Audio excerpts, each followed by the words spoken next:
All right. Hello, everyone. It is I, Chezkov the Ghost.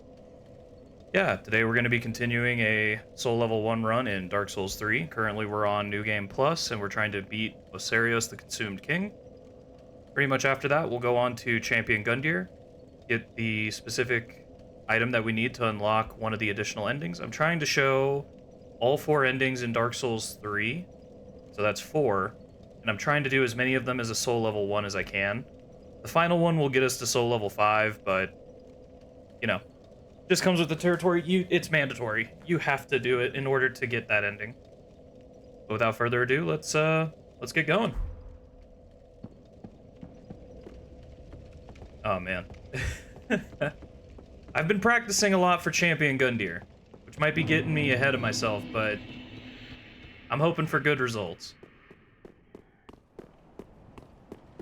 Yeah, so pretty much what I do is I have a separate account that I use for practice. It's basically the exact same build and everything, but I do it just to explore, to look at things, or to try and fight different bosses ahead of time.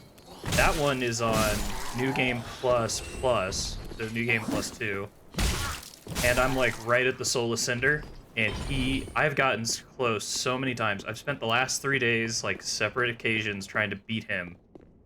And it's given me fits. Because I'm like, what could have changed? What's so different? Like, I guess just at New Game Plus, the margin of error gets even that much more razor thin. But I think I've got it now. Pretty much with Soul of Cinder, his first phase, he's got like, basically 4 different weapons he'll be using. So he'll use a sword, he'll use a staff, a spear, and a scimitar.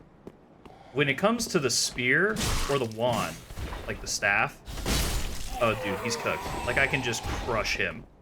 If it's anything other than that, the sword I can like manage the risk pretty well. But then once it gets to the scimitar, I'm just like, the risk is too high. He moves too fast to get in close and start mixing it up with him. So I just like very cowardly walk away from him until he changes weapon. All right, Ocerios, let's see what you got. Yep, that'll be a follow-up. Oh, that's a great start. Yeah, so what I did there that was incorrect is that I rolled, like, radially to the side. And what I mean by radially, I mean, like, I had a constant distance away from him, but I just chose to move laterally. And what I should have done is I should have moved in closer to him to escape that sweep damage. But, hey. This is going to be funny, because this is the boss fight that was giving me a little bit of fits last stream, but I think I was just tired. Ocerios is such an annoying boss fight, but now that I've gotten so many other boss fights, like, in between, with practice and everything, I think I'm a little bit refreshed. Like, I can go back into that fight without having, hopefully, as many bad habits as I was showing previously.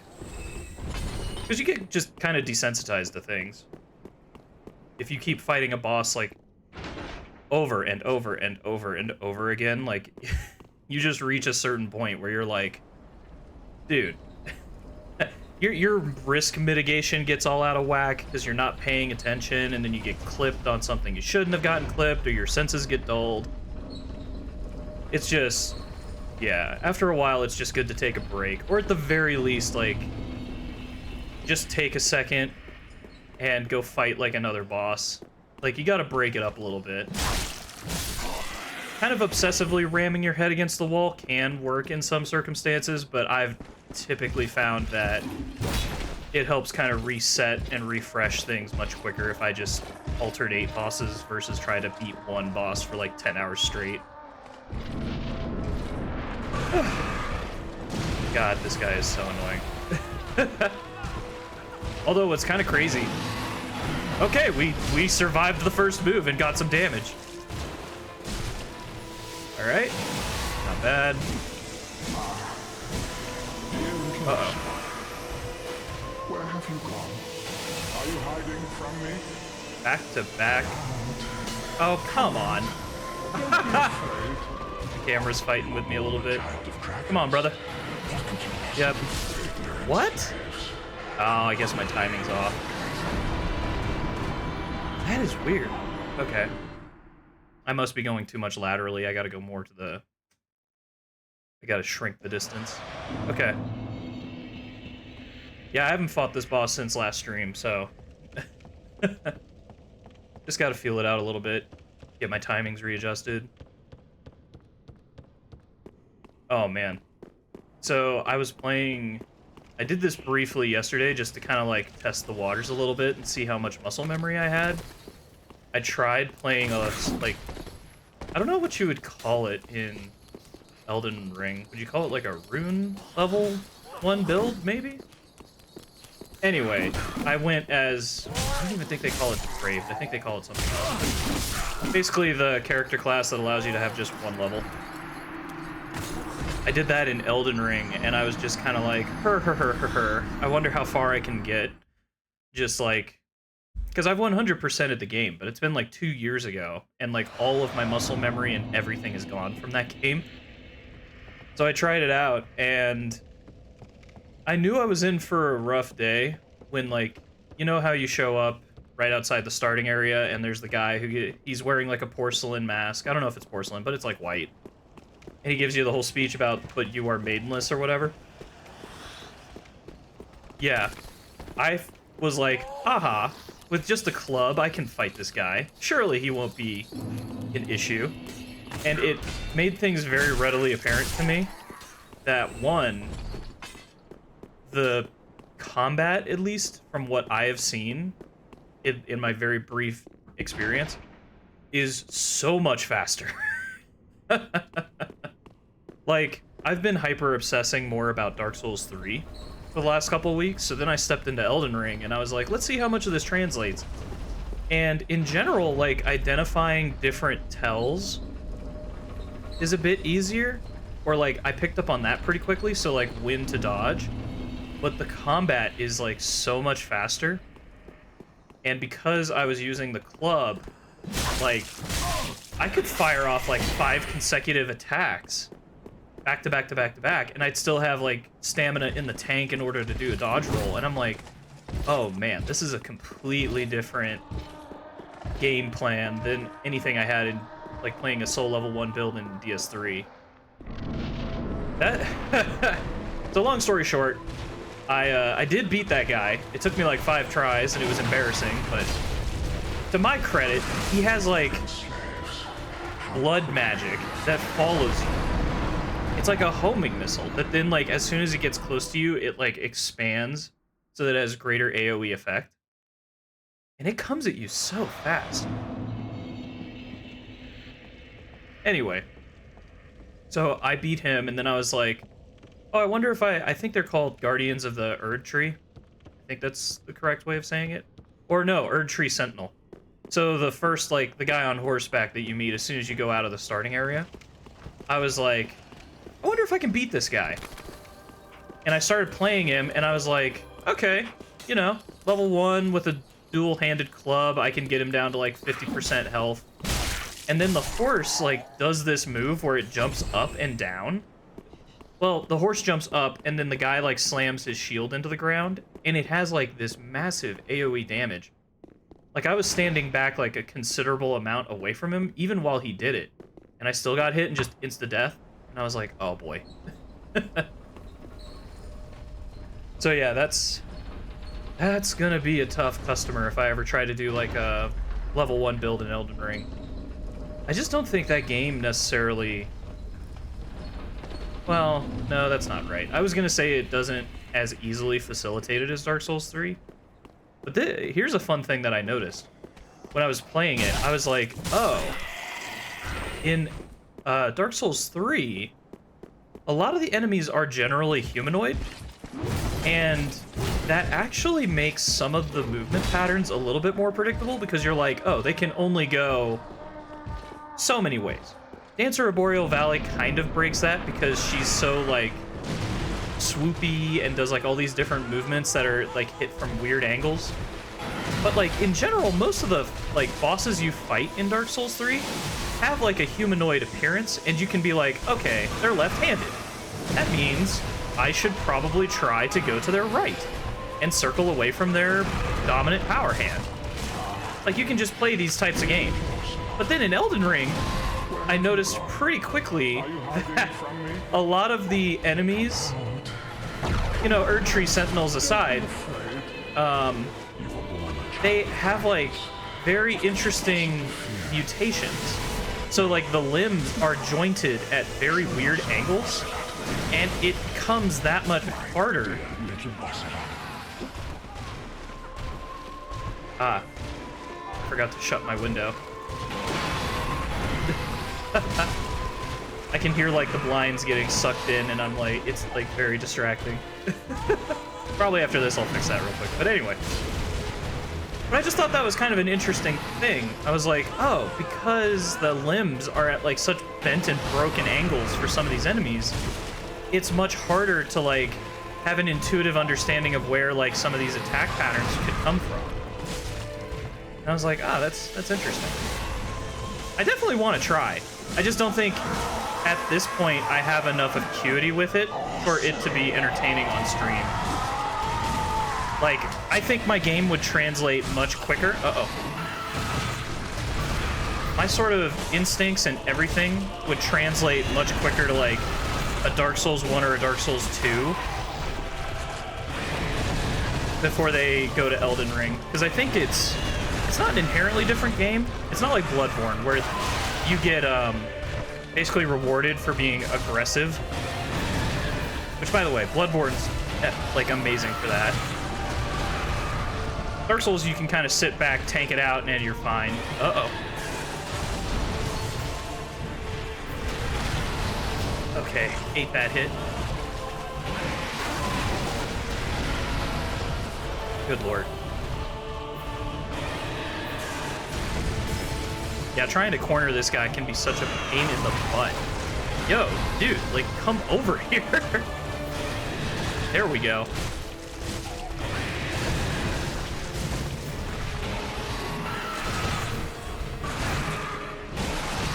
Oh, that was close. I got way too close to that knee. Come on. See, this is where I don't want to be, is just constantly chasing him. Oh, fuck. Oh, fuck. That's really where I don't want to be. No, dang it. Ah, man. Yeah. No, he's just so, like, sporadically twitchy. The problem comes through in the fact that as he's doing all of these maneuvers to, like, accelerate really quickly and just, like a feral animal, just, like, sprint at you, if you're anywhere near his knees, I'm gonna beat this point to death. If you're anywhere near them, it's insta-death. So I'm, like, constantly hyper-aware of, like, where my positioning was.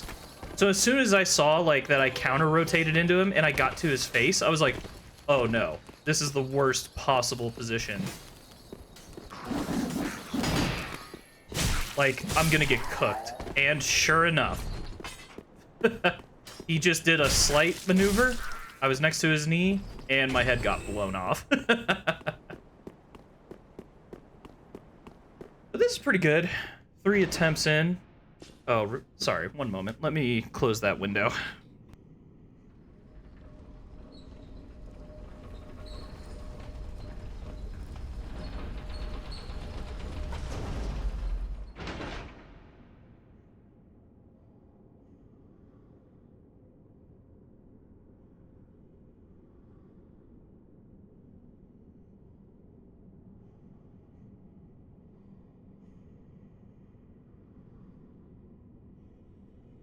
All right, we are so back. Cool. Let's go here. Ah, dang it, I gotta shut my door.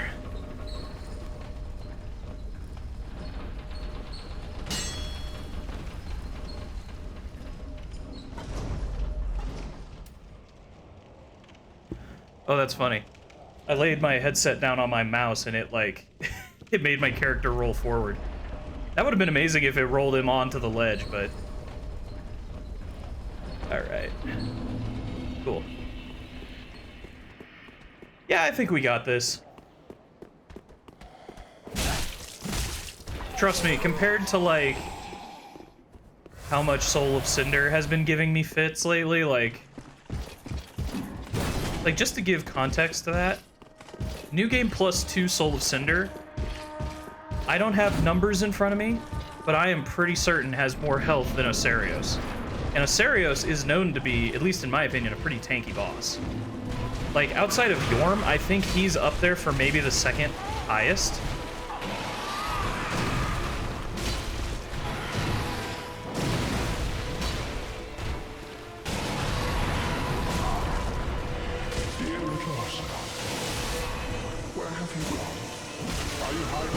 Oh man.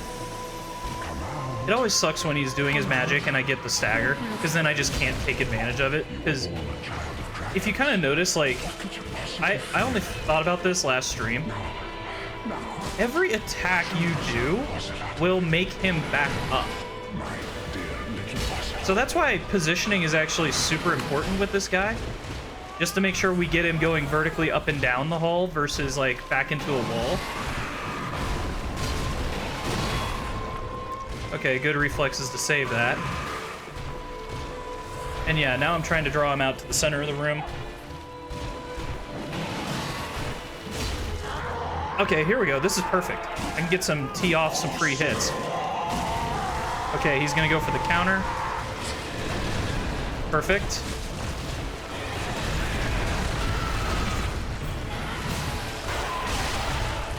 Oh, hell yeah. Oh my god, this is not where I want to be. Yeah, that's the danger of getting into these awkward positions. Oh, that was perfect. Come on. Oh my, what? Yeah, he just... His second phase has some weird hitboxes. And what's even weirder is I could have sworn that I, like, actively rolled under him, and I should have had more iframes for that, but... Do I even have Karthus? You know... See, I would normally consider equipping the Karthus Blood Ring to get more iframes. But it's just kind of not gonna matter. Because, like, it's not like it's an attack that I'm rolling into. It's more like he's just standing in front of me. Oh, gosh dang it. He's just standing in front of me, and I have to get out of the way. And it's like I either block, which thankfully I can take the hit, or I'm just standing there, and he'll just immediately shift on a dime. Like, yeah, he'll just move so suddenly. I'm gonna get clipped, and my head's gonna get blown off. Oh, and by the way, just mentioning this, kind of casually throwing it out, I do have a goal in the upper right-hand corner. Pretty much, if I can get up to 20 followers, I will switch over from my current weapon loadout, and I'm going to go Castus. Pretty certain that's how you spell it. It's basically just leather straps that you use. I think it's leather straps with studs in it. It looks like boxing gloves. So, fist-only weapon. I've done that before. Like, fought the bosses with only fists. But it was like my level 300 New Game +16 account. And that was fun, because you really do feel like a heavyweight champ going into some of those fights. You're just like, I didn't hear no bell. But this one's gonna be way harder. Well, maybe not way harder. The good thing, like, the whole thought process behind a Soul Level 1 build is you need to be nimble, and you need to take advantage of the enemy attack patterns to shift the probabilities in your favor so that you can execute your game plan with, like, gosh dang it. Yeah, this is what I get for not playing him for a week. Like, some of these attacks, I'm like, he shouldn't be able to hit me. Like, when I was kind of rolling up, and on the backhand, I saw that I was, like, near his staff, I was like, I don't think I'll get hit? Because normally I associate most of the damage from that attack to be at, like, the very tip of his, like, staff, not, like, kind of down the handle. But yeah, with Ocerios, I think hitbox rules just kind of fly out the window. It's just like, hey, is he even, like, moderately standing next to you? Well, you're dead. Good luck. So I did read something that was actually very interesting from a lore perspective. I try to, like, at least find something to talk about, like, just briefly about lore. Oh my god. I'm having a hard time getting into a rhythm where I can talk and play at the same time. But no, so I was reading through the lore books again. Oh, sorry. The lore books are, I believe it's just called Beyond the Grave. Yeah. So it's a 2-volume series. It's called Dark Souls Beyond the Grave. The first book, I think, goes through Dark Souls 1 through 2, Bloodborne, and Demon Souls. And then the second volume goes into Dark Souls 3, Sekiro. No, I don't think... Hold on, I got the book right next to me. I'll look in a minute. But anyway, they're great because they not only give in-game lore, they also give, like, backstory on how the games were made, which I also find very interesting. But that was another thing I had to get used to. So when I played Elden Ring... Oh, no, sorry. Too many tangents. So the interesting thing that I read about is that it is actually, I think, proven that Pontiff Sullivan, he came from Ariandel. And that's a DLC area in Dark Souls 3 where you're basically in, like, a winter-ish setting. It's where you fight Freed, who is, like... I don't know if people consider her to be, like, one of the hardest boss fights. In my opinion, it's one of the best designed boss fights, because it's, like, 3 phases. All of them act pretty differently, and they're all visually just beautiful to look at. That's what I kind of appreciate about Dark Souls 3, is that there's just so many references to Dark Souls 1, like, subtly. But anyway, you find out Pontiff is, like, well, taking a couple steps back. If you, like, wander around Ariandel, you see a lot of corvids. So, like, human-bird hybrids. And it was kind of interesting. I never noticed this, or even really question it, because, like, Dark Souls boss design is so insane. Like, you see a guy with wings, you're just like, yeah, he's just got, that's Bob, he's got wings. But, they made the connection that Pontiff is from that area, and that he has corvid traits, aka his wings. And I was like, oh, that's kind of cool. And then Yorkshire actually even makes reference to him, because for those who don't know, Yorkshire is the, oh shit, damn it. Yorkshire is the 4th child of Gwyn, and she is a captain of the, Dark Moon Blades. She makes a comment about, so to get to her, you have to know that there are invisible... There's basically an invisible walkway that gets to her tower, where she's housed. Technically, she's imprisoned by Pontiff, but whatever. So you go across this invisible walkway to get to her, and you find out that, or she just asks the question of, like, well, hey, how did you get here? Did you, like, fly? And I think she makes reference to you being either a dragon or a corvid. And it makes sense later that who she's referring to is Pontiff. Oh, the joy of the walk back. This is lovely entertainment. Me just getting, like, walked up on by these scraggly dudes. But no, we got this. But yeah, no, I just never considered the fact that Pontiff would have been from Ariandel. And there's, like, weapon descriptions that even link him firmly to being from there. So that was actually a really cool detail. And yeah, there's just so many small layered details here and there about different bosses, and, like, you can find different statues that make different references to things, like... That's what I really do enjoy about the games, is just, like, the depth and the, like, depth of the game and depth of the lore. Although it's kind of funny. So I played through a lot of Elden Ring. Well, that's an understatement. I 100%ed it. I haven't tried the DLC yet, but when I was playing it, I didn't really this is kind of a thing I do with a lot of FromSoft games, is I'll play them first, and then if I really like them, I'll keep playing them over and over again, and then go into the lore. And with the DLC coming out, I've seen a ton of people talking about, like, Elden Ring lore. And I started, like, listening to some of it, and I was like, what in the world? Because they're going through, like, how all the different bosses are spawned or related to each other, and I'm just like, oh, man. Yeah, because there's, Melania and Miguela. And I guess because they were spawned, they're twins that were spawned from two deities that are technically the same thing. That's why they were cursed. So Melania got, like, the curse, the rotted, well, the scarlet rot, that's right. And I guess Miguela got, like, eternal youth. And yeah, I'm just like, what is going on here? It looks fascinating. I definitely want to, like, deep dive into that sometime.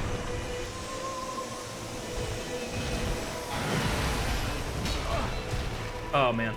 I got slightly inside the radius of magic. Okay. Alright, come on. Dear little Ocelot, where have you gone? Are you hiding from me? Oh, man. Damn it. How quickly.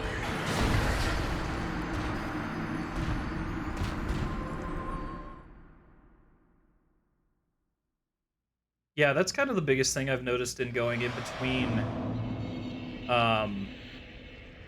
oh. Actually, sorry, hold on. I need to reorientate something real quick.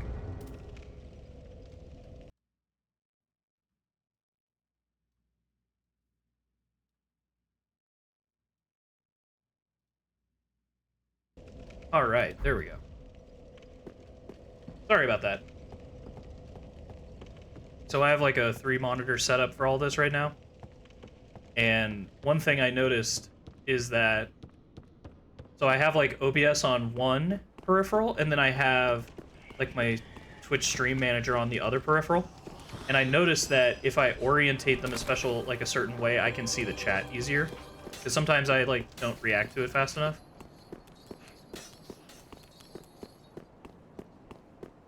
But yeah. Alright, now that's all set up. Yeah, tune in to watch me be terrible at Dark Souls 3.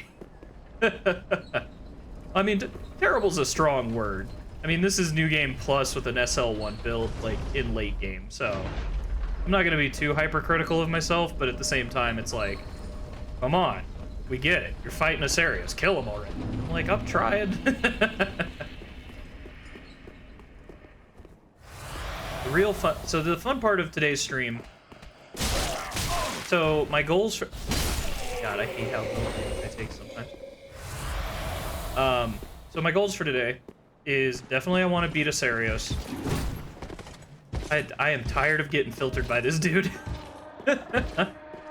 And then the fun part is going to be fighting Champion Gundyr. Now I've practiced. I've beaten him on New Game Plus 2. So it is possible. I know I can do it. But we will see how badly I get filtered out trying to play him.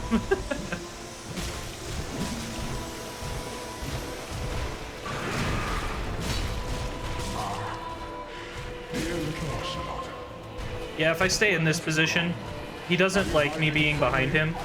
So normally he'll try to counter that by jumping up and doing the... He'll slam down his staff. There we go, good. Now I'm luring him into, like... Oh, see, I hate that. I hate when he sidesteps. I'm trying to get him to go up and down, up... There we go. I'm trying to get him to go up and down the hallway so that anytime he uses his ice magic in his first phase, I can just circle behind him and start hitting him.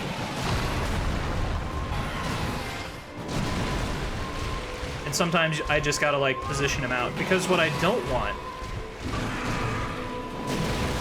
is for him to get into a position... See, I'm fine with him backing up now. Okay, this is gonna suck because I think he's gonna go to his second phase. Yep. Okay. Okay, but we can still get some free hits in.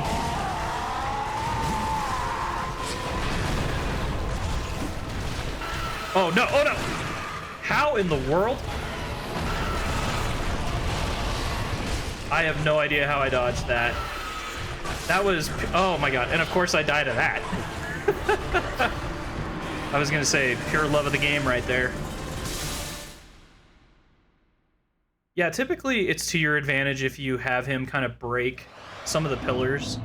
Most of his attacks can break part of the environment.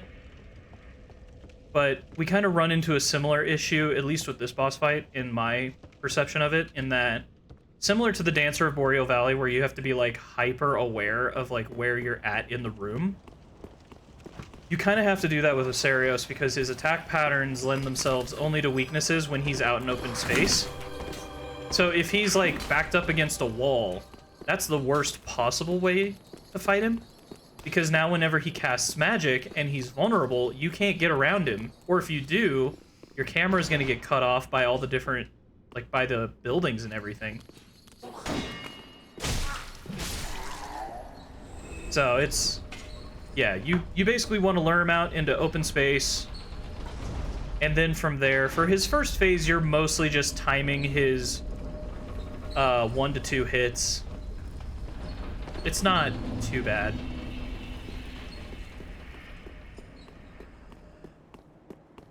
The thing that always usually gets me is his second phase. Because in his second phase is when he just starts, like, floundering everywhere, and it's like, oh god, he's fast and he's unpredictable. And it's not even necessarily that he's unpredictable. I know when I'm about to get hit. The problem is, like, I'm desperately... not panicking. I guess to some extent I am kind of panicking when I see that I'm near his, like, legs when he's in his second phase, because I know the hitboxes are just so stupid that he could, like, blink at me, and I'm just gonna die.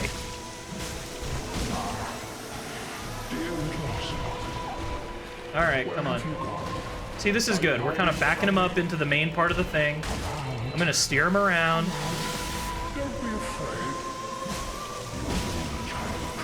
This is one of the few times I wish I had, like, a longer weapon, like a great sword or something, because I feel like that would make you have so much better opportunity to hit his tail. Okay, this is gonna suck because he's gonna go into second phase pretty soon. Okay, good. We wait for the magic to wear off. I want to get my hits in on him when he's not surrounded by magic. There we go. All right, get our free hits in. Just empty the gas tank. Oh, no. Fuck. Okay, we survived. Endure. Yeah, his delayed bite is probably the one attack I fear the most. Oh, I have no idea how we did that, but hey, I'll take it. This is a good one. Now we just need to get out of the way. Man, it would be really nice if we could stagger him. Come on. Okay, I'll take that. Oh, no, I will not take that. Oh, my God. Leave me alone. Come on. That's fine. It's totally fine. Oh, that's great. Oh, no. Ah, dang it. I knew it the second it happened. As soon as I saw, like, my positioning was off and I was trying to back roll, like, away from him. Damn it. I knew. Because you have to rotate either clockwise or counterclockwise to him. You can't rotate. I actually probably would have had a higher chance of surviving if I literally just walked closer to him. But see, this is good, though. We are repeatedly getting him down there. We just got to finish him off.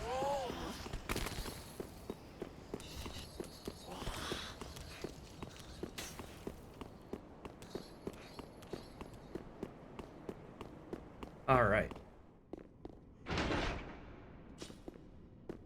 Yeah, let me think. What would be interesting? So for those of you at home who...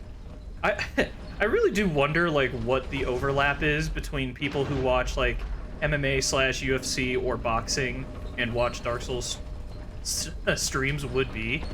But hey, if you fall into that Venn diagram, I'm your guy. there's going to be an amazing title fight tonight. It's going to be Yuri Prohaska, and it's going to be Alex Pereira. And that is going to be fucking fireworks. That's either going to end in, like, a first round KO, or it's going to be, like, some slug match. Like, some slugfest. I really don't see how that's not going to end in some form of KO or TKO, or medical stoppage. If that fight went to decision, I would be borderline shocked. And, like, just to give, like, some perspective into that, Alex Pereira has, like, one of the most insanely powerful left hooks in MMA. I question if there's, like, someone in boxing who has something as equally insane. But, dude, I think Sean Strickland said it best. He's the former middleweight champion. He actually lost to Alex Pereira when Alex was fighting at middleweight, went to go train with him, and he described getting hit by his left-hand hook as, like... he basically was saying, yeah, I was sparring with him, and it's just super weird. Welcome to you're getting Chezkov's hit, channel. you're getting hit, and then he just touches you, and you die. Oh, hey, how's it going? Yeah, right now we're just trying to fight Ocerios the Consumed King. And I'm blathering on. Not too much. I was mostly just talking about UFC 303 that's going on tonight, but I don't even know how many people watch UFC. How about yourself? How are you doing?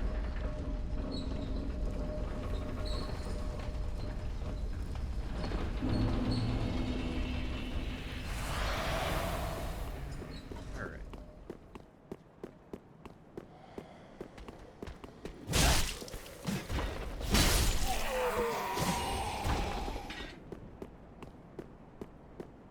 Okay, just gotta avoid this guy. That knight is so annoying, because if you're not particularly fast, his sword can clip through this fog. All good. Yeah, that you'll walk through there sometimes, get hit, and be like, what in the... Alright, come on, brother. Let's see what you got. This game is pretty cool. Yeah, I would say so. Oh my... Dang it. Yeah, this game... It's still kind of shocking to me that this game came out in, like, 2016. It looks beautiful. Like, it still holds up really well today. And what's even more insane is, like, yesterday I was playing Elden Ring just for a little bit. Not on stream, just privately. And I saw how much, like, even better the graphics were in that. I'm like, oh my god. Whoever is doing the visuals for these games, they are nuts. Let's see.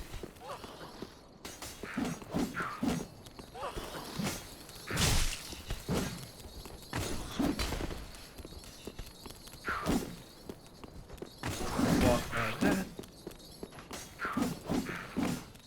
Yeah, this is one of the more annoying things about this boss fight is you have to...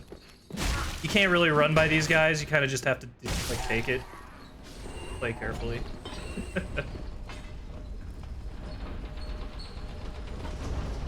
Alright.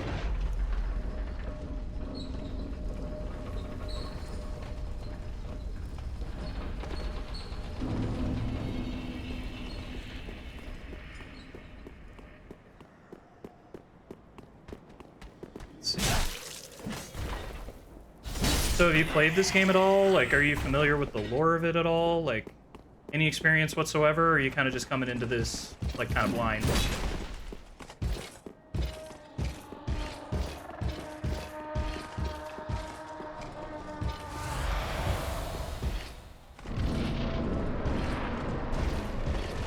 Alright, let's go.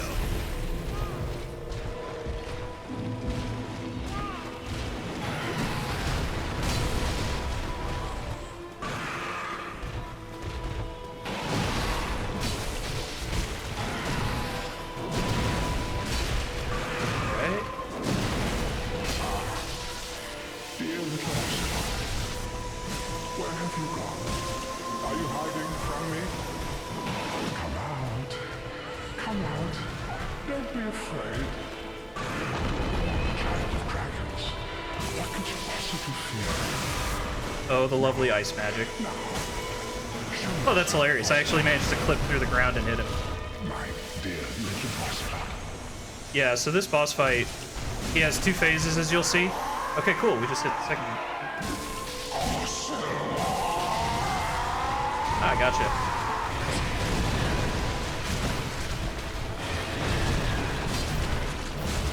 Oh, man.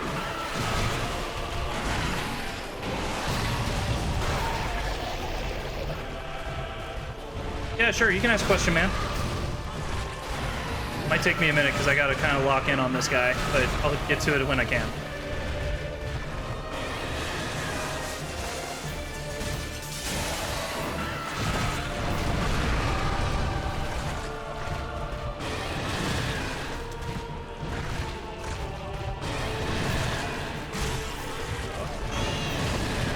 Okay.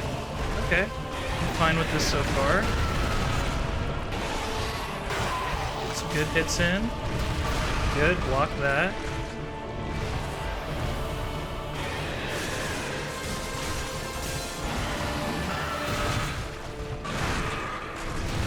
Oh my god, come on, hit him.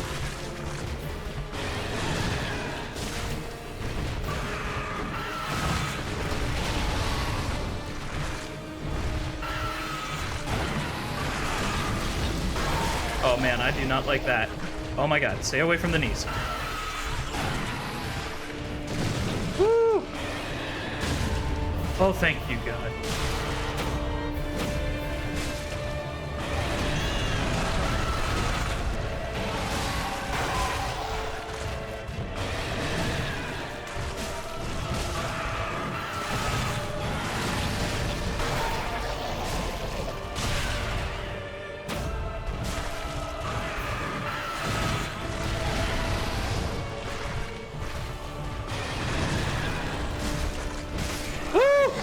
There we go.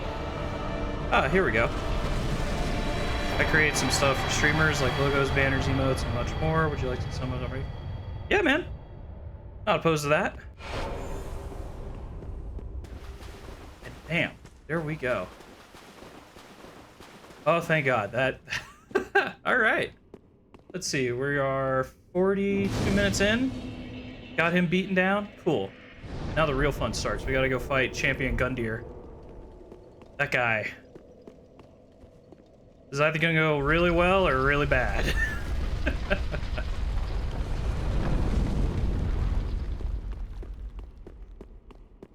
see. Just wander through here.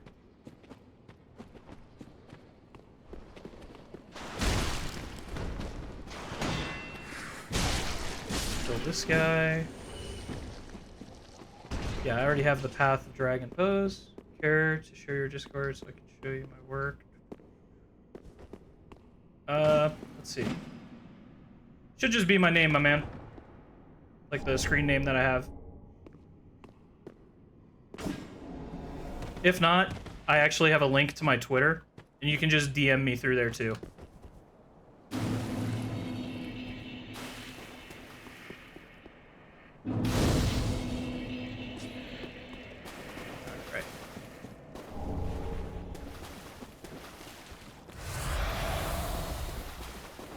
Don't really need to do anything over here. Soul of the Champion, always appreciated. Oh man, please let me get through Champion Gundyr in like not too much time.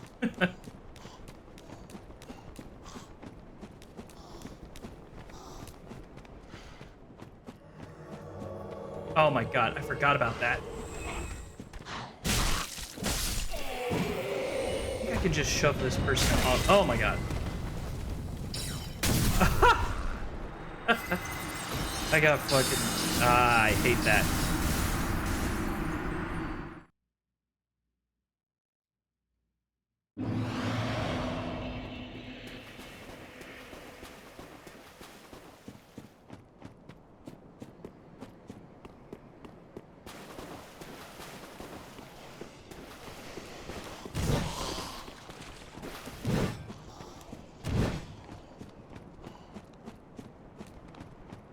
Yeah, man, I see the notification.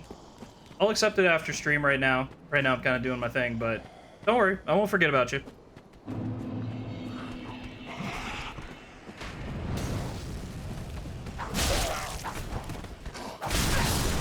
Dang it.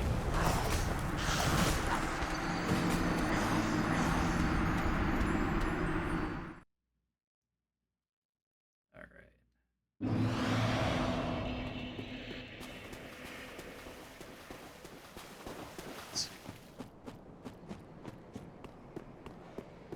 Yeah, it would be helpful if I can actually get to the boss fight. But that's okay.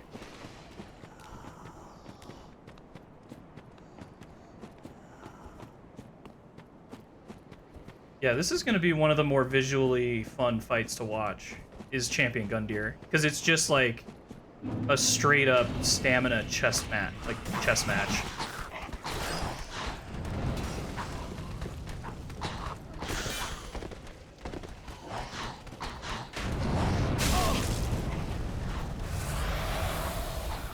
Right, that's fine. I'm going to get my free hits while I can. Yep. Kick. Yeah, the normal way to fight this boss. See you on Discord. Have a good day. Yeah, see you, man.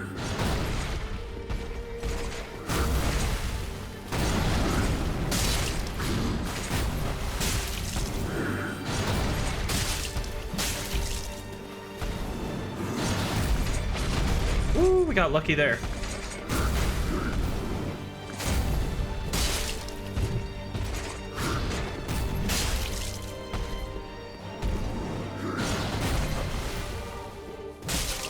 Bad. Oh, here we go. Here we go.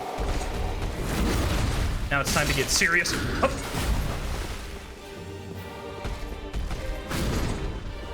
All right, let's see what you got, big boy. Oh, no, crap. Oh, wow. Okay, this is good. I did not know. On New Game Plus, I can actually survive his kick. In New Game Plus 2, when I take his kick... Oh, man. Okay, now we just gotta back off.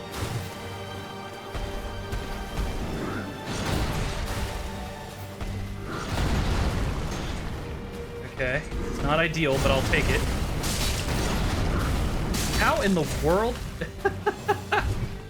Man, some of these hits, I'm just like, how am I surviving this? Okay, this is good info. Because I've tried to fight this guy on New... Oh, no, no, no. Oh, my God. Fighting this guy on New Game Plus 2, like, anything that touches me and I die. Oh, man, I mistimed that. That's fine. It's fine. Okay, take time, get some heals. Oh, what? Dang it. I should have, like, curled in a little bit closer to his body. Whew.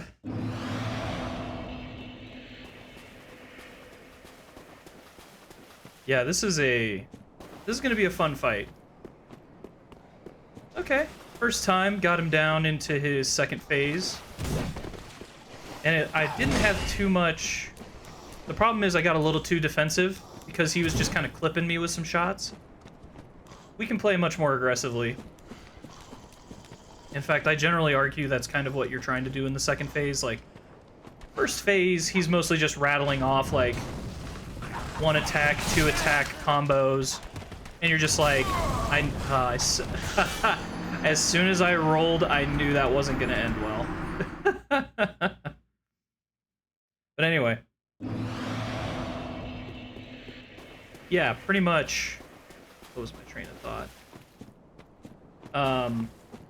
Yeah, first phase for Champion Gundyr is not too hard. Like, most of his attacks, he only does, like, 1 or 1-2 attack combos. They're pretty one-off. You've got a lot of spacing and time in between. It's nothing too intimidating. If you're good at parrying, which I'm okay, I would by no stretch, like, say I'm good at it. If you're good at parrying, like, you can just dominate this boss, like, at will. because there's like several attacks of his. Any attack that has like a diagonal slash or his jab, where he's like sending his halberd forward like twice in succession, those are all parryable. Like even that's parryable, his opening move. So if you know these things and you know the timing of it, you can parry it and you can just start like crippling him. Because ideally, what we want is to hit him so many times in succession that he goes into a staggered state and starts doing increased damage to him. Yep, see like those jabs, those are all parryable. The kick is not parryable. Neither is that grab, but yeah. That one I'm pretty certain is parryable. Oh, okay. Oh my god. Ooh, I got lucky there. Normally if he catches me on like...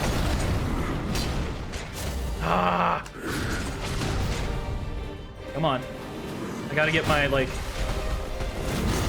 Oh no! That's fine. Yeah, pretty much this boss fight is gonna be tough because anytime our shield is up and we're guarding, you basically have to accept that he's gonna hit so fast that if we block anything, we're gonna die. In fact, I actually think when I was beating him on my practice account, the way that I did it is I went with a dual wield. Like I two-handed the axe, and I just said, we're not blocking. It's good, it can occasionally save you, and what I'm seeing even here, though, is like, on New Game Plus 1, some of his attacks can't outright kill me, and that is a nice advantage to have.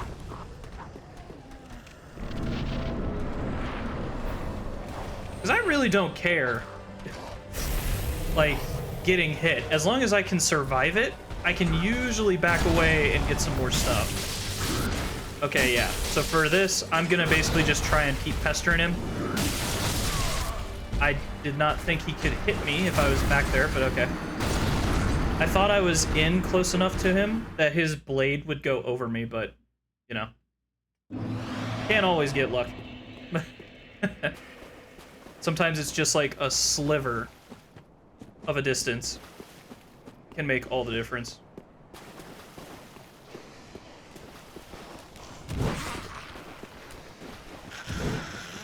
But yeah, we're basically gonna two-hand, we're gonna Gold Pine Resonant, and then we're just gonna beat the ever-living snot out of him, hopefully stagger him in the first phase, and then second phase is all gonna just be like active counter-punching him. So I'm going to be hanging back, and there's a couple of key patterns I'm gonna lock in on, and anytime he executes them, I'm gonna actively attack and chip away at his health. Otherwise, I'm backing away, I'm keeping my distance. Let's see what we can do. Yeah, I think most like veteran Dark Souls 3 players would look at me doing this and go like, why are you not parrying him? He is literally like one of the most parryable bosses. And it's because I don't like to parry. I don't like magic, and I don't like parrying.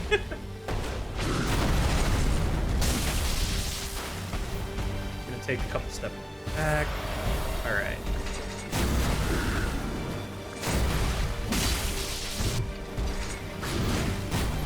That move feels so cool to dodge when you can do it perfectly. Oh no.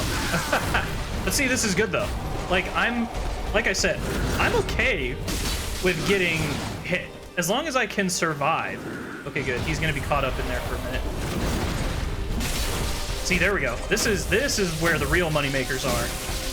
Leave a little stamina.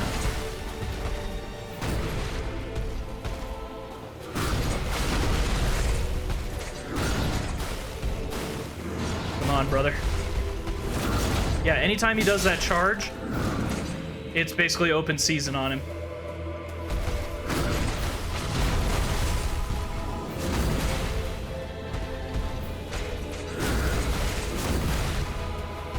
If I was more aggressive, I probably should dodge into those jabs, get on the inside, and screw him up. Yeah, you gotta be careful with this guy, though, because if you exhaust your stamina too much... Okay, see, I'm out of stamina. Ah, he caught me. But see, this is good though, because like right now, we are. I'm almost getting him down to his name, and that within like less than 10 attempts. That indicates to me that we're gonna crush this guy. Like, I'm not afraid of him. Our patterns are working. Some slight adjustments on some things. Like there, like, what could I have done better? I suppose that last run, I basically ended up getting too greedy.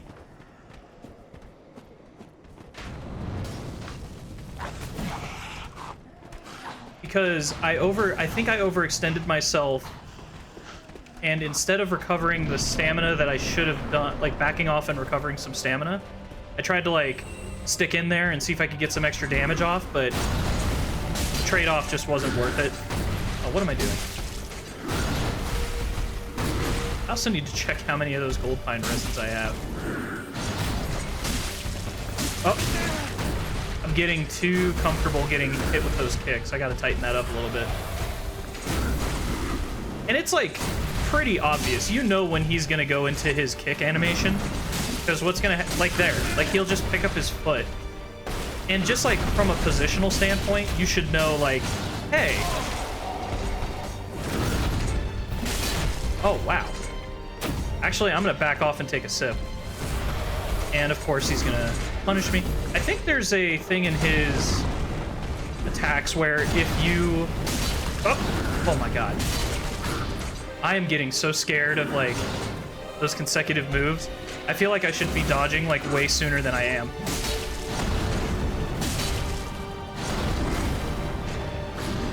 Yeah, I can only get 2 attacks off. Don't go for 3. Because what you'd never want to be is close to him without any stamina. Because you are going to get rocked.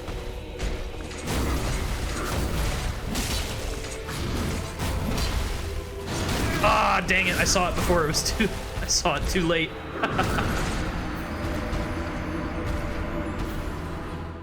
Okay. Yeah, this is looking good. So the next wrinkle is basically... I haven't really explained where I'm picking him apart on his attack patterns. So anytime... Okay, so the 2 main ones. If he charges me, I know he's going to spin around and do a diagonal slash. That is always like, I'm dodging into that. I'm going to get at least 1 free hit off. We're great.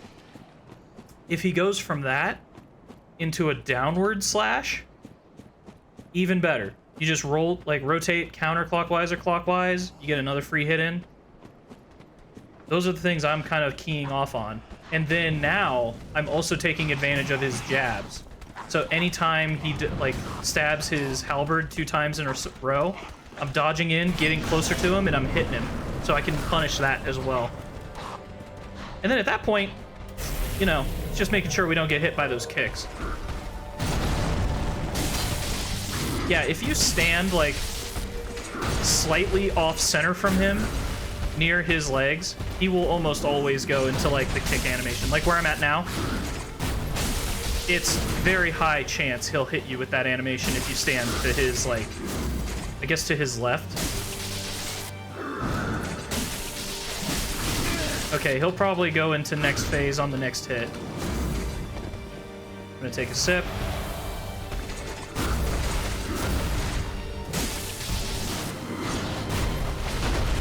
Oh, interesting. Normally around now, there he goes. I was like, why aren't you in your second phase yet?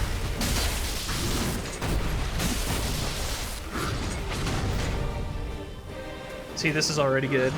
Scratch my nose. Uh-oh. Yeah, that was bad. I should have gone... Uh-oh. Okay, he's going to be locked into that for a little bit. That's fine. Punish that grab. I should have weaved in closer, but that's fine.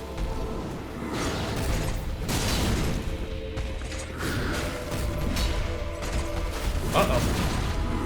Wow. I can't believe I dodged that.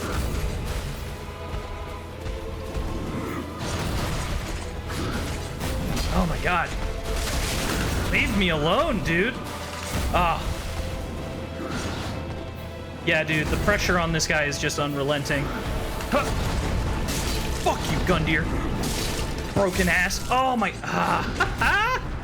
So close. So close. Yeah, the only thing I did there was, well, okay. He caught me off guard with that. I didn't expect for him to do that diagonal slash. I expected a follow-up downward slash. And also, my character didn't roll. I could have sworn I put the input in, but hey, I got caught. You know, it happens. That's what makes him so ferocious, is that he can chain all of that together. And, like, I'll admit, it wears me down, because it's like, what? I had, like, maybe 12 to 15 consecutive dodge rolls away from all, like, lethal attacks, with, like, barely any uptime to counter. If you go on the defensive against him, you're gonna have a rough time. You gotta be almost, like, Bloodborne-esque aggressive. Just say, like, hey man, fuck you. You think you can beat me? Well, guess what? You're not. And I'm gonna start beating you up faster than you can beat me up.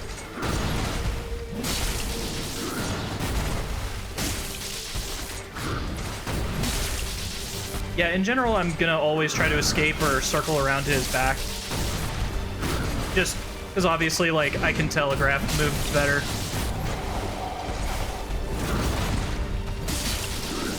Oh, wow, okay. Normally I don't have success with that there. He's got a little bit of attack combo change-ups. He's not always the easiest to telegraph because he has, like, such, like, fast movements. Oh my god. Woo! I don't have any time to breathe.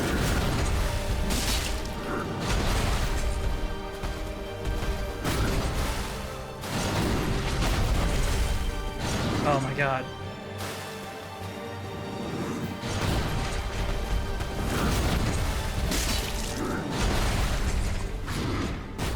Oh, that's ballsy. Yep, got him.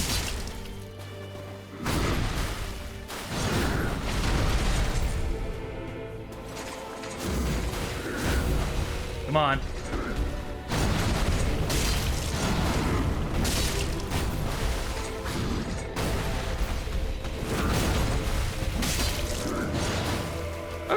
Okay, we're not doing too bad. Just gotta keep calm. Probably need to play a little bit more aggressive. I'm just constantly on the back foot right now. But I don't mind.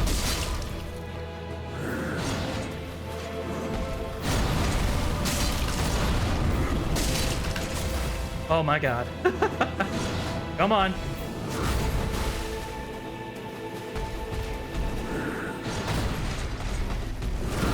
Oh man. I felt it.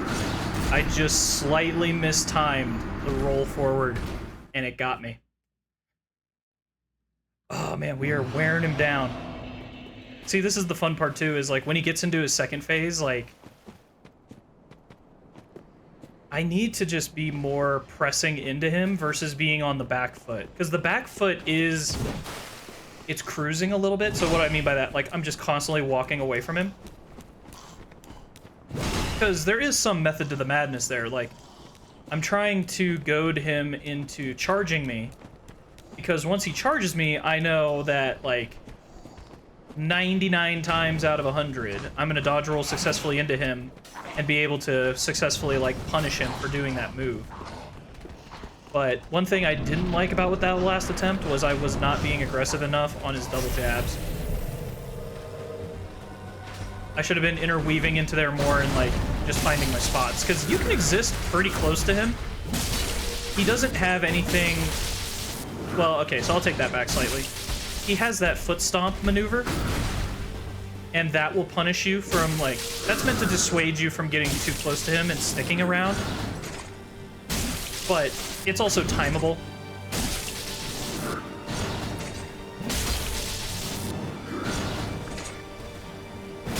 Okay, here we go. Oh, man. All right.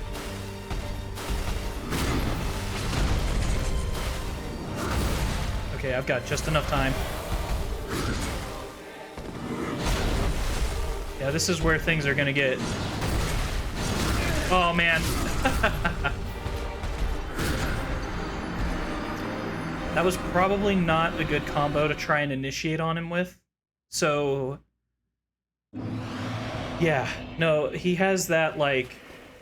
I don't know what you would really describe it as, like, where he takes his halberd. And I don't even know if halberd is technically the correct word. If it's like a spear or more of a halberd, I'm not sure. He kind of uses it as both, so I'm gonna go more halberd, but anyway. When he does, like, that move where he sweeps the bottom end of it upwards to kind of, like, knock you into the air. I don't know why. For some reason, that move, I usually have a hard time telegraphing it. And as soon as I saw the diagonal slash, I should have had a better idea of, like, oh, wait, that's gonna be the follow-up move. But... it's okay. No, like, we're having way better success against him compared to, like, my first couple of rounds of practice with him. I was just getting straight up bodied because I did not know how to attack his second phase very well. Now I just know it's like, hey, you just gotta stand in his face and be like, hey, man, I don't care how tough you think you are. I'm gonna go blow for blow for you, like, with you. I don't mind fighting this guy in an elevator booth. Elevator booth. What the hell am I talking about? Phone booth. Which, by the way, if anyone in here ever sees, like, the fact that Japan still has, like, telephone booths is so crazy to me. Oh, there we go. All my homies love a good stagger.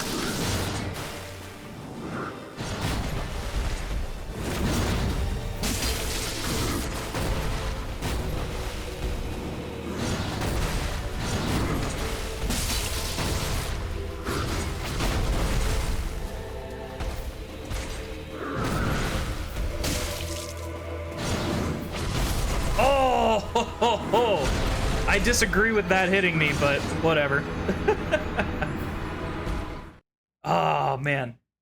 So close. But see, that's what's so fun about this boss fight is, like, it's so fast-paced, and you have to, like, very dynamically just kind of read and react and flow with him. Like, man, this boss fight, I love this boss fight. You know, something that kind of surprised me, I don't know if this is, like, a universally held belief, but... So, I'm also a fan of other VTubers. I don't think that's any secret. That's how I kind of got interested in this in the first place. And I was watching Hina Bobina stream, and she was talking about how, like, Dark Souls 3, in her opinion, is, like, boring. And I'm like, it's not that boring. But I kind of get where they're coming from. And then I saw other people having that same opinion just in comments, and I was like, you know, obviously I'm biased, because this is probably by far my favorite game ever. And I get where people are kind of coming from if you go, like, look at it a bigger perspective. Because you see Dark Souls 1, and that was obviously revolutionary. Like, you're never gonna... It's exceptionally rare you ever find an installment in a series where, like, the original has a sequel, or, like, a sequel is better than the original. Like, that's just so insanely rare. The only thing I can think of off the top of my head is, like, Aliens. Like that movie franchise. Oh, no. Anyway. But if you look at, like, Dark Souls 1 through 3, you've got the first one. It's obviously revolutionary. Like, it set the tone. Then you have Dark Souls 2, which a lot of people didn't like. I think it gets unwarranted amounts of hate, and that's why I think a lot of people who like it are super defensive about it. I personally was just not a fan, but I can appreciate the fact that From Software did try to take it into a different creative direction. Now, the whole crushing gems thing instead of Estus, and there were just a lot of things there where I was like, it's nice that you tried, please don't do that again. But then with 3, I could totally see people being like, oh, this game played it too safe. All it is just trying to basically replicate Dark Souls 1. It's got a bunch of references. And I'm like, kind of like, yeah, that's kind of the damn point. And this is, I saw another comment that was talking about like how boring the boss design is in this game. I'm like, what? I don't get that at all, personally. Oh my god. I saw the rock in my peripheral vision and I was like, you know, that looks like it's gonna hit me, and it hit me like mid-swing. Oh, okay, gotta be careful because this is right around the time he's gonna do his transformation. I wouldn't be shocked if he goes into it now. Yep, cool. I'm surprised that hit me, but alright. Oh, man. Oh, my... What is going on here? Well, okay, so let me further elaborate on why I'm confused. So, I don't know why, but I feel like I should be dodge rolling much faster out of that engagement. So I don't know if like my timing is just skewed, like maybe because it's been a minute since I fought this guy, like a couple days, like maybe I forgot, but like I pretty distinctly remember being able to like get a hit off in between those two downward slashing motions and then being able to exit with a decent amount of time. But on this, it's like, dude, I am scrambling to get out of that engagement. Because of that, he's clipping me. It could just be bad stamina management. Maybe I'm not paying attention and I'm hitting 0. Might try to limit it to just 1 hit and then backing off, but we'll see. Like, I'm not blocking, so my recovery rate shouldn't be compromised. Okay. Uh-oh. Yeah, overcommitted.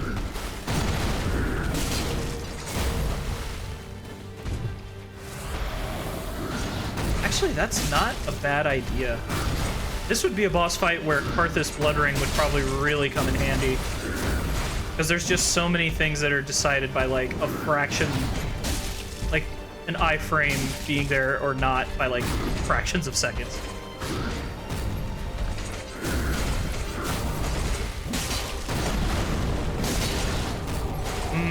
That's not good. Oh, I got lucky there. Okay. Okay. We're gonna get in. Duck out. This is time to do whatever. He's gonna charge. Okay. Yeah, you never want to watch the tip of his halberd when he's swinging, because it accelerates so insanely fast. Like, you're not gonna... The profile of how the velocity changes is extremely... Oh, okay, I see now. Yep. So at the end of the 2 hits, I am getting down to, like, a razor's thin edge of stamina.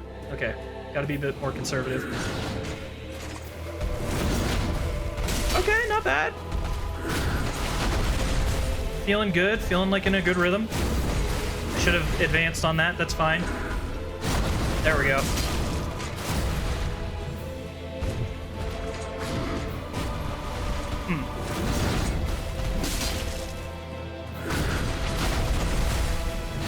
Yep, keeping a little distance. Baiting that, baiting that. Okay, we got out, nice.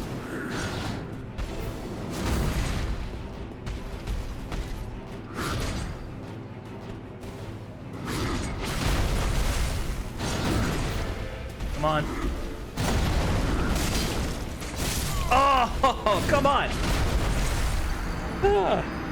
Yeah, we're getting him to below his name and health. We got this. This guy's cruising for a bruising. Yeah, there's probably some times I should have taken... I will admit, this is where I'm getting lost in the sauce, is whenever I'm backpedaling in the second phase. There are definitely times I should be using gold pine resin, and I'm just not. because I'm too like locked in on trying to make sure that he doesn't get too close to me. Or if he does, I know what move he's attempting to do, and I know how to like start chaining my sequences together. Oh my god, come on, come on, come on.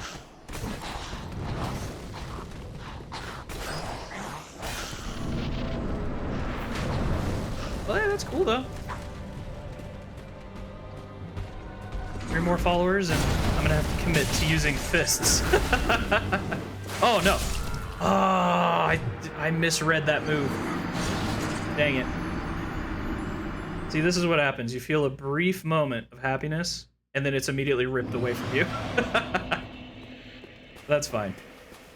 No, we're getting close to just wearing this guy down and beating him up. And then from there, I think I've already... See, this is the problem where I do... Because I have 2 accounts, one of which is my practice, one of which is the one that I'm showing to people on stream, I get confused about where I am, like what bosses are remaining. I think if I remember correctly, I beat the Lothric princes last time. So Lorien and Lothric, I'm pretty certain I beat them. So I think we just literally have to beat this guy, and then I think we can go fight the Soul of Cinder. If not, Prince Lothric, I'm gonna melt that guy like butter. Crush him like a Coke can. I ain't afraid of that guy. I think he's the... That's so funny. He's like the second to last boss fight in the game if you play the main story. And he's the one that I think I've done first try, no hit.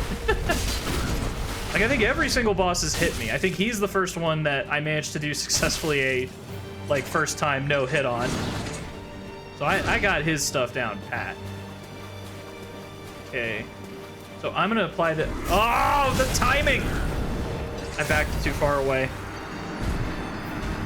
I aggroed him into that downward slash, and that's so infuriating. I knew it. I knew it in my soul the minute I stepped too far away. Because I was like, I'm just gonna apply some gold pine resin real quick, and then I just see him charging me, and I'm like, oh no, I can't move.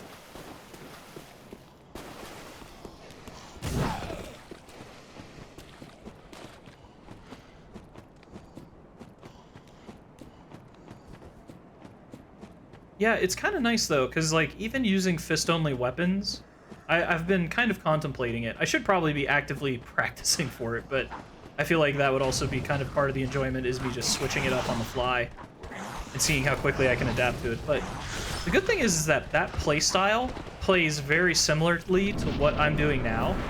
The only thing that it enforces is that my reach is so much shorter. So with some bosses, I gotta be like even more right up in their face in order to hit them. Like, good God, if I had to fight the Nameless King with fist-only weapons, dude, that's torture. No man should suffer that fate.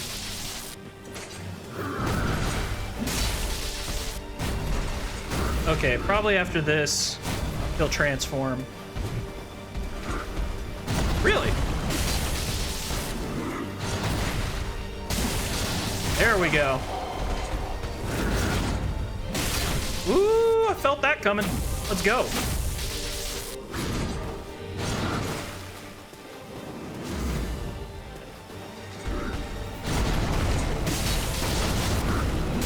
Oh, man. Woo.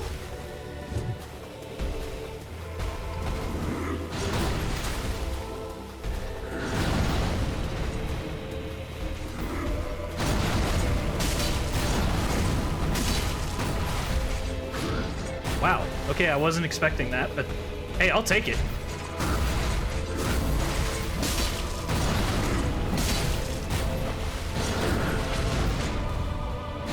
Oh my God, that's so annoying. I briefly got distracted because in my head, I was like, hey, turn side eye. How close am I to the ledge? And like in that split second hesitancy, he hit me. I'm like, took my eye off the ball. Can't have nothing in Lothric.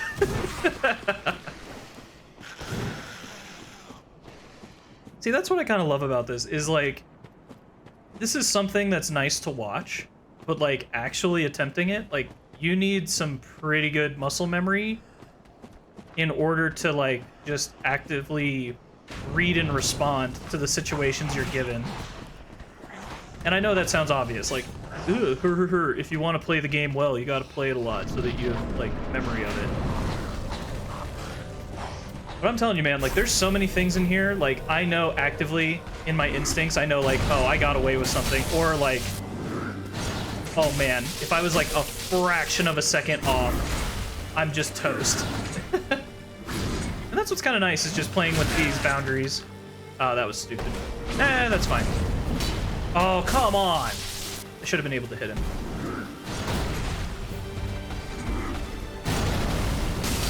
Yeah, this guy is kind of annoying in that you have to really pick when to heal. Because there are just some times where like, okay, come on. I don't got all day.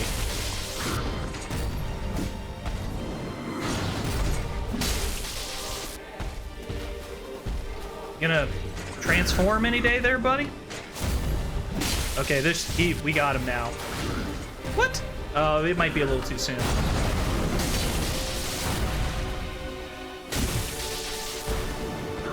Now he should be.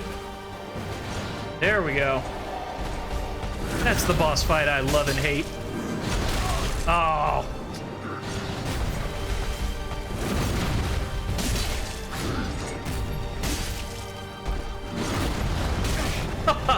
I keep forgetting about the rocks. Okay, I should be safe.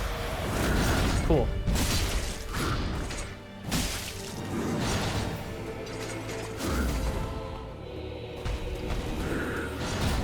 Okay, he goes into his charge. That's fine.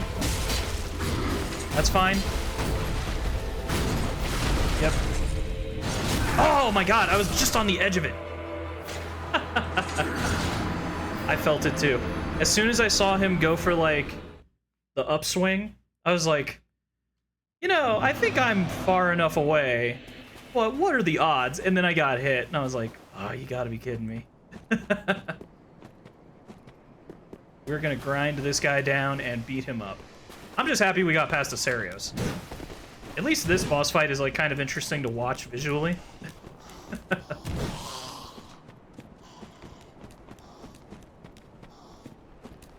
Let's see how this goes.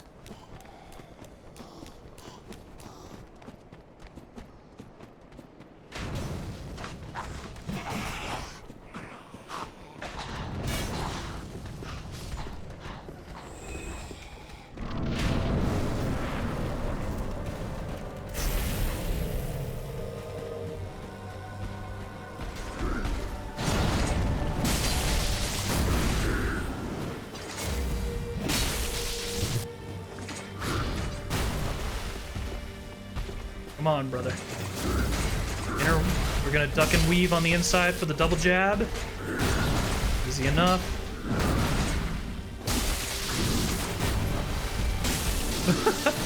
I don't know why, like...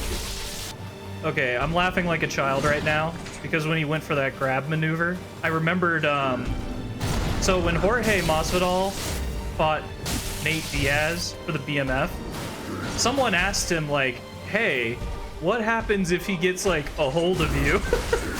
And I think he said like he can hold this dick. For people who don't know, those are UFC fighters. And the BMF belt stands for bad mofo. If you don't know what mofo stands for, you probably shouldn't be watching my stream.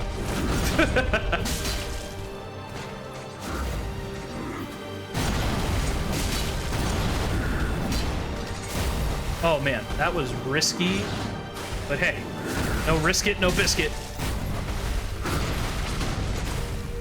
Come here, brother. I'm not letting you dictate where I go now. Yeah, he's like, yeah, right. You're gonna go exactly where I tell you to go. That's fine.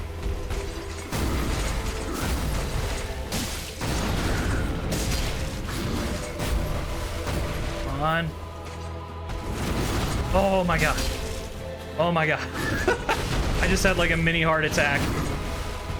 I thought I was too late on that one. Come on. Yeah, you're gonna try and roll away from him every time he turns his back to you. So when he's in the middle of that twirl. Oh, no! Dang it. Man, this is good, though. Like, the fact that I'm grinding him down to, like, 75, like, 25% health, like, 35 to 25% health remaining consecutively on attempts. This is good. This is just me, like, I'm getting into the thick of it, and I'm losing track of my stamina, and then I'm getting caught. Like, on that one, I just immediately felt it as soon as I went for the double roll as he went for the second jab. Excuse me. I could just tell very quickly. I was like, oh, this is off schedule. Like, I'm out of his rhythm. He's gonna hit me. And he did, and I died. Now, I don't know if a Ring of Steel protection would help here. It might increase my survivability, because I think he does purely physical damage. Yeah, he doesn't have any elemental modifiers. If I remember correctly, I don't even think I technically have to dodge to get around his jabs. Ooh, the shoulder check. That's fine.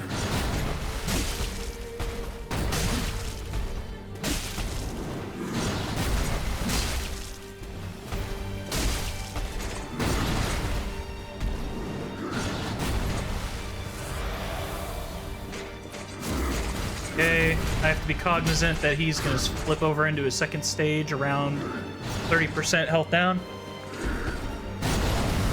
Oh my god, my allergies are killing me. It's probably because I opened a window.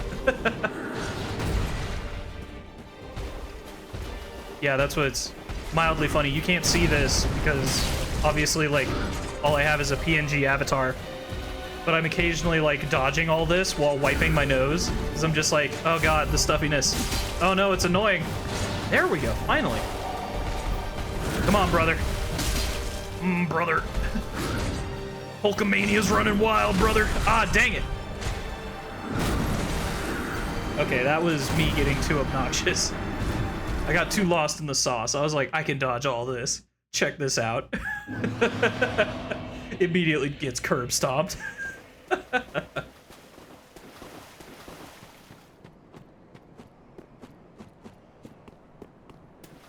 Yeah, that's what's just so fun about this, is like all the small little timing and positioning and everything. Like, so for me personally, I think I enjoy playing like Dark Souls games on level 1 because it really makes you play by the game's mechanics. Sometimes that's good, sometimes that's bad, but I find it a lot more fulfilling because it forces you to really analyze their attack patterns on a much more deeper and complete level. So for instance, I'm doing all this and I'm just like, okay, I know this attack is going to chain into this attack. I know the probability distribution based on this attack is going to lead into this attack. Like, you have to think in those terms and practice it so much that it becomes like second nature to you. And I feel like it's so much more fulfilling because once you, it's like solving the hardest part of the puzzle. If you do it once, arguably, as long as you remember like your timings and everything and like your reflexes can back you up, you've solved the puzzle, like, in completeness. You're like, oh, I know any situation, I know how to take advantage of him, and do this and do that. Whereas other, like, if you play with other playstyles, and I'm not saying they're wrong, by the way. I'm not trying to be like an elitist snob about it and be like, oh, you really got to do this to get the full breadth of the experience. I'm just saying, like, for me personally, solving something in completeness is much more gratifying. Oh, I mistimed it. But yeah, like, the best example of it is, like, if you guys ever watch me fight Prince Lotharic, I have that down to, like, scientific completeness. Like I said, he is like the one boss that I take probably credit for in saying, like, anytime, anywhere, any place, I think I got this guy broken down and I know how to beat him. You give me any weapon, I think I can beat him. Other bosses, that's not always the case. Like with Champion Gundyr, I think I have like a pretty good game plan. It's just there are some boss fights that rely more on your reflexes and others that rely more on strategy. And this is one of them. I think definitely strategy and reflexes are tied very well together. It's not like just a, oh, if you just circle to the left and hit every 3 seconds, you're gonna beat him. This one is like, no, you gotta be on point when you're dodge rolling and taking advantage of your iframes. Obviously, I'm not. But you know, I keep spending all this time talking about like dodge rolling and using your iframes for leverage. You know, screw it. I'm willing to take the hit on damage if it means I have a little bit more survivability. I'm fine with that, because I'm already going to be trying to emphasize boosting with gold pine resin for the additional electric damage, or lightning damage, however you prefer.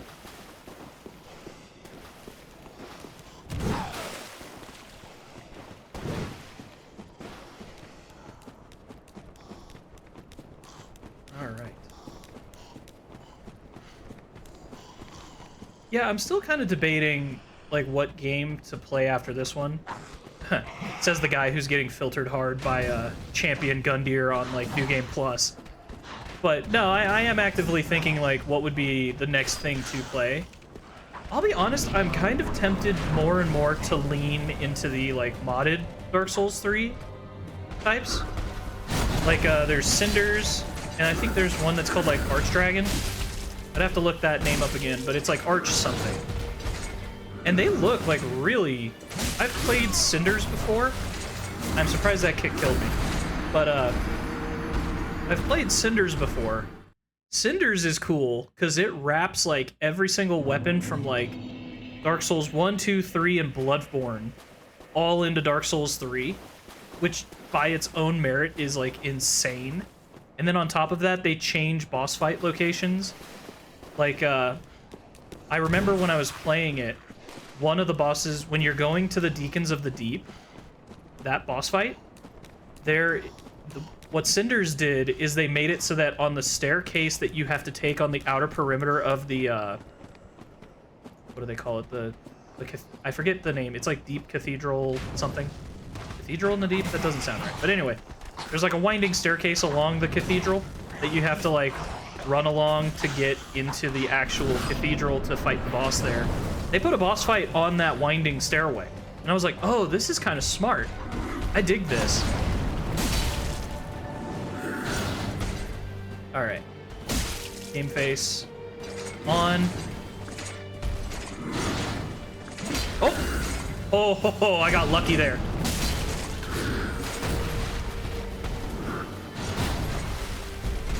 Oh, no! Ah, dang it. Yeah, see, sometimes judging the distance with this guy is kind of hard for me.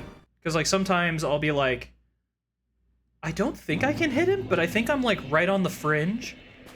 Because, like, you've seen a couple of the ways I've died. Like, he'll shoulder check, and realistically, like, he's shoulder checking the air, but I just happen to be, like, 2 feet to the side of him, and somehow I get hit. Like, the hitboxes in this boss fight are always a little weird, so I'm kind of like, I think I can hit him from here? But then as soon as I saw him switch up into the jab, I was like, uh-oh.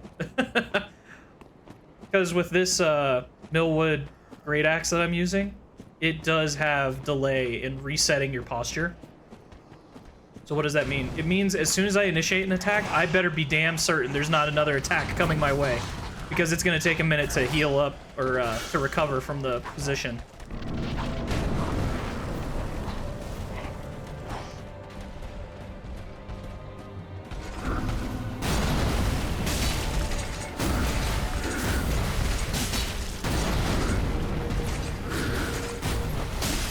Yeah, once again, just kind of reiterating, like, this boss fight is all about strategic use of stamina when you're fighting it at Soul Level 1.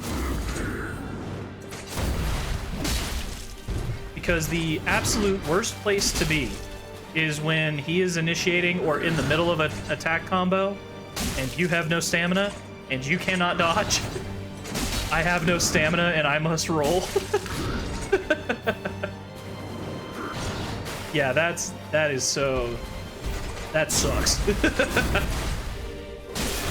Oh, oh no! I couldn't take advantage of it. That's fine. Now let's see. I gotta be careful in how I do this. Oh, ho, ho, we got it. All right, now I'm ready.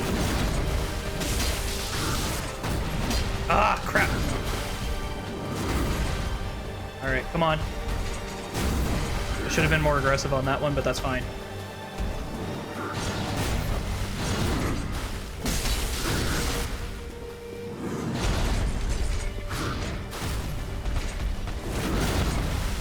Free hits, take it all day.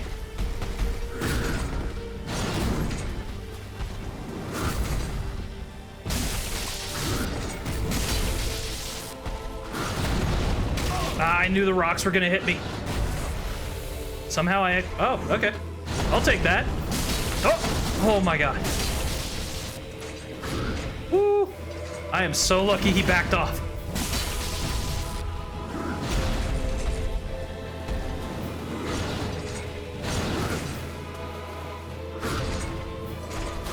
Okay.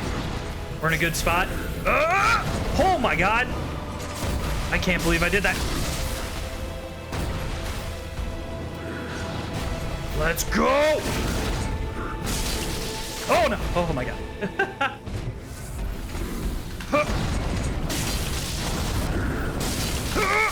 Oh my god. Oh my god.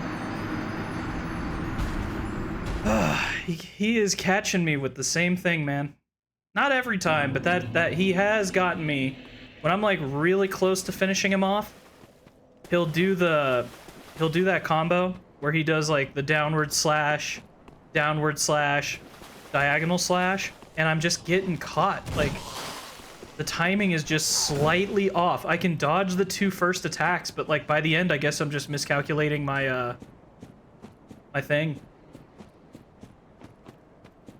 Oh, but you know, just kind of circling back, I didn't really notice too much of a difference when I switched over to the Karthus Blood Ring. Oh, that's probably why I'm getting lucky on some of the Okay, I'm cool with that. If it helps me extend my iframes and get out of danger, I am fine with that.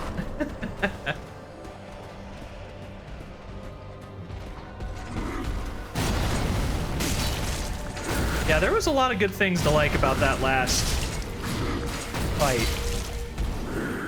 I was taking advantage more of the fact that I had Gold Pine Resin in the second phase.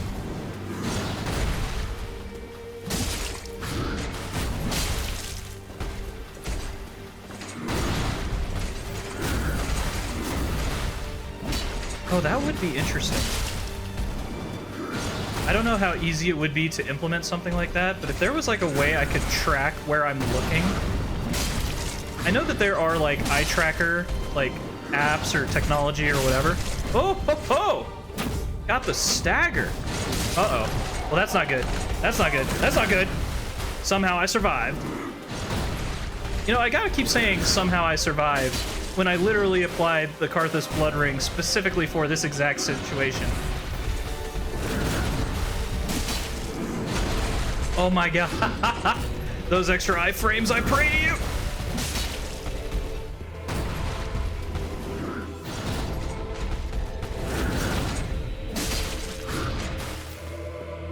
Oh, this is nice. Come on.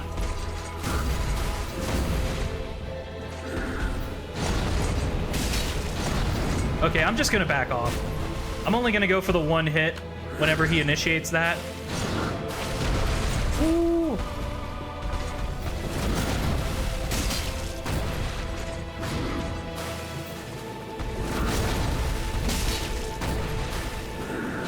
He's keeping...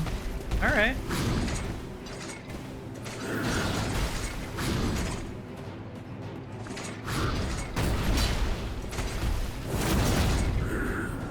Oh no! Ah! Dang it! I'm having a lot more confidence though. Those extra iframes are paying off a lot. Like, whenever he's doing the down stomp, and it's doing like I don't even know what you would call it, but it's just like a pressure wave that's kind of like disrupting me.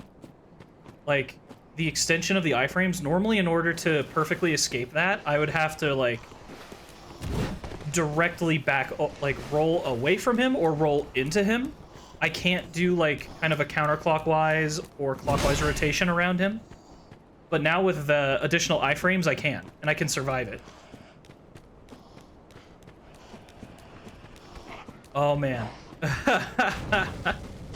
Oh, the tide, she is a-turning. And, I mean, we're getting him down to, like, less than 10% health. I just gotta punch it in. Let's go, brother. Let's see what you got.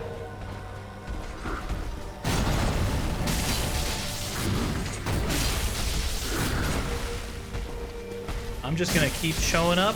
I'm gonna keep beating you up, brother. I'm saying brother too much. Oh, that's bad. Oh, he killed me. That is... I don't know how that's happening.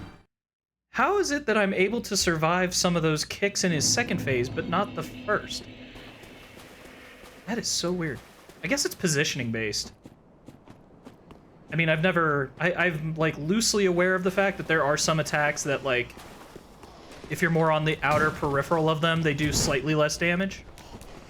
But normally, if he successfully kicks me, I'm kind of in the same place all the time, so I'm surprised, like...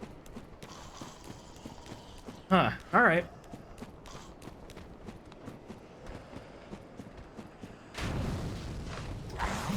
Oh man, this is gonna be good. Man, I really hope if I can get to New Game Plus Plus by the end of this weekend, I would be so thrilled.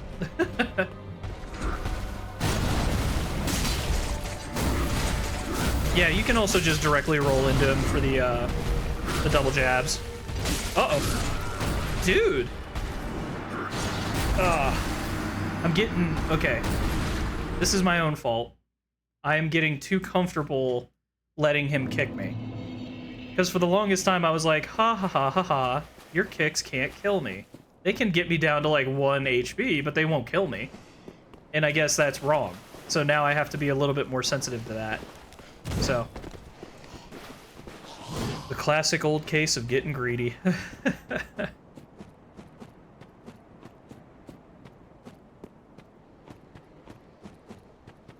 Let's see here.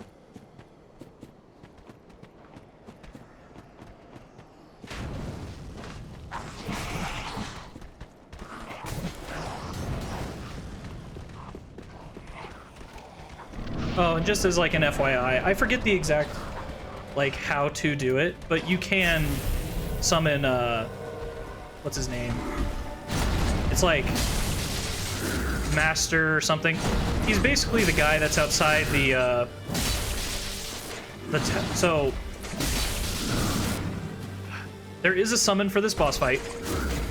You see him as an NPC standing outside the tower in the original Firelink Shrine. He will not help you. He will stay around. Dude! This is insane. 3 kick deaths in a row. Oh my god. I am trash. We gotta, like, tighten this up, homeboy. You can't be out here getting kicked. And that's so annoying, too, because that's, like, one of the most easy to read moves that he has. Because literally all you do is you, like... Okay, let me think of how he stands. If you are standing to his outside left quad, he will almost always go for the kick. Especially if you are facing, like, part of his back, and you're, like, flanking him to the side, you're almost, like, controlling it at that point with your positioning for him to shift into the kick attack. So, like, the fact that I'm getting hit with it shows I'm really not giving him, like, proper credit. I need to button this up a little bit.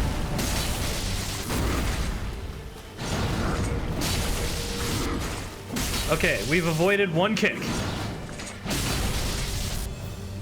And I'm being terrible with stamina management.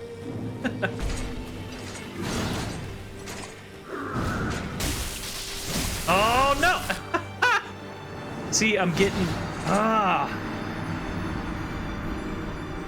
So that was a mistimed... You can hit him twice there, but I hit him too late. And by the time I had committed to the second attack, I saw the kick coming and I was like, I can't get out of the way. It's so Jawari Dayo. Like, it's not going great.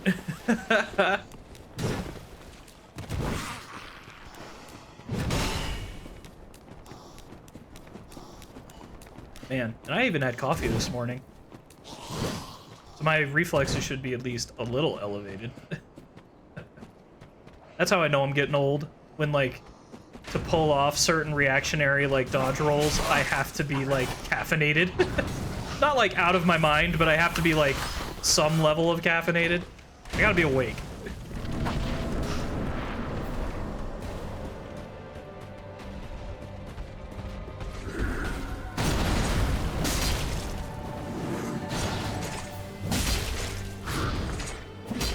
Yeah, so for this guy, first phase, don't be greedy, monitor the stamina, get one hit off, and just accept it.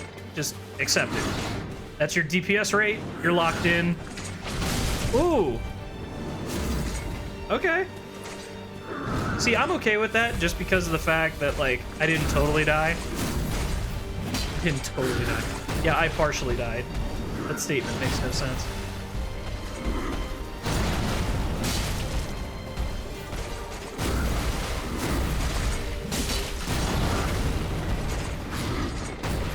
Now I'm trying to be, like, hyper aware of his kicks.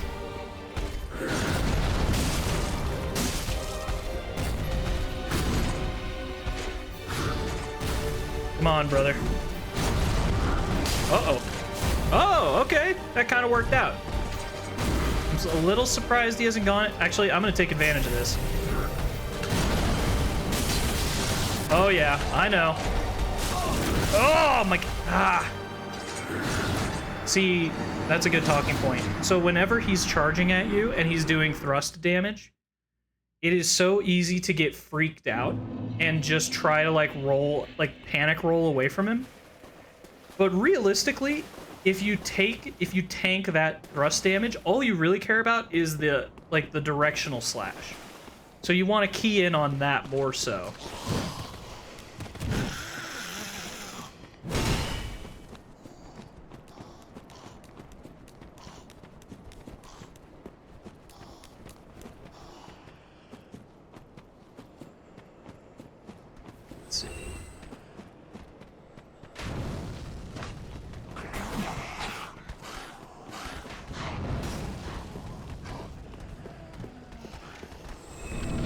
And I've done it a few times, but generally, so the reason I'm calling out to his second phase as soon as I see it start to happen is because I'm reminding myself, like, hey, when he goes into his second phase, it is infinitely better for you to be away from him, because otherwise you're going to get caught up in his roar, he's going to stagger you, and then you're just like, it becomes a much tougher situation to mitigate.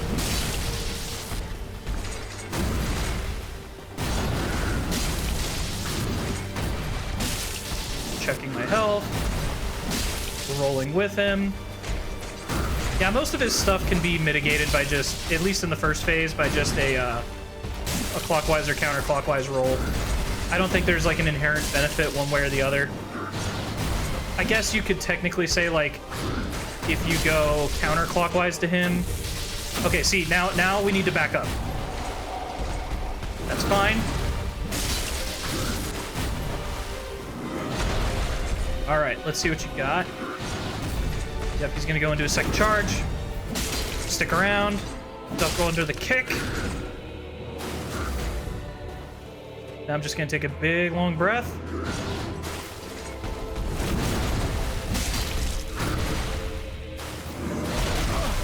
Okay, he staggered me, but I took no damage. That's fine.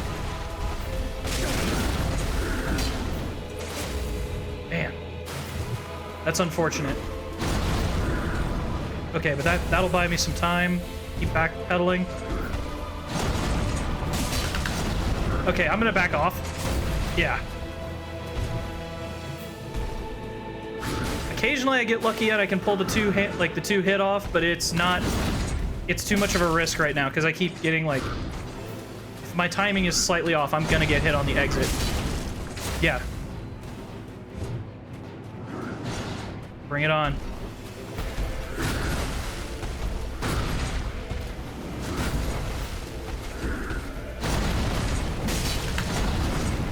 Yeah, I'm just gonna duck out.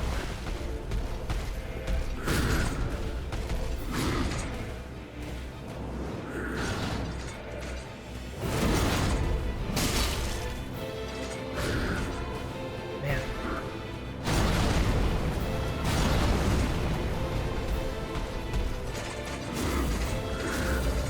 I'm playing too defensively right now.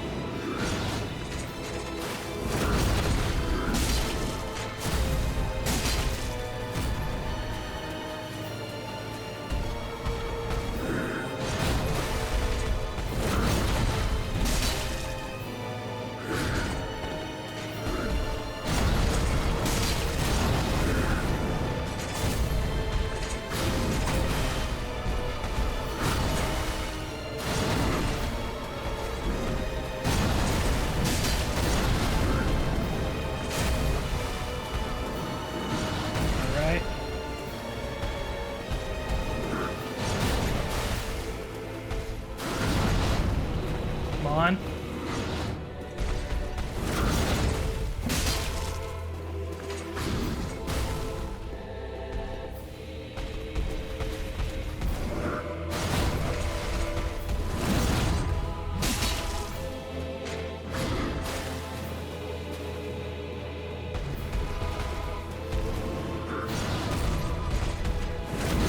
We got him. Woo, hoo, hoo. There we go. Soul of Champion Gundyr. New Game Plus SL1 Champion Gundyr down. Let's go. All right, now that I actually have a moment, I can go check out what item is over here.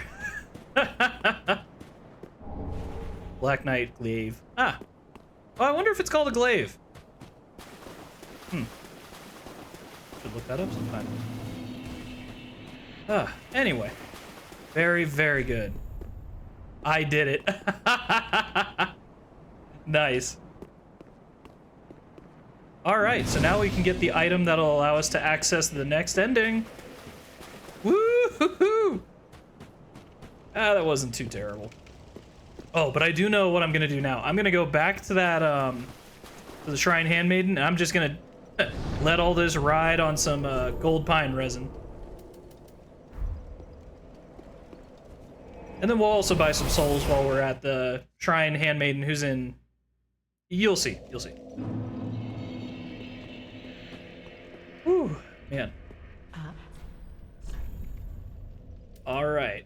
Let it ride. 120 gold pine resin. Let's go. I'm gonna be more modest. I'm only gonna get 110. Perfecto. Passion 1. Huh. Woo-hoo-hoo. Man. All right. Now let's go get that item I kept talking about. So, if I remember correctly, there's a couple rings you can get in this area, depending on what New Game Plus status you're at. I know on New Game Plus Plus you can get the life ring plus 3. That's the only one I can immediately remember. Some of the rings, like past plus 2, you have to go into the DLCs to get. Yeah. Just trying to remember what's around here. That's fine. And this is going to be guarded by Black Knights, so just be aware. Like, they're stronger than the usual knights that are guarding this place. Yeah. But I'm just going to run by them all, because I don't care. And then I think they generally disengage once you get in here. Alright, this is going to be a coiled sword fragment. That's all great. You can trade that in for a Titanite slab with Pickle Pea. Well, a lost lamb wandereth in, with nary a peep from the bell. Well, thou shouldst my purpose know. What can this old handmaid provide thee? Alright. So I'm going to take the time to get those humanities. Priestess. And then that's really all I care about. Yeah, you can also get the tower key. You can get the, basically the armor set of Ocerios, the Abyss Walker from Dark Souls 1 DLC. Best not. And I'm trying to remember. I think this is coal? Blacksmith hammer. Yeah, and if I remember correctly, there's nothing back here. This looks like there would be a spot for like a hidden wall, but there's not. But there is a hidden wall over here. So there's an NPC questline that I haven't pursued in any of this so far, but if you, she's basically trying to become a firekeeper herself, which is very prevalent to this. So we now have the eyes of the first firekeeper. We're going to give this to our firekeeper. She's going to see a vision of darkness, and she's going to help us usher in the new age of darkness. I'm trying to remember if there's any items of particular note that I need to be aware of. I don't think so. Oh, I can go check to see if there's a ring. I don't know if there's one in New Game Plus. Yeah, okay, so it's New Game Plus Plus is where you're gonna get that ring. Let's see. There might be one on the upper story.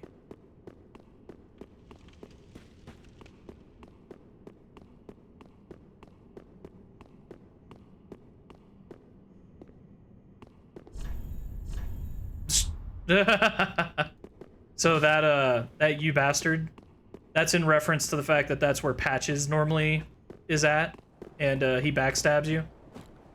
Oh, what's this over here? Ring of Steel Protection +1. Well, get out of town. I didn't know that was there. All right. I think we're pretty much done here. I think I'm gonna get killed by the Black Knight if I stick around here, so I'm just gonna use a Homeward Bone. We're gonna go back to the Shrine Bonfire. And then I think...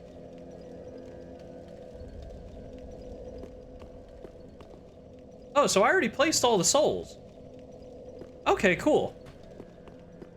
So, okay, that definitely defines... So now we've got Soul of Cinder left. Okay, cool. The Skull Ring. I don't even remember what that does. Easier to be detected by enemies. Yeah. Yeah, I love that.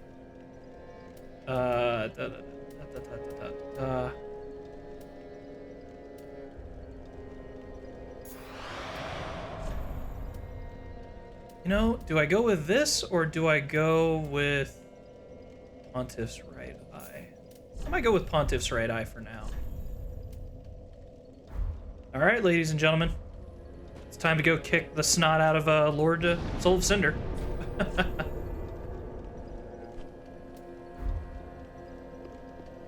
Let's go see how quickly or not quickly I can do this. But we're doing pretty good. So I'm 2 hours in and I've beaten 2 bosses. Okay. Not a terrible pace. Oh boy. This is gonna be fun. I've already been practicing against this guy for New Game Plus Plus, so. What you got?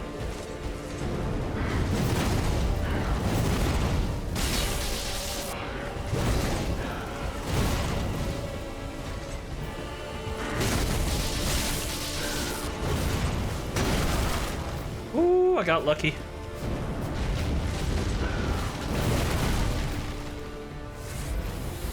I don't like this. I'm acting too defensively.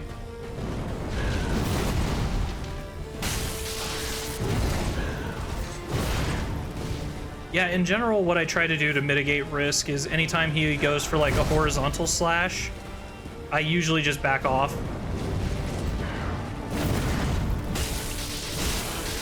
Like that, I'm just gonna immediately run away. Because I want to get him like zoom. Oh, okay, actually this is fine. Okay, now we're just gonna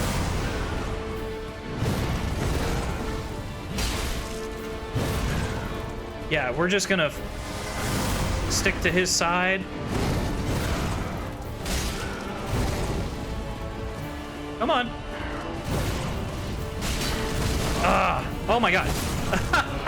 Dang it. Yeah, so with this boss fight, I would say... Okay, so to talk about it a little bit, we're going to have his first phase and his second phase. First phase, he is going to have 4 different weapons that he will alternate between. You saw the sword and the spear. He has 2 others, a scimitar and a magic, like, scepter. Normally, the scepter and the spear, I have pretty good luck in kind of whittling his health down, like, pretty effectively. Sword is a little bit different because sometimes the attack path, you just have to take what he gives you. It's harder for me to, like, know specifically, like, how to consistently do damage to him. Because there'll be some times where, like, I think his attack combo will have ended, and it turns out I needed to be more fearful of his follow-up attack possibility. That's not... Oh my... Oh, thank God. Okay, so this is another good thing. I can... On this one, New Game Plus, I can take a hit from him and not die. On New Game Plus Plus, I can't get away with that.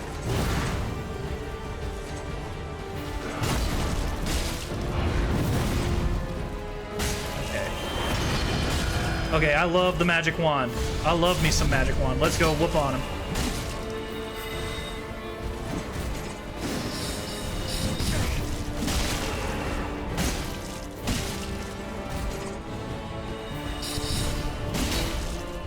And I just like it because of the fact that, like... Uh-oh. Ah, I knew it! I was too far from him. Or I was too close to him. So there's... It's kind of annoying because you don't know when he's going to alternate between weapons. So it makes it pretty difficult at times to know, like, how to do certain strategies. So, for example, if he goes into his magic phase, he might be in that for long enough that you can take, like, half of his health. Conversely, like what you just saw, he could briefly go into it and then switch up to spear, and now I'm really close to him, and now if I just don't have my head screwed on straight, he can just whoop up on me.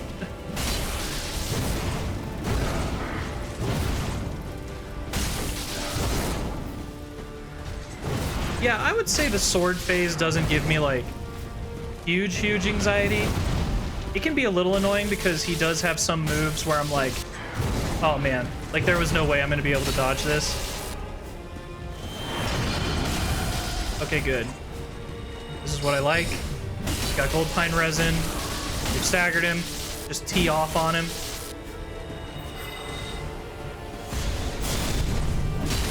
And you would think with, like, the homing missiles and everything, I would be generally more afraid of his, like, magic phase. But I'm really not. Like, literally, you just saw. Okay. Of course, in the comedic timing of Dark Souls, as soon as I say that, I get, like, filtered. But, no, with his, like, magic phase, or whenever he's, like, casting attacks with that scepter, it is on such a set timing that you can eat him alive. Literally, you just dodge roll into his attacks, clockwise, counterclockwise, usually with his, like, when he uses his scepter to, like, send out the different... I don't even know how you would say it. Like, he sends out 2 waves of, like, magic bullets. Usually with that, I can just dodge roll into him, and I don't even care.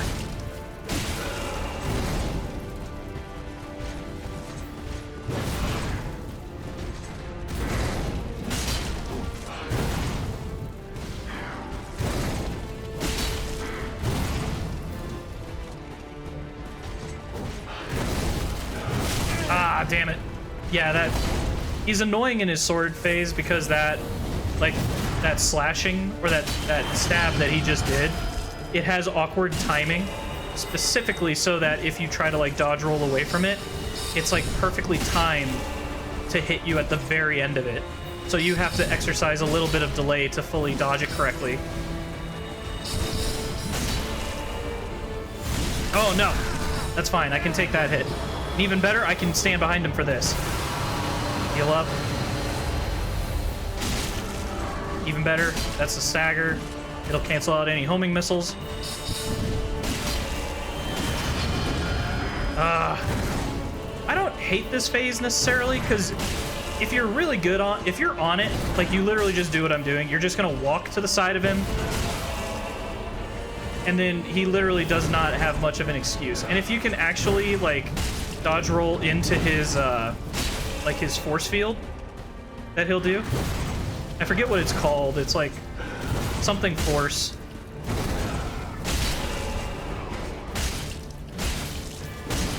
Like that. Yeah. See, I dodged rolled into it, like out of it. You can dodge roll into it and get pretty good effects. Like that. Uh-oh.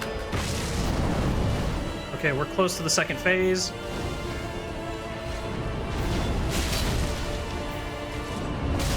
Oh, no. Okay, I'm fine with all this as long as he's not tracking me down.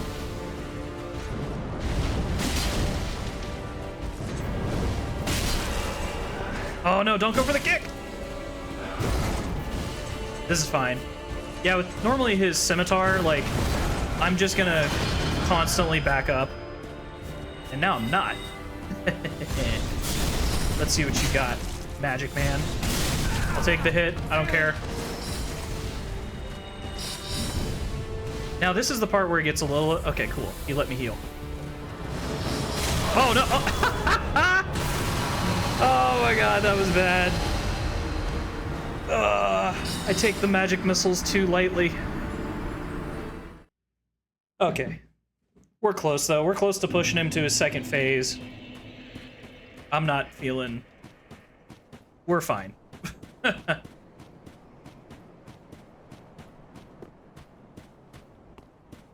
Yeah, so then once we get him into his second phase is going to be way easier.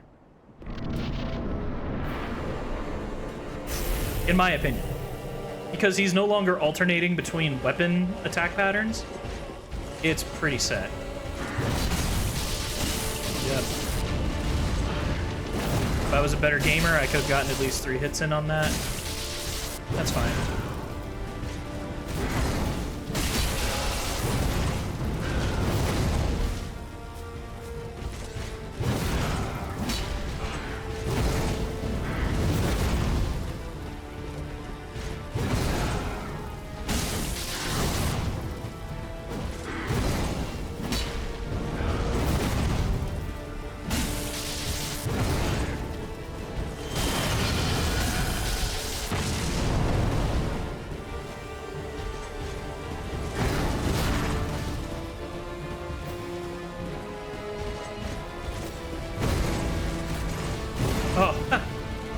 I forgot to change the title for the stream. Ah, that's fine. Could have sworn I changed it. That's fine.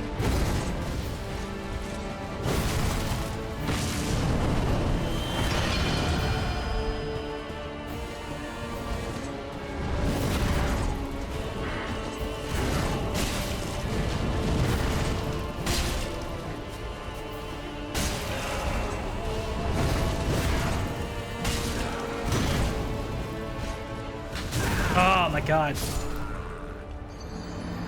Yeah, the spear is one of those situations where, like, it can go from really good to really bad very quickly. Because in a very good, like, if I'm on point, I'm basically going to be circling around him in a counterclockwise manner, away from the spear. He's going to try to, like, jut it out, and I'm just going to conveniently, just by walking, be always away from it. Circle around him, punish him, easy peasy. However, the minute I get tagged once with a hit, that changes the entire algebra and risk mitigation of the, like, that changes everything. Because now I'm basically fighting for my damn life. Because when he has his spear, it becomes, oh no. I should be better about that, punishing him.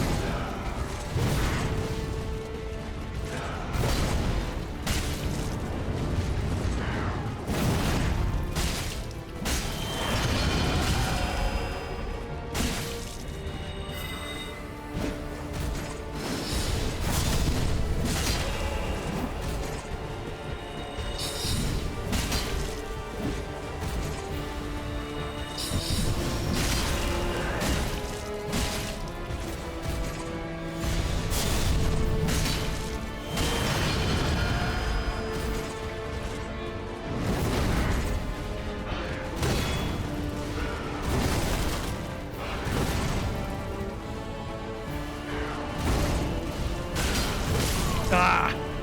Dang it. Yeah, as you can tell, he just demonstrated it there. He can do consecutive hits, and it's not always, it's variable. So he has an attack like that with his sword phase, or just with his sword attack pattern, where he'll do an upward slash, and he like turns his body 360 in order to do it. He might do it once, he might do it 3 times. Like, you just don't know. So it's really on you to know, like, basically to like really like have a little bit of a delay after every attack to see if he's gonna go gear up into another one. Because you can't just like attack him immediately after he attacks, because there's too much variance in his attack patterns and you're gonna get hit. You have to like give it a little bit, see like how he reacts, because it normally, like that move right there, he can do that up to 3 times consecutively. But yeah, I'm constantly watching, and there I just did a bad mistimed roll, but the idea would have been the same. Let's see. Okay, I'm not getting this out of this what I wanted, so I'm gonna go back to that. I like the additional frames. My game is so heavily dependent on it. I think it's just a better thing to ride or die with right now. But yeah, you basically, you attack, or he attacks, and then you have to have the discipline to be like, hold on, is he gonna chain into something else? Because he can build off this, depending on what attack he just did. And then if you see him go into the next attack, that's when you dodge instead. But if you see him kind of like go into a stance, like slowly, you know, okay, the attack pattern's over. Or he's just resetting. Damn it. Oh, that's why. Oh my god, I'm an idiot. In the description for the Karthus Blood Ring, you get extra iframes, but you get weakened. So no wonder. I could survive his hits, like Champion Gundyr. That's why I was dying to his kicks. Because I got the extra iframes. Okay, this is all making... I'm so stupid. Of course. Of course there's not just, here's more iframes ring. You gotta take some downside with it too. But that's fine.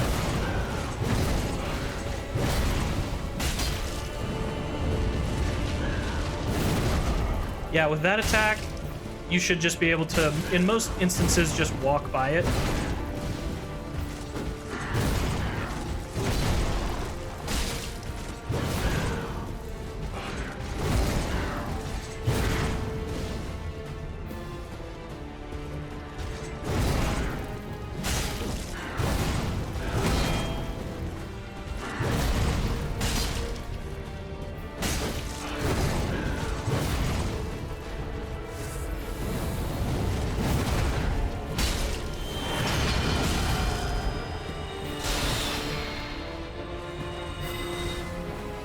Oh, I'm dead.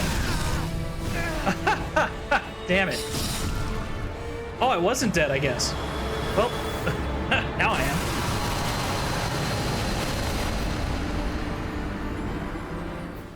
Ah, that's fine.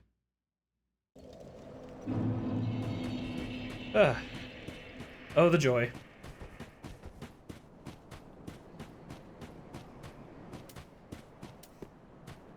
Yeah, there's a couple things. When I was playing Elden Ring for a little bit, it was kind of funny. So I noticed that my attack and shield were mapped to opposite, like, mouse buttons. And I was like, what? Why did I do this?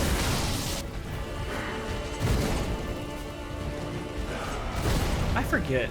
I swear there was like one game that like by default mapped it like opposite. But I can't remember off the top of my head. Because I remember there was one game where I had to like specifically go into it and say like, hey, don't map it that way.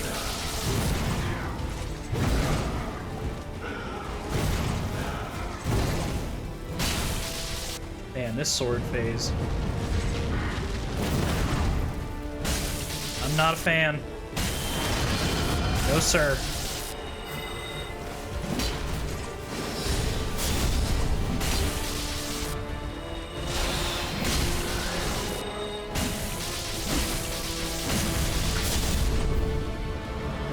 Oh, hell yeah. Oh, no, no, no! Oh, my God. See, the positioning with that is so tough because as soon as you, like, I start going into my heavy-handed attack strikes, it'll automatically, like, draw my character closer and closer to the, like, attack that he's doing. So I'm, like, every now and again, I have to, like, stop attacking just so that I can reposition myself. And you can even, like, try to walk all the way behind him and somehow, like, you'll just walk, like, with the way you're shifting your feet while you're attacking. You're gonna end up in the fire pot, like, right in the path of that magic attack.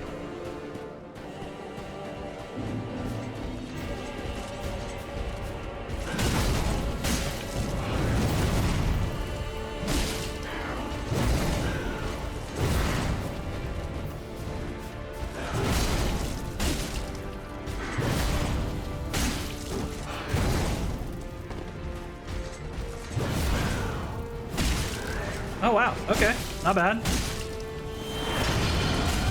Even better. Yeah, it's always mildly intimidating when he first goes to his scepter, because I don't know if he's casting, like, that homing missile, or if he's casting, like, a magic missile. And if he goes for the magic missile, it can kill me. It's, like, one of the few magic attacks. Oh, wow. Back-to-back staggers? We are so back. Uh-oh. It's so Jover. Oh. Oh, ho, ho, hold on. Don't touch that dial, ladies and gentlemen. I could probably be more aggressive, like, with the frequency of attacks that I'm doing, but I prefer just doing one attack as I circle around him, because I have found previously that he can... Wow, this is insane. Oh my God. Okay, I'm gonna heal up and I'm gonna apply some resin. Okay. Oh, damn it, we got caught up in it. That's fine.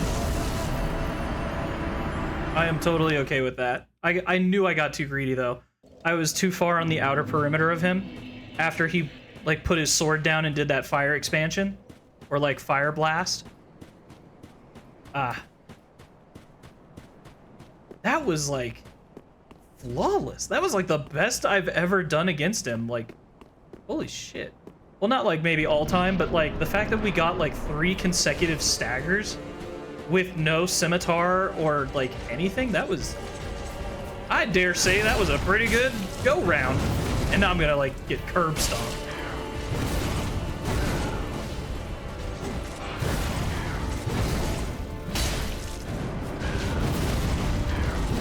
See, he can do it, like, up to 3 times in a row. And it's up to you to watch him to make sure that he's really done doing those attacks.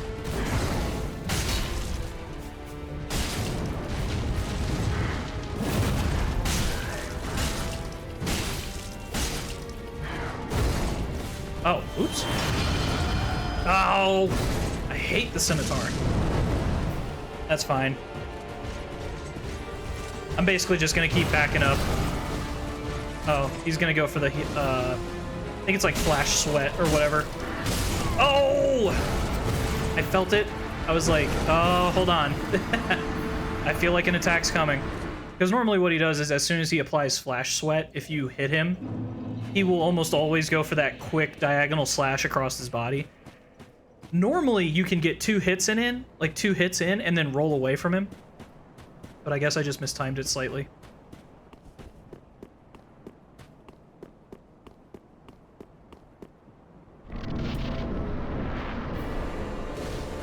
Alright, now that I've got like 120 plus more gold pine resin, I really don't have to be stingy on this.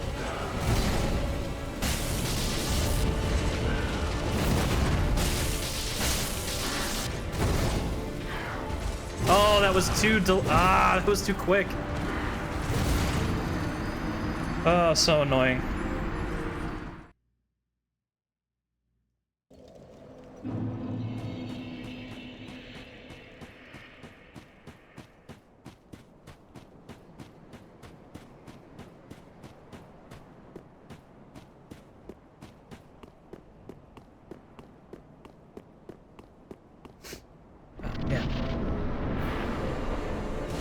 Man, my nose is running.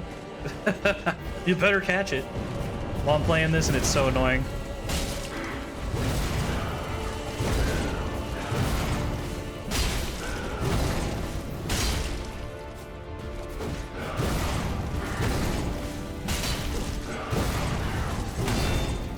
Yeah, sometimes just positioning-wise, you can escape to the side of him whenever he's doing that upward slash, and you don't even have to dodge roll.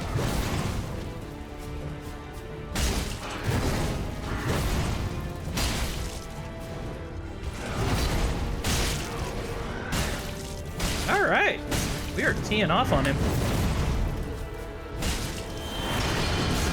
Oh, whatever. I'm fine. Oh, okay. Oh, crap. I don't have enough time.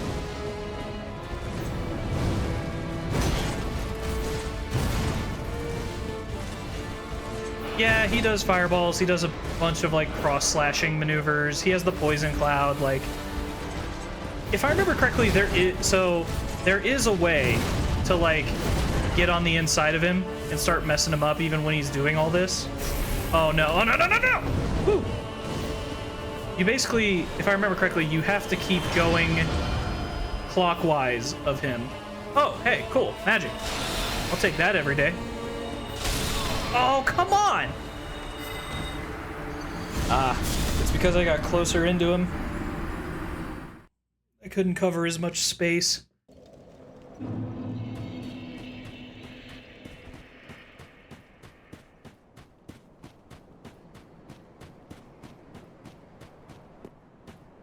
Da-dee, da-dee-doo. Yeah, one of these days I need to go through the Ariandel DLC and show everyone, like, the Freed fight. Because that fight is just so amazing.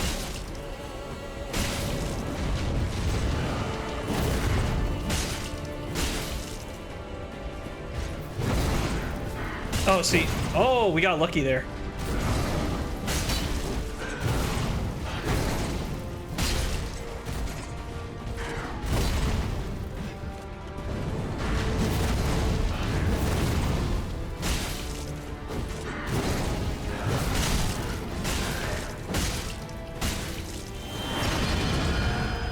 Not the scimitar again. All right. Do your stupid little tricks. Oh, he's doing flash sweat now. Okay. That's fine. I mean, all that does is guard against fire damage, and I'm not doing that, so I don't really care. Oh, here we go.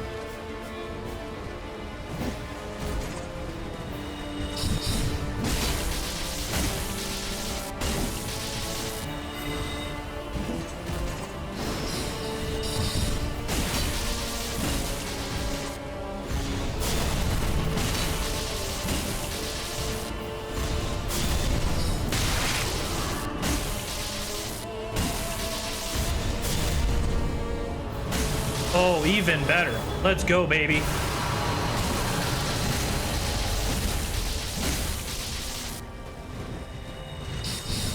How is he still using magic? This is insane. Normally he would never stick with it this long. Okay. Back off, back off, back off. Oh no, the lightning wore off. Oh man, I can only get one hit in. That's fine. I'll take it though. And while he's doing that... Oh, come on. Oh no! You gotta be kidding me, man. Oh, the kick. Why? Why on earth would you do a kick? So annoying.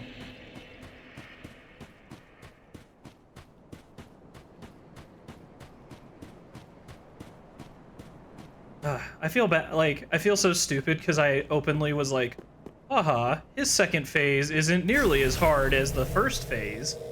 And I'm just constantly, like, that's like 101. You know, as soon as he goes into his second phase, he's gonna have like a fire burst. Then he's gonna go into the long convoluted combo where he has like all those like different cross slash. Oh, that was, oh wow, okay, I got lucky there. Not lucky again. That, yeah, oh man, that Karthus Blood Ring's putting in some work. Ah, come on.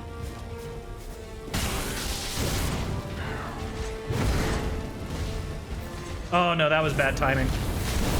Actually, that kind of worked out okay. That was bad decision making.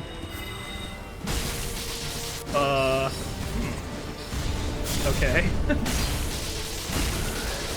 All right, I'll take it.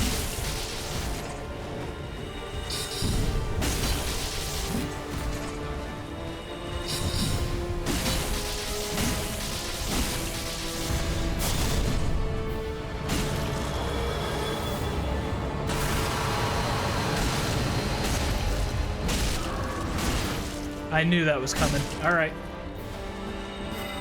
What? Oh. Oh, it's my worst. Oh, this is gonna suck. Okay, so when he's got those homing missiles and the scimitar, you cannot dodge directionally, like backwards away from him. You have to constantly be going to the side. I'm just gonna run away from him and let it like spawn out, like time out, because I just don't want to fight him. This is one of the few instances where I would actively advise people to, like, not watch the boss, but to, like, rather watch the homing missiles. Although they're not spawning again. Oh my god. Okay. Well, that's not as great, but that's better at least. Oh, fuck. Oh! Wow. You know, color me surprised. Why have I been trying to dodge roll through that all this time? I should have just tanked it. Oh, man. Oh, ooh. Oh, I got green! Ooh, oh my god.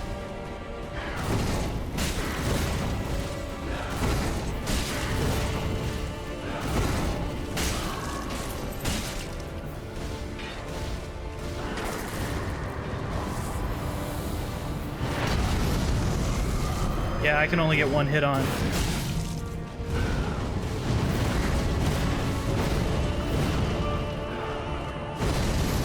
That's fine, I don't matter.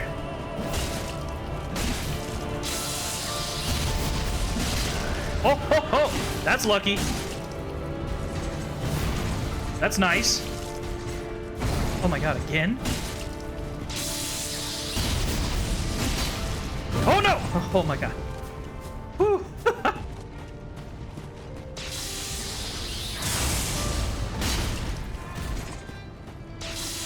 Oh yeah, this attack. We're just gonna run away. Oh my god. Okay. So some clarity on that. Running away will almost, I want to say on the order of like 90% keep you out of like will protect you against that. So you just run in a like radially around him and you're generally gonna not have a problem. However, if he initiates that spell and you're a certain distance like close to him, I would say like medium to short range, he will most likely lunge at you while the lightning is attempting to attack you. And at that point, I have yet to figure out how to block it. I think you just have to be aware that, like, hey, this is... You probably just have to run directly away from him, if I had to guess.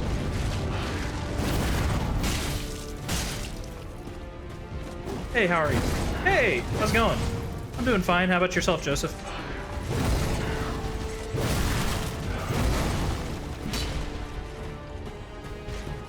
All right. Okay, we're just gonna stick to this side.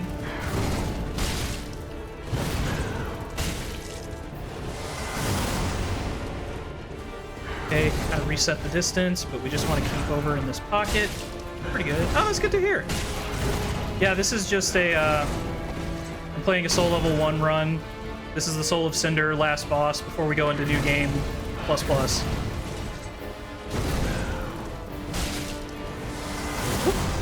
Oh, good lord.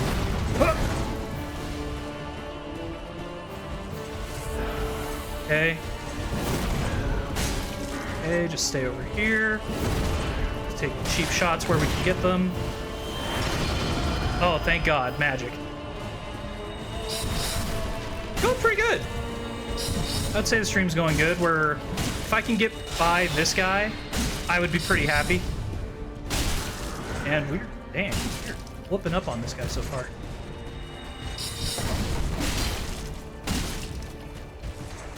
All right. Come on.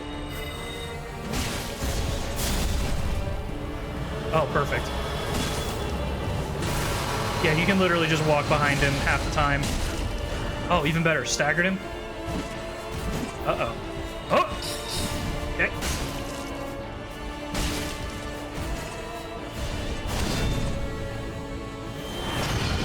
Let's see. Oh, thank you.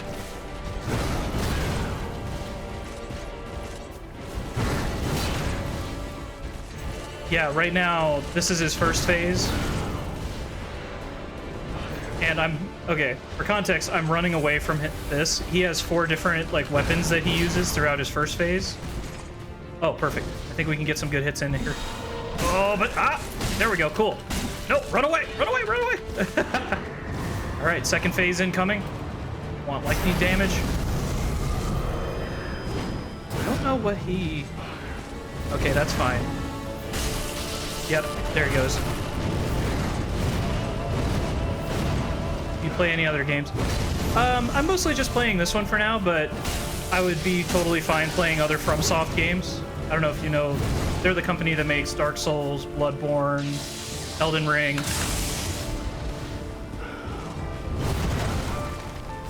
Let's see. Oh, okay.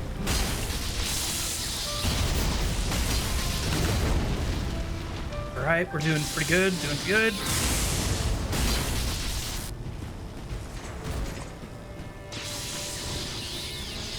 Oh, crap.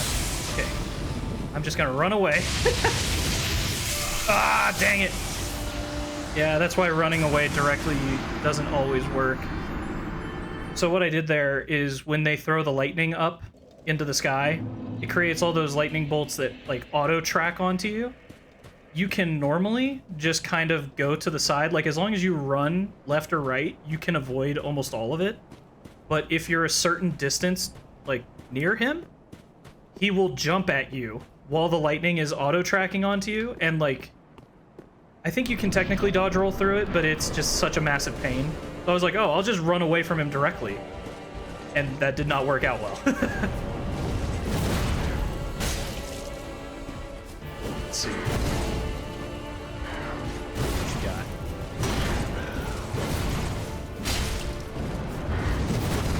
Okay. Okay. Oh! He got me. When he does that upward slash, where he's like rotating his entire body into it, he can do it up to 3 times. So what's your favorite game? I would probably say this one. This one's pretty high up there. I really enjoyed Dead Space 1 and 2.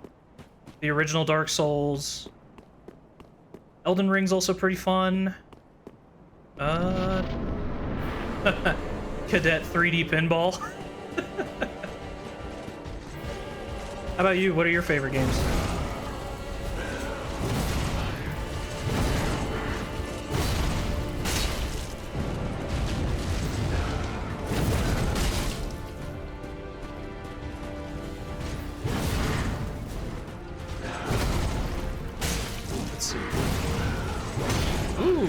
Oh no! Dang it. I didn't read that attack pattern well. As soon as he did like the upward swing and it like hit my shield and I kind of staggered a little bit, I was like, uh-oh, this is throwing my rhythm off. My favorite game is Minecraft. Okay. Minecraft's pretty solid. Do you do it with any kind of mods, or do you play vanilla? It's been so long since I've played.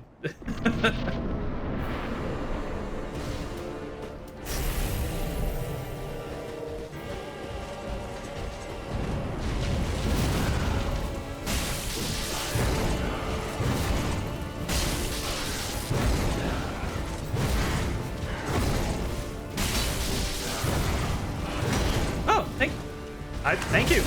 I'll take the compliment. Even though I'm getting my butt kicked right now. But I mean, this is the final boss. Welcome to Chekhov's Oh, well, channel. thank you. It's very kind of you.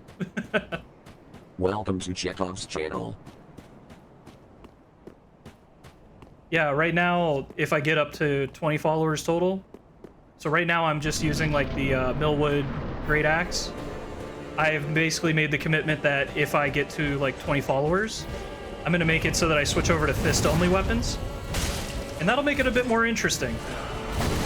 Every boss fight basically becomes a boxing match.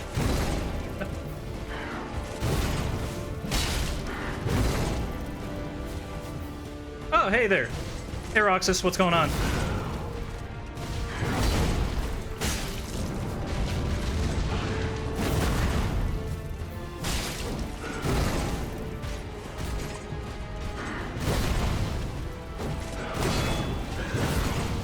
Using your artwork on your stream to attract more followers.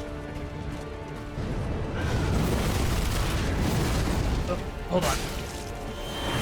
Ah! Yeah, maybe. Ah, I got it.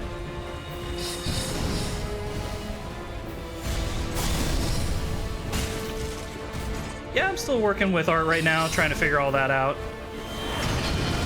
We actually had a guy in here earlier who was like, hey man, I'm just looking for work.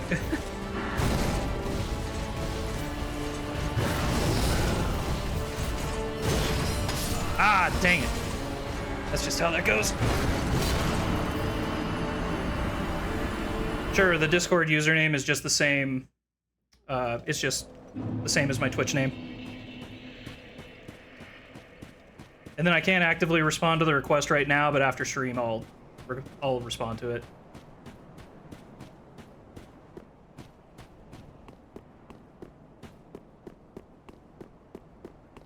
Hey Roxas, have you ever played Dark Souls 3? Like, have you ever seen the game? Anything? Another scammer? Yeah, I know.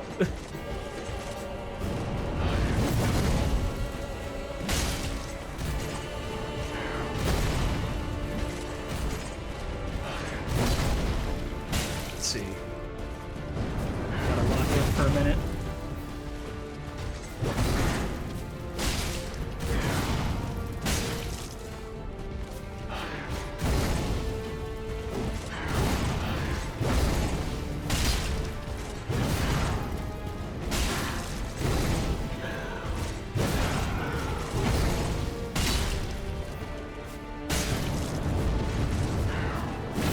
Okay.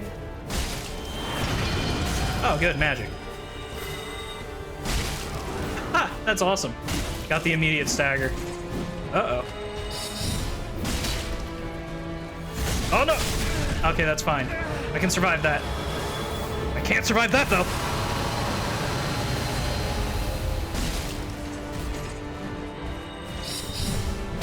All right. Easy peasy, lemon for breezy.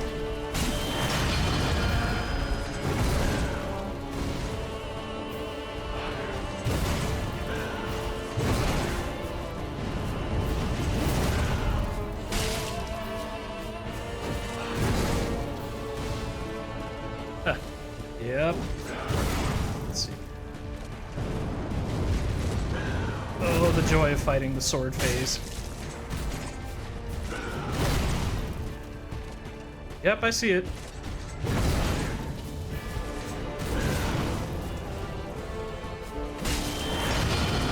Oh, not the scimitar.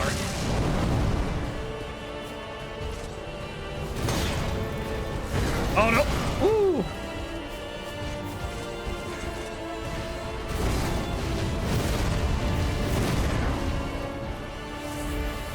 Yeah, for the folks at home that don't know what's going on, I'm playing a Soul Level 1 build on New Game Plus. This is the last boss to get to New Game Plus Plus.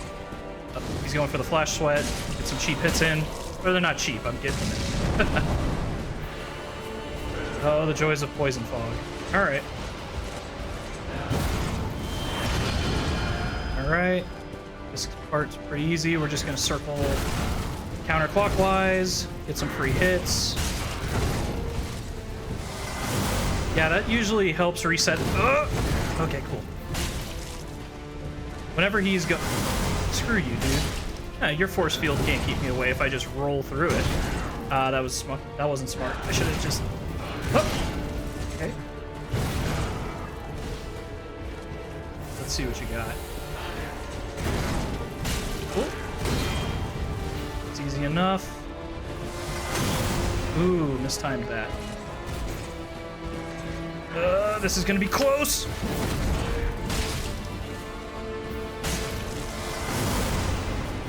Oh, no, you don't. Oh my god. I hate that he can do healing. That's fine, it won't save you either way. Let's see. Yeah. Nice. Alright. He's going into second phase.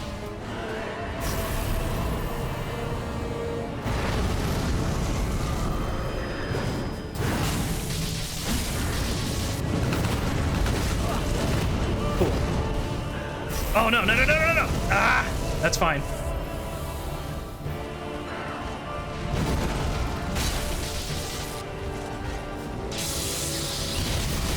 Yeah, that was too early. That was good. Oh, no! Woo! Uh-oh. Ah! Dang.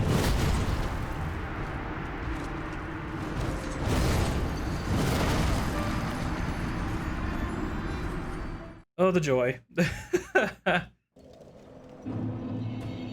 Yeah, I'm definitely eating some karma for the fact that I said his second phase is easier than the first. I still stand by that. I'm just making bonehead decisions, like the fact that I applied pine resin twice instead of going, like, shifting back over to my Estus flask. Yeah, that was dumb.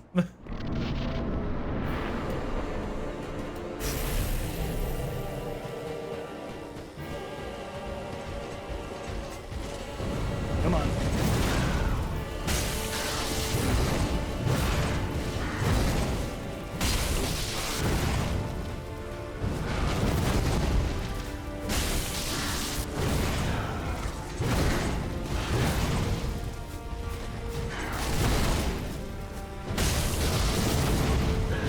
Oh, man.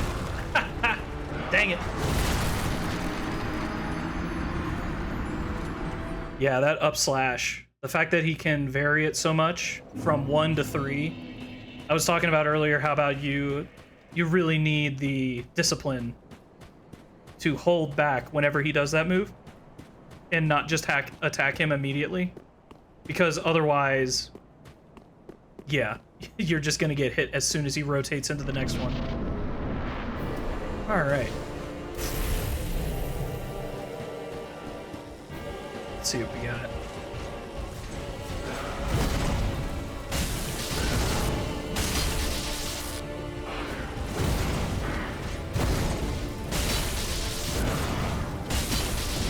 I gotta be careful with my stamina usage.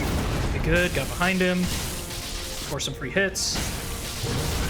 That's fine. Ooh! Ah, dang it. I should have known. I was just flowing with it too much. I was like, haha, I can get another hit in here real quick. Nope. Nay, said the Soul of Cinder.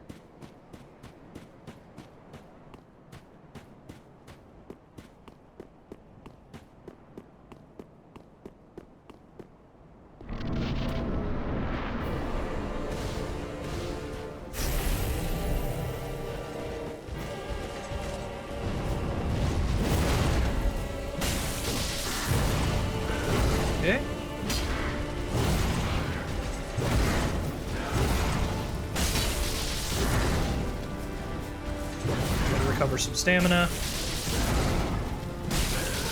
Whoop. Okay, yep. Anytime he goes for a horizontal slash and you back up, he's gonna almost always go for the thrust move, like maneuver.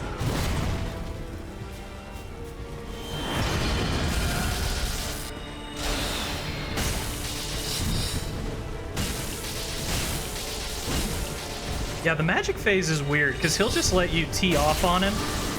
Like, you can hit him 9 times in a row sometimes and he just won't, like, do anything about it.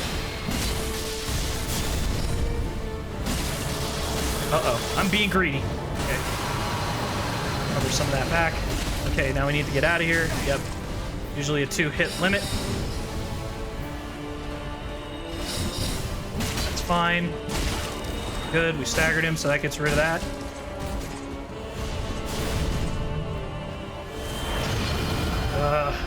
Oh. That's fine. This is actually preferred. We're in a really good spot here.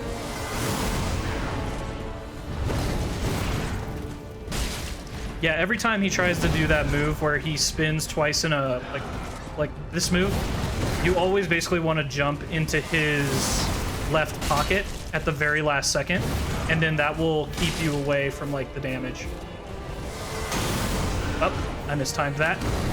Ah, and I didn't do that well. So yeah, normally what I would try to do is I would try to circle out, and you're effectively, like, that's just how I think of it, is you jump towards his left pocket, and that will keep it such that as he's rotating through his movements, you're not going to be hit with it. There are ways to do it at, like, farther away from him, but there's a higher level of risk.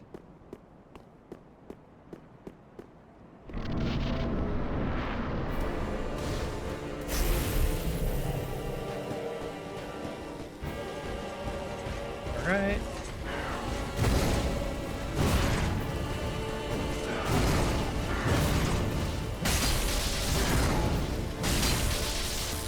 Let's see what you got.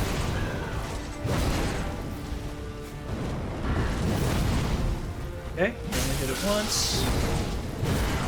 It's gonna back up slightly. Yep.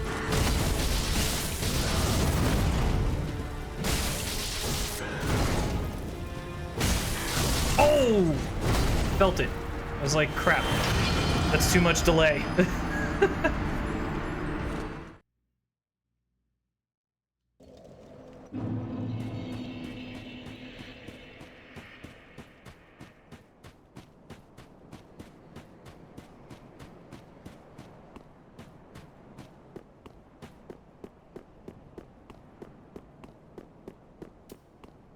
All right. Let's see.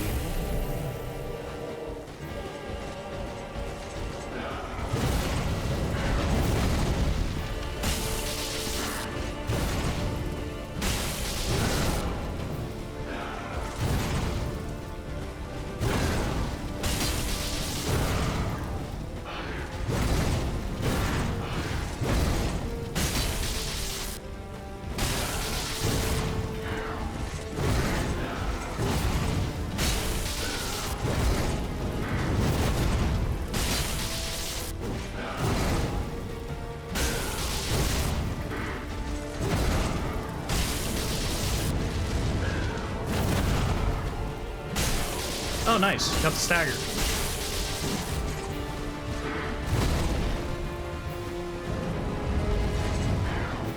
Yep, whenever he's going for that long wind-up, you can literally just walk behind him, get some free hits off.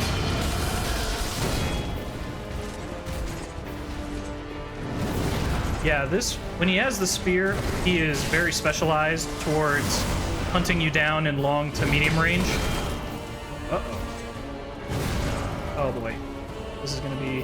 Oh shit, he actually gave me time to heal? That's rare. Oh my god, that was so close. In hindsight, man, I have such a bad habit with that move. Normally what I should do is I should just guard and just tank the damage. The problem is I'm generally not inclined to do that, because what ends up happening is if you block it and you get staggered. Now that's actually kind of an interesting point. I don't know if... So I know his single attack where he's doing like thrusts with the spear, that's enough to stagger me even if I fully block it, but because he's spinning in a circle like that... Oh my god. Of course, as I'm trying to like articulate different types of damage, I just get absolutely smoked. But that's how this boss is.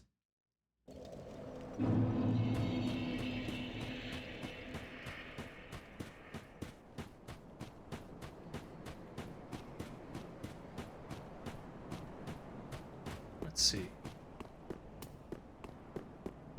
But we'll see. I'll probably give this a couple more attempts, and then maybe what we could do instead, just instead of watching me ram my head into a wall over and over and over again, we could go check out some of the DLC instead. Going through Ariandel would be kind of cool. It's very, like, visually pretty. Well, I don't know if I would say pretty. It's got a lot of snow, and it looks very desolate.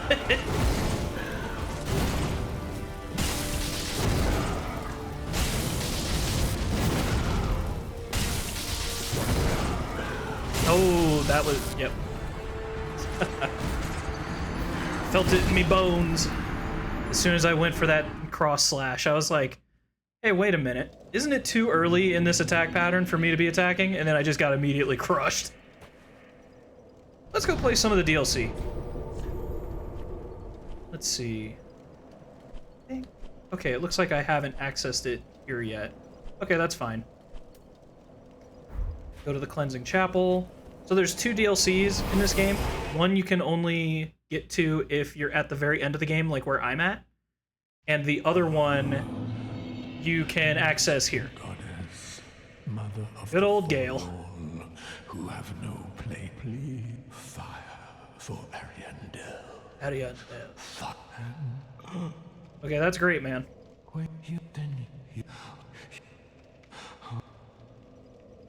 Oh, now, my lady lives. I'm a pro if you All right.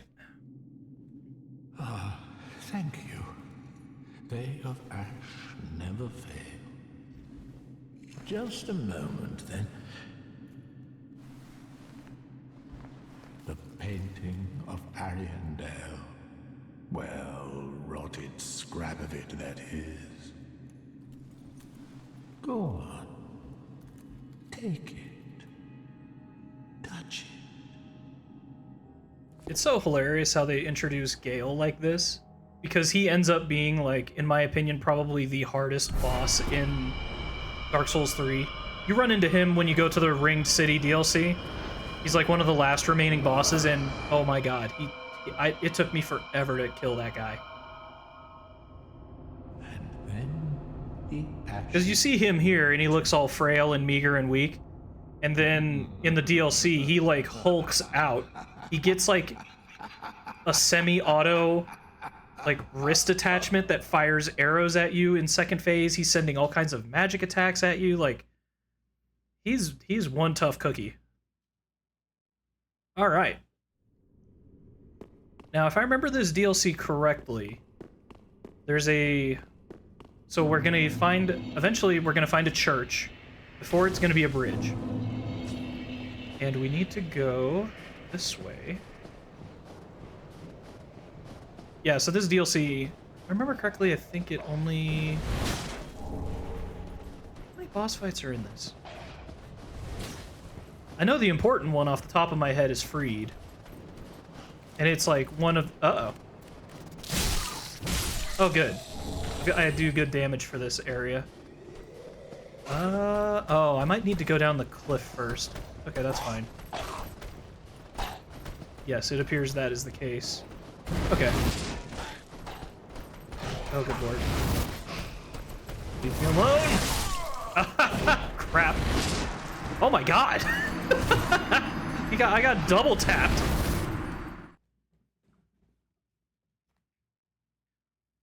Bro, you gotta be kidding me.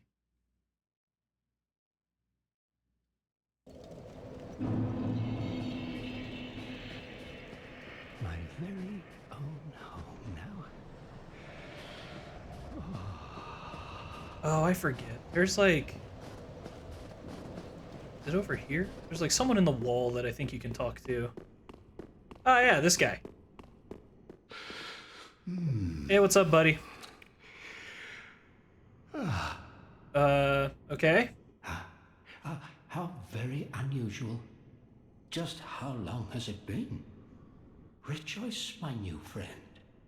For this is a true haven of the forlorn, the cold and gentle painted world of Ariandel.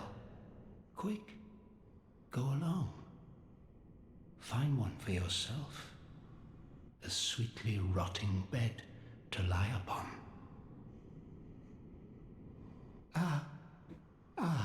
Yes, you're no exception. We've all seen terrible things. I'll say, brother. But you're safe now. You need some moisturizer Let it ease and some your dental burden. insurance. Holy crap. Ariandel will make a fine home for you. So, go on as sweetly. Oh, I think this is actually an Estus shard. Nope. Okay, I'm stupid. It is not.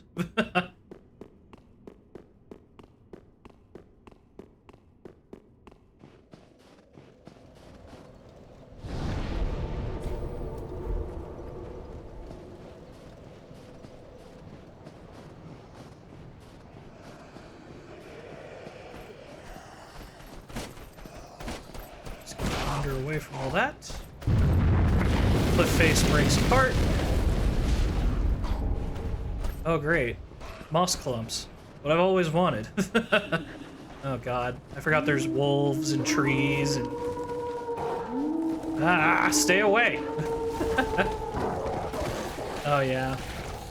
And lovely bugs. Can't forget the bugs. So all I'm doing right now is I'm running down to get to a... there's a bonfire over here. And you'll see in a minute. So the central focal point of this DLC is going to be the church. That church right up there. And as soon as we get close to that bridge, it's going to collapse. Now, here we go. Here's a hole. Voila! We have a bonfire. Oh, God. Fine, you want some? Come get some. Nope. Yeah, it turns out metal's not good for your teeth, my guy. Oh, God.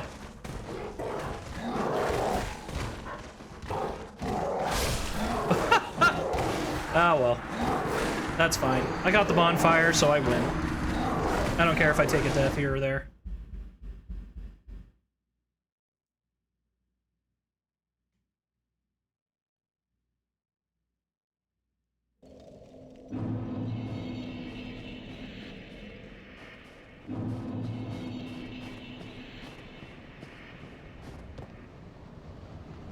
Maybe I'm misremembering, but I could have sworn that this bridge...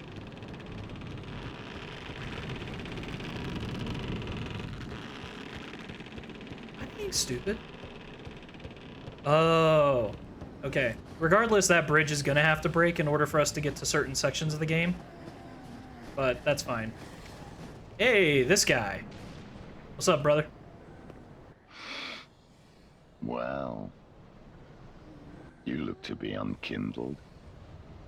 No bell tolls. And yet you've slipped into the painting.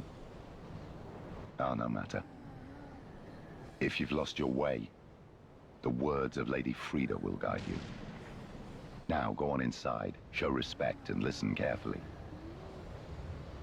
You know, I don't want to be judgmental or anything, but he kind of strikes me as someone who's, kind of evil. I'm being delicate with my words there.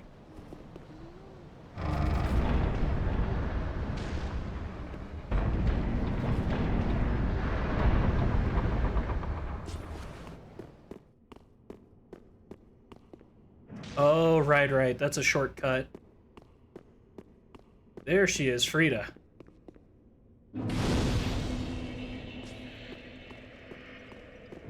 Welcome to the painted world of Ariandel.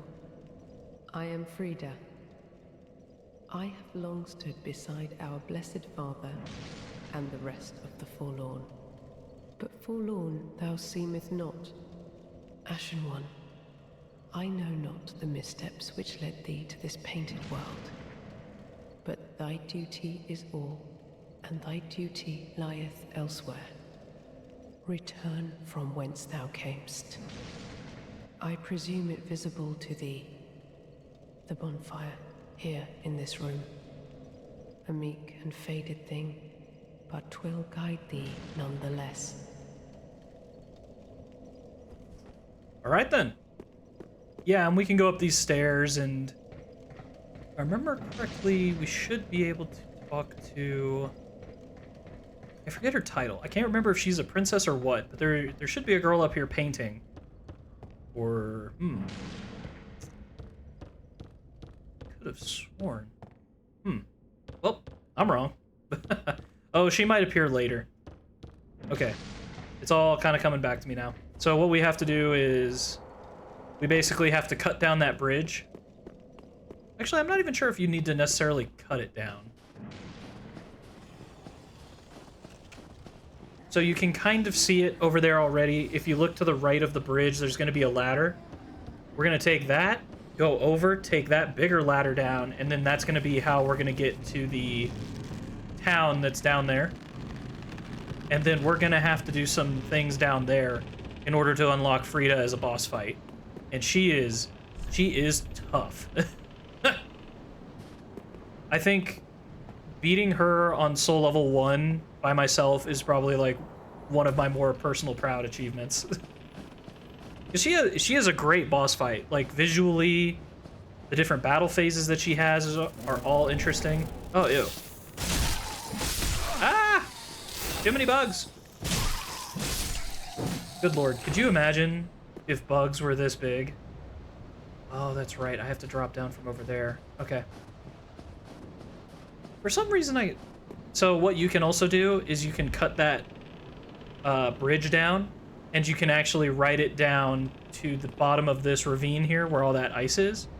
And then there's some items down there, some weapons. But that's not what we're interested in right now. All right.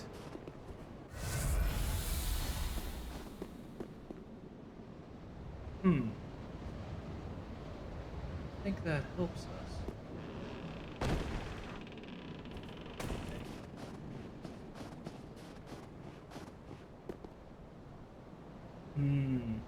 That could be possible. Okay, we might have to go all the way around. Can't we do that? We gotta think on that. Ah, whatever. We're here to just explore and have some fun.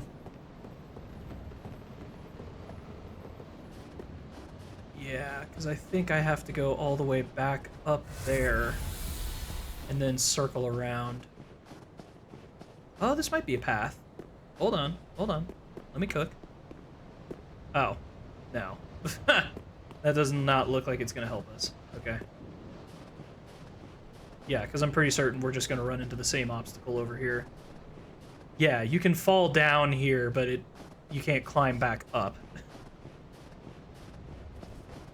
That's what's been kind of weird about playing Elden Ring again a little bit, just in like my private, like in my free time. It's so weird to me that there's a dedicated button for jumping.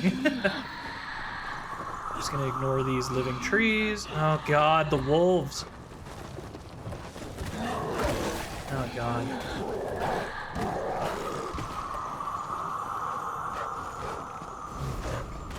Oh no. Oh no. Just gonna... Oh god. Too many dogs. Can everyone just please kindly leave me alone? Okay, I guess the answer to this is a resounding no. Oh, good lord. Yeah, no, I knew that was gonna come.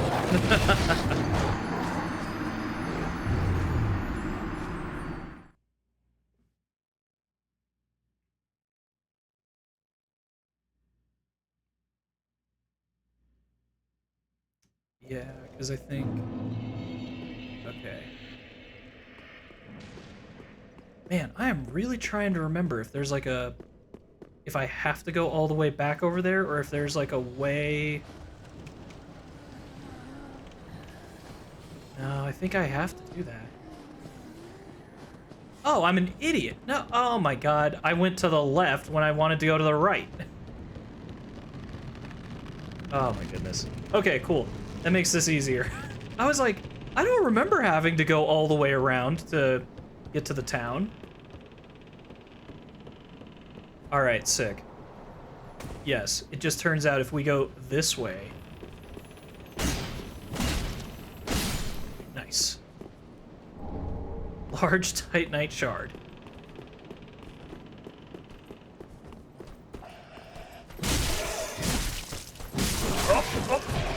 Oh no!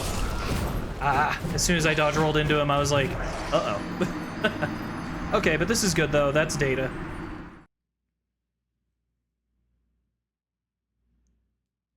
I'm surprised. Well, I guess I shouldn't be too shocked. I mean, it's just a common enemy, so I shouldn't be too surprised that it's taking. Oh god. Okay, let's just go to the other bonfire real quick. Yes, the rope bridge cave.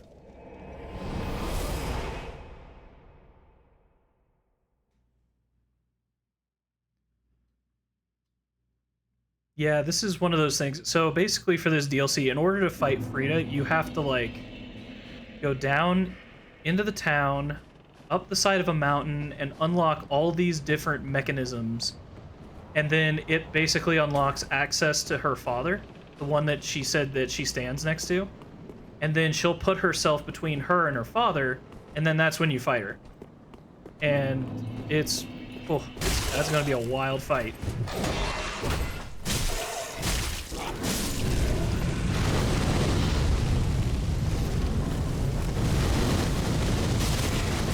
Alright, easy enough. Let's go down into this town. There's gonna be a little section here where you can slide. I don't know why they put this here, but it's fine. And then if I remember correctly, yeah, the hole in the wall is there, but trying to remember the entrance into the town is at... yeah, it's not over here. It is over there. Oh yeah. The lovely sound of corvids. Alright, and then we gotta work our way up here. Yep, and we got this guy now. Oh my god.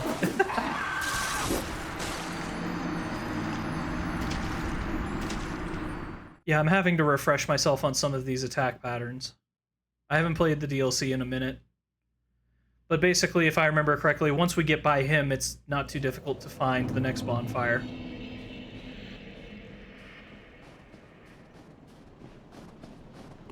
And yeah, that corvid with, like, the needles, he reminds me a lot of the skeletons you meet in the catacombs of Karthus. In that he'll just, like, they'll start jumping around everywhere and throwing, like, these huge needles at you, and then they'll have swift claw attacks, like, I think it's... I'm trying to remember if I have to beat him or not. I think I can just run by him and get up the stairs, but I could be wrong.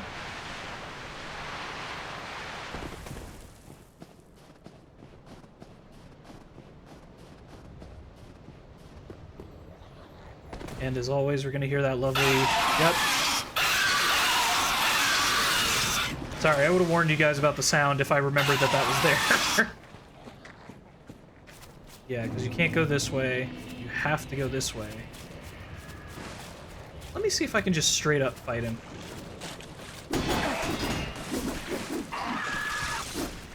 Yep, all that seems familiar.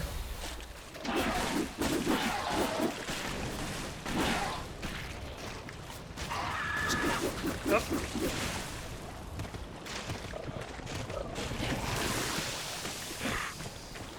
Oh, wow. Okay. Oh, man. Well, you know what? Might be considered cowardly, but I'm just gonna do it whatever. Oh, yeah, this guy's sentient. Oh, well, there is nothing forlorn about you. You must be the other Ash, I suppose. Oh, finally, you have come. Oh, wondrous Ash, grant us our wish. make the tales true, and burn this world away. My lady must see flame, and you have only to show her. You are ash, are you not? Is it not fire that you seek? All right. Yeah, the bonfire should just be over here in this building. Yep, here we go. Now, I do vaguely remember this next part not being particularly fun, because we basically have to run up all the way through there. Okay, I'll just show you. And we're gonna have a bunch of enemies that are following us and attacking us, and it's... yeah, you can already hear them getting killed.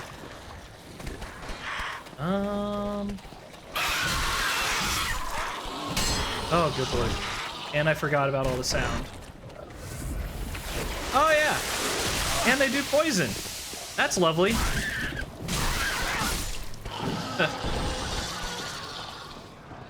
The certified hood classic of poison damage in all Dark Souls games. Yep. I'm just gonna run over here.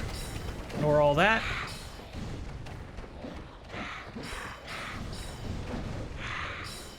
Now this is where things get annoying, because if I remember correctly...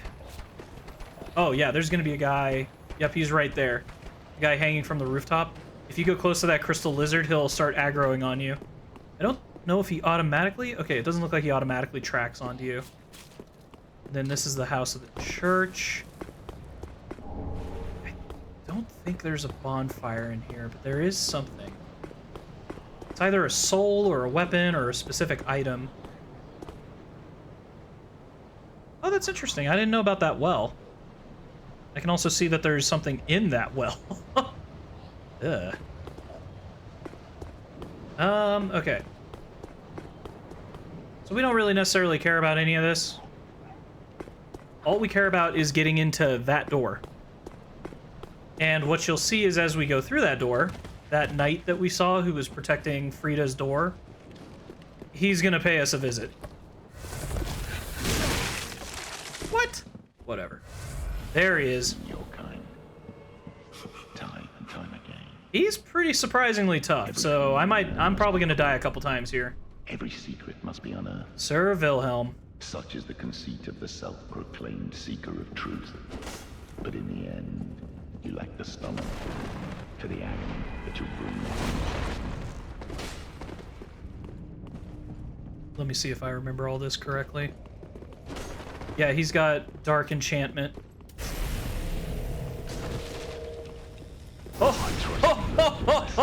Oh, man. Inside the cold pain. Oh, I'm remembering now. I should have dropped down, opened the gate. Got it.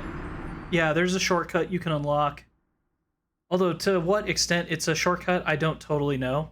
But yes, you must beat Sir Wilhelm, because otherwise, if you don't, he drops a key that you need in order to access later parts of the building.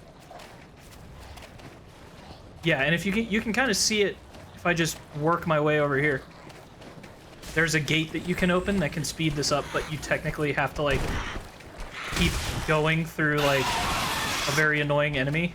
So there's really no free chicken here. Like, I'm just gonna go the long way. And then yeah, once we get into that building, we have to climb up that cliff face. Thankfully, I already know the steps to do this, so we can expedite this a little bit.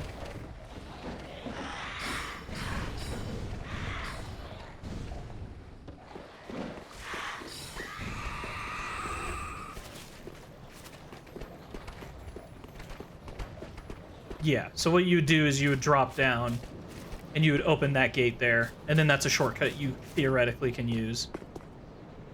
I think I can drop from this height. Yeah.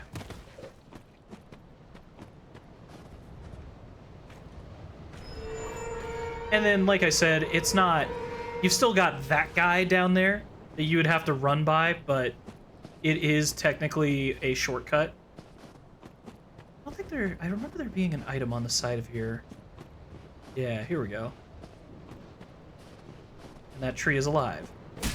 Not for long. Get your wooden hands off me. Oh, that's lame. That's also kind of lame. Oh, that would have been so cool if it turned out that was a fake door. But, yeah, whatever.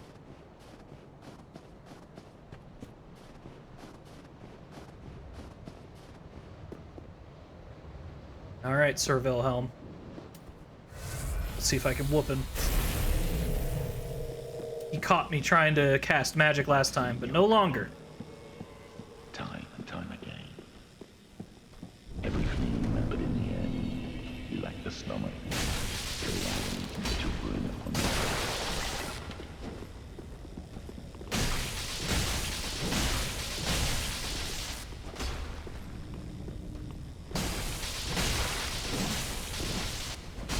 Ooh, okay. Yeah, I needed some data there on how much damage he could do. Turns out, he can kill me in one shot. Alright.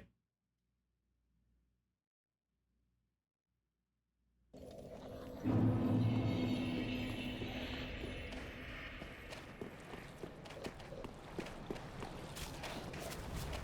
I open this? It does not open from this side. Yeah, whatever.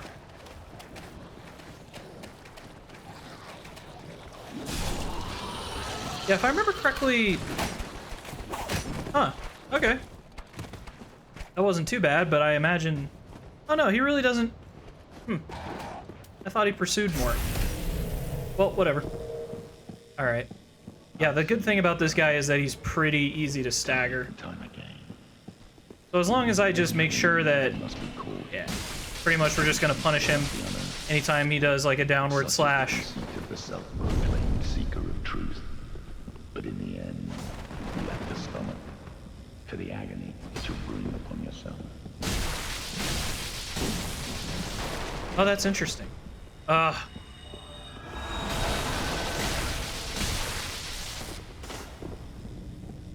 it looks like I can stagger him pretty easily, even when he's going in for like a heavy attack. So I just gotta make sure that I hit him before he has a chance to hit me. Oh, come on, dude.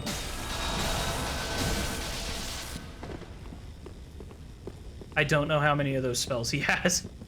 I'm gonna guess 3. That's usually a pretty standard number. Sorry, that's just funny to watch.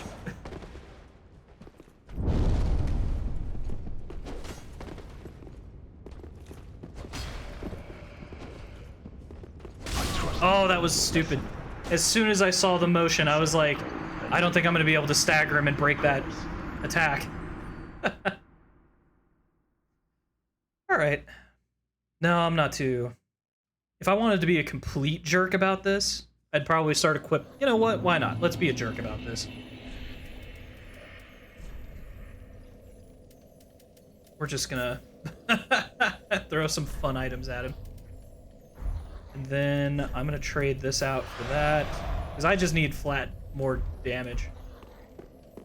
Because if he hits me once, I die. So it's assumed I'm gonna have full health. And on top of that, like, I'm not trying... He doesn't cover enough area with his attacks where I'm gonna be, like, dodge rolling through it. But I might be dodge rolling through that.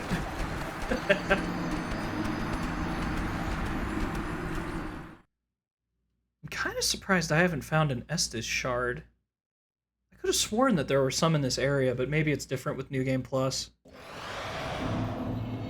Although I can't remember, New Game Plus only really affects the the item locations of like different rings. I don't know if it necessarily... Oh my god, I just realized something. I don't think I ever gave the Eyes of the Firekeeper to my Firekeeper. So even if I had... Oh my god, we are so lucky that I did not... Well, I mean, I guess it would have given us a chance. I don't know. I've seen your kind. Time. Yeah, you have, Wilhelm. Shut the hell... Shut up. Why don't you just shut up? Every secret must be unearthed. Such is the conceit of the self-proclaimed seeker of truth. Oh my, I am timing that so wrong.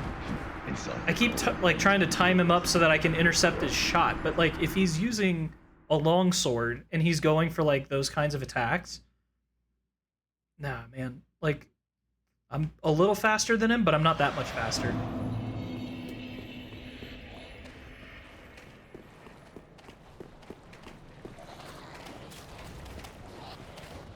Yeah, this is so funny to me. Like the fact that I have Lothric down to such a T.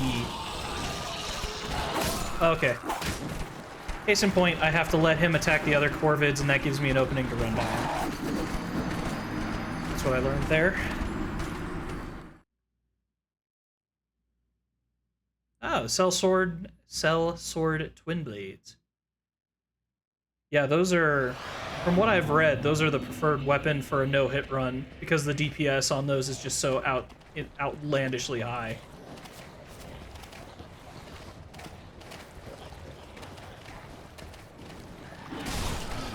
Okay, I'm gonna let him start attacking those guys.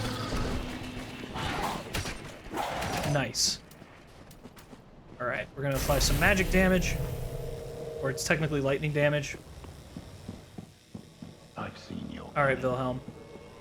time and time again. I'm getting real sick of you. Every fleeing man must be caught.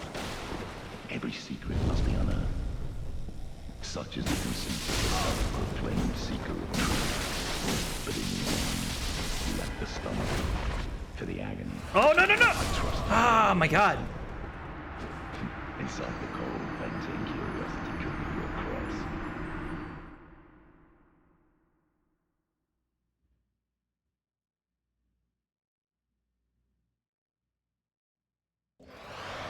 Alright. Well, we're just gonna keep at it. Yeah, this is the one thing that I feel a little bad about, is like, because I'm a level 1 character, literally almost anything can one-shot me once I get into certain parts of New Game Plus or Plus Plus. So there are just some sections where I'm like, oh, I'll just run by this, and then I just keep getting hit and like killed over and over again. But thankfully I don't really care about souls, so. I've seen your kind. Oh my God, dude, I get it. You've given me this monologue so many times. Such is the conceit of the self-proclaimed seeker of truth. But in the end, you lack the stomach for the agony that will bring the pain.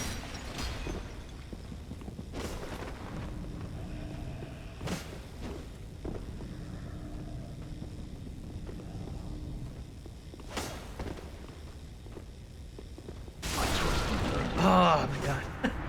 I'm being so bad right now. It's just because I keep thinking I can like, okay, so I have some instincts that are built into me because normally I play strength builds with like a ton of vitality. And my whole game plan was literally like forward pressure, tank the hits, and beat people up. And sometimes that slips back into my playstyle here, and I'm like, I literally cannot do that. That is like the opposite of what I should ever be doing as a soul level 1 build, because I'm so fragile. It really just seems I gotta just start, like, hitting him. He's easy to stagger. I've seen your kind. Oh my... Okay, good. We can speed run through his dialogue. That makes me feel better.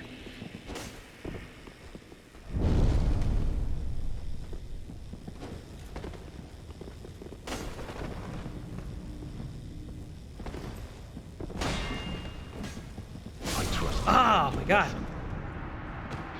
Okay, lesson learned. I thought that I could punish him after the downward slash. Turns out, somehow, he can just tank that and go into a follow-up spin maneuver. Ah, that's fine.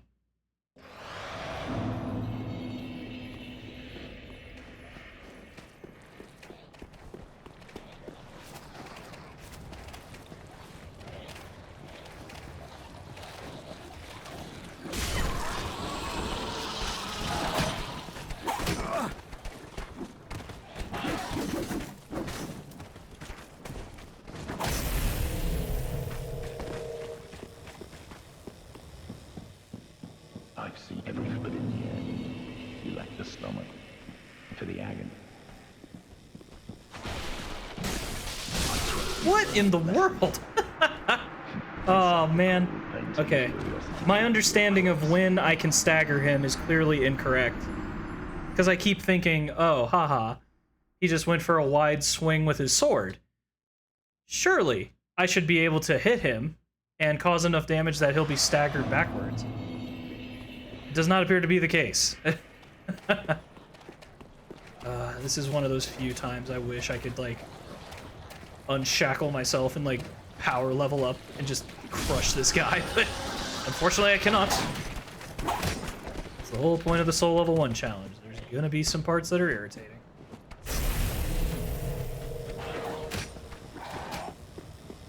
I might just need to dual hand this so that I do enough damage to, like, just straight up dissuade him. Oh, that's actually another interesting thought.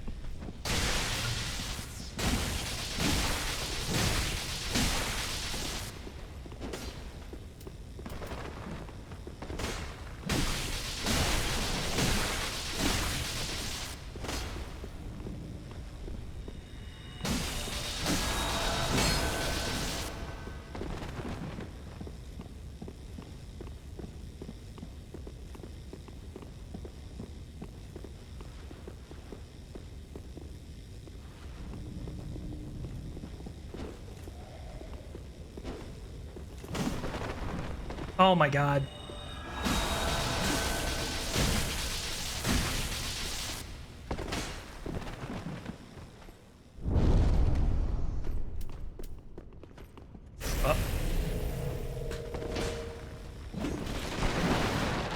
Oh, okay.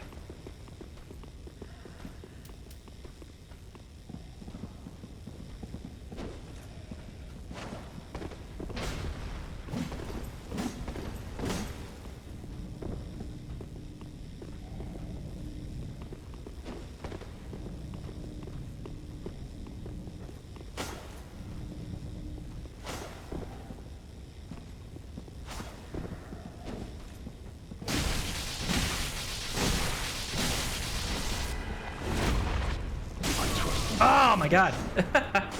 Alright, I think I got it. We just got a dual hand and just pick our shots.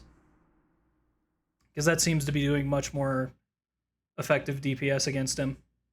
I thought I could be more elegant about this, but it turns out, hey, if I just start swinging for the fence on him, we're just gonna have an overall better chance of success here.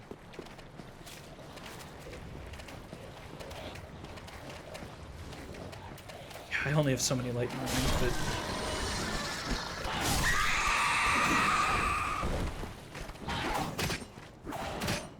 that's fine.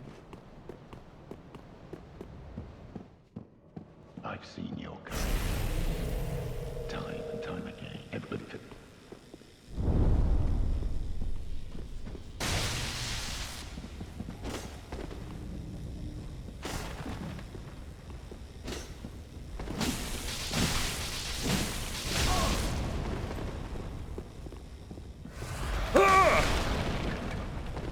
That is so weird. How?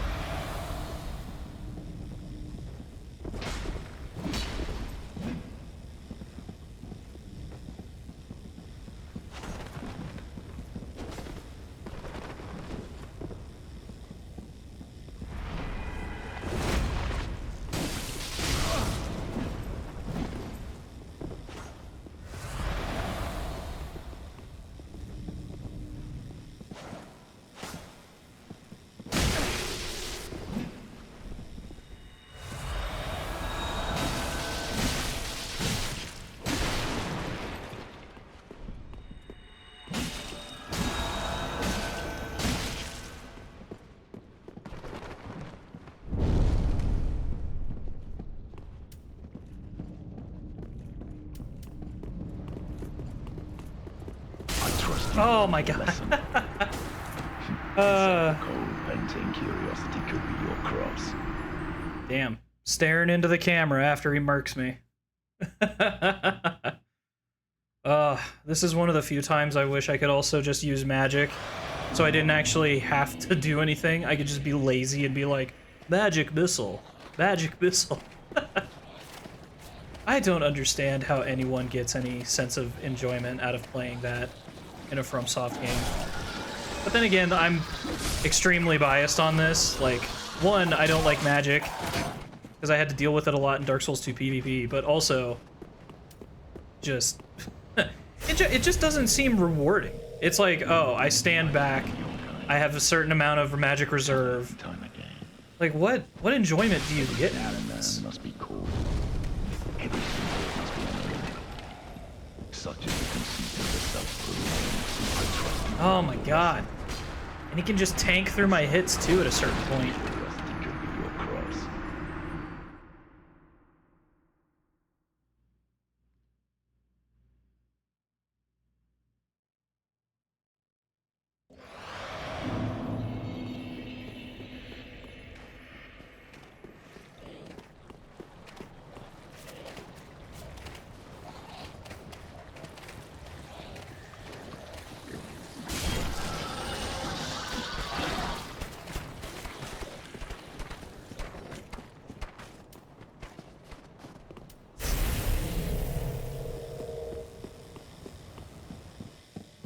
I've seen your kind, time and time again. Every fleeing man must be caught. Every secret must be understood.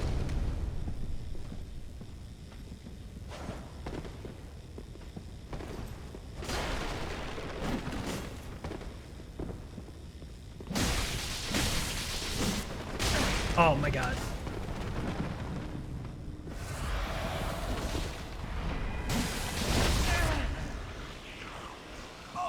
I trust you've learned your lesson. Inside the cold painting. Man, if I remember correctly, that's a Dark Wraith ability.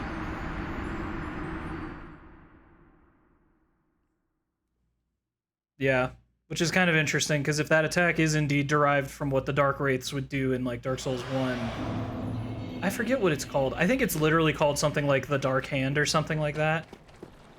And yeah, it had the ability to grab someone and basically just drain their health away from them. I can't remember if it replenished your own health or not. That's what I'm kind of like murky on, but I mean, if that is the case, it kind of seems like, well, but does that really make sense? Why would Frida be trying to cause an Age of Darkness?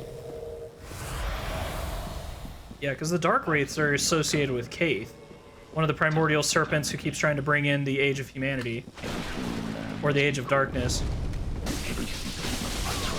Dude. Inside the cold painting, curiosity could be your cross.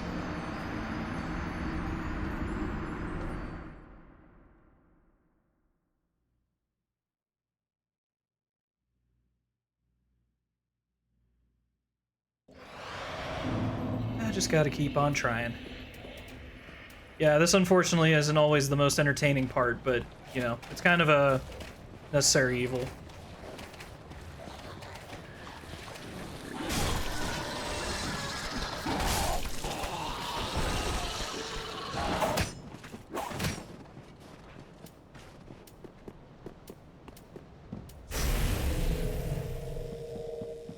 I've seen your kind. Okay, yeah, whatever. I'll do it after this. I'm pretty certain I have an item on me that will stop him from healing. Although, that generally I don't know if it'll work on spells.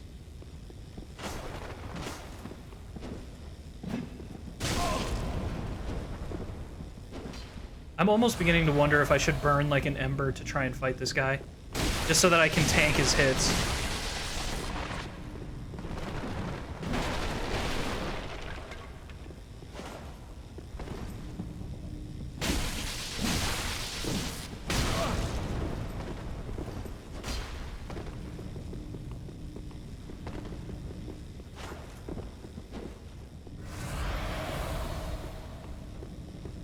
Surprised he hasn't gone for an attack yet. Or like a healing spell. Uh-oh.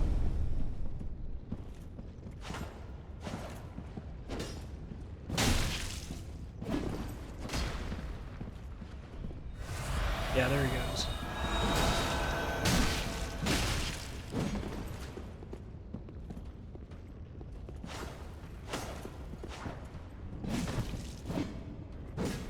Oh, that's interesting.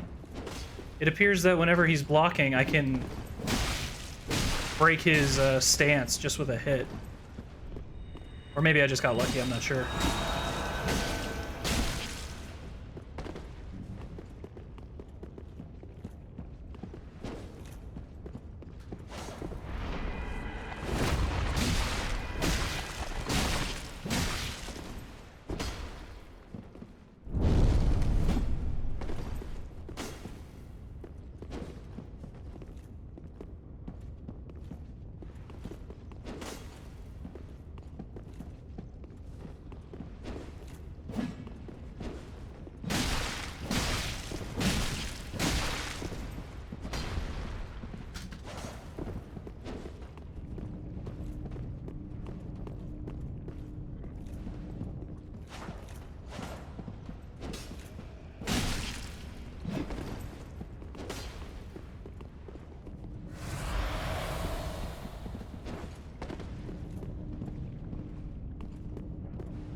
Woo-hoo-hoo! There we go, finally.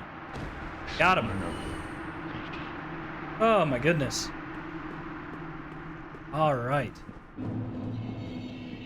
Now we can unlock the contraption, which will crush this book, all these books.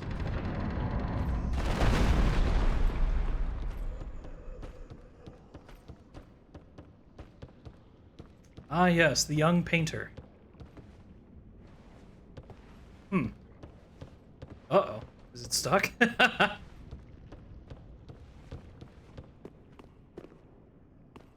Oh no! That's not good. That means I can't interact with anything while that screen is up. Alright then.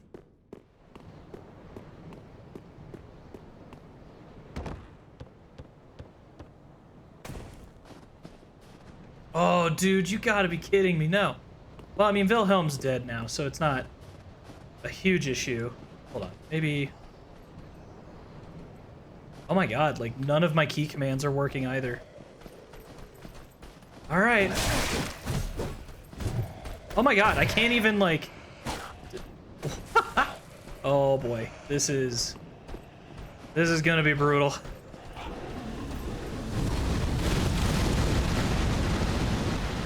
Yeah, I just love not having the ability to effectively do anything. I've never gotten that glitch before. That is insane.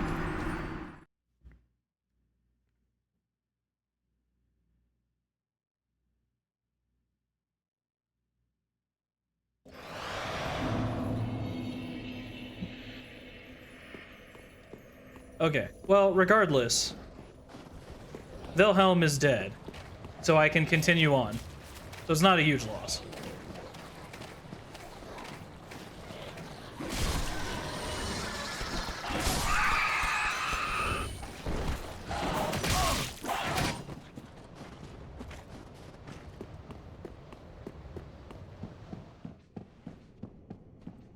Yeah, thank God I don't have to do that again. That's so weird. I've never had that glitch happen. I don't know what's going on. Maybe it's like an OS change or something is going on, but like... I feel the scent of ash upon thee. Thou art the one of whom Uncle Gale spoke. The one to show me flame. 'Tis good. When this is done, may I return. The door is open thanks to thee. 'Tis good, Yeah, I need to read more into the lore on the DLC. Because I can't remember exactly, like, how she and Frida and all this fits in. To be completely honest, I wasn't exactly intending to go for the DLC today. Otherwise, I would have studied a bit more, but I can read up on it a little bit before tomorrow's stream.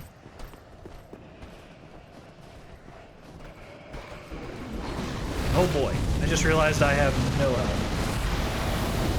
Oh boy. Oh golly, oh geez, mister. Oh golly. Oh geez. And now we gotta go this way, and then there's gonna be a lot. We're basically gonna be running by a lot of things. Oh my god. Stamina, don't quit on me now. Oh my god. Well, this will be fun. At least I start over from the bonfire that's already here, so. But yeah, we basically have to, like, that's the only section of this that's going to be kind of annoying, is there's going to be so many wolves as we kind of scale that cliffside. But once we get to the end of that cliffside, there's a shortcut we can, like a tree we can kick down that'll act as a shortcut.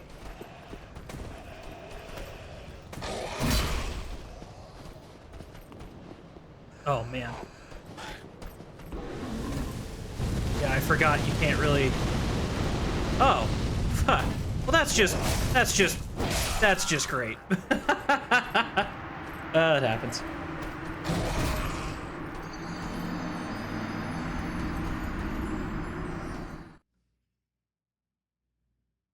Yeah, I was briefly curious to see if there was something over there, like, that I hadn't remembered, but nope, doesn't really look like it, so. Onwards we go.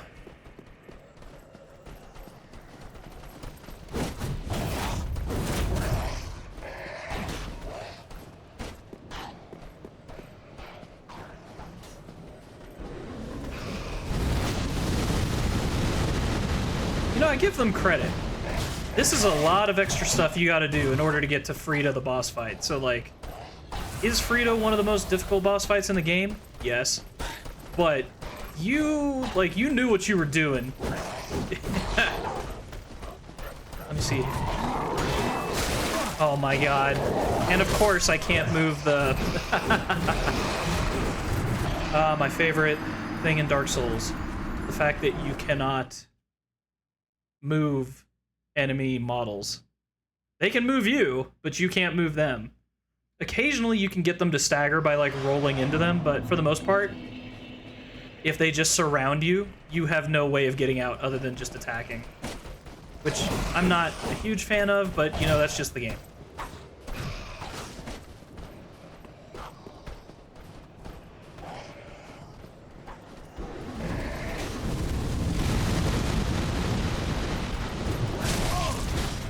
Oh wow, we tanked it. Okay. Oh, we're not gonna tank that though. God. Ugh. Yeah, this is... Admittedly, I don't like this section of the game. It reminds me a lot of the Deacons of the Deep, where to get to the cathedral, you have to basically run with all those enemies on your trail. How in the world did that hit me? Oh, I know how. It's because I jumped instead of dodge roll, so I didn't get the iframes, and that's how they managed to hit me. Yeah, normally this would be probably better if I, like, systematically was just killing them off one by one, but I'm not that patient. I suppose I could probably do it. I mean, I do enough damage, like I can kill them in like 3 hits, so maybe I'm just being too impatient and stubborn. Oh, that's lucky. That's one less enemy, I think.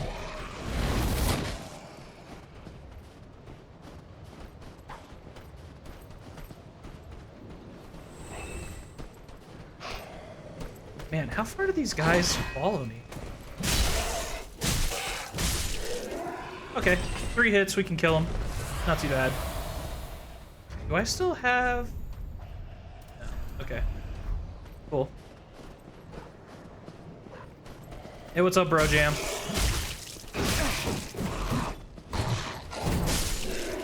Cool. Just one more.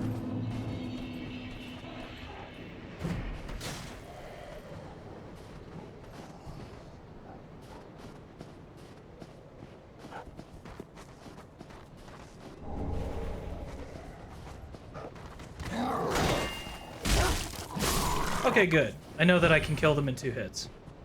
I think I knew that already, but I didn't know if these guys were, like, had any modifiers or anything on them. Yeah, I don't care about this guy.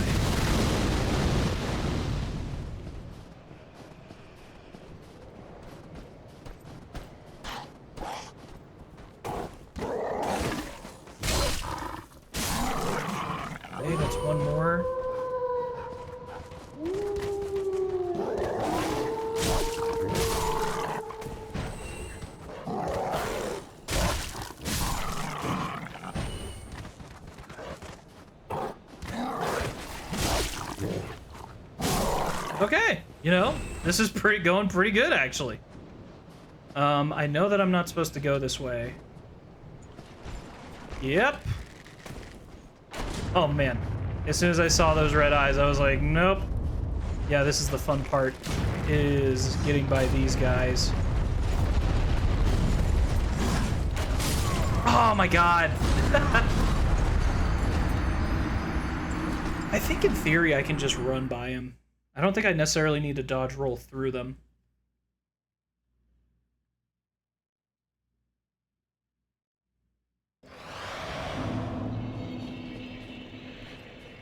But yeah, this is the last like big push before you get to there's like a little bit of an annoyance after this because you have to trigger the mechanism that is surrounded by a bunch of just blood rupturing creatures in order to get Frida to be a boss fight.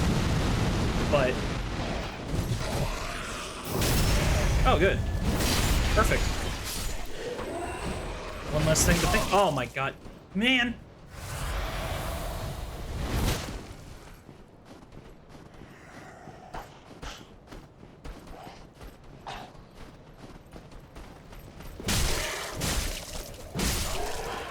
Probably could just dual hand this. Oh, actually, this works out quite well. What's up, Balto? And there should be another one. All right, you sir, your turn. Oh my God. Ah! Oh my God. Ah. I guess he was, I don't know if I'm like just hallucinating this. He looked like a slightly bigger one. So I was like, wait a minute, why are you still alive? I just hit you twice.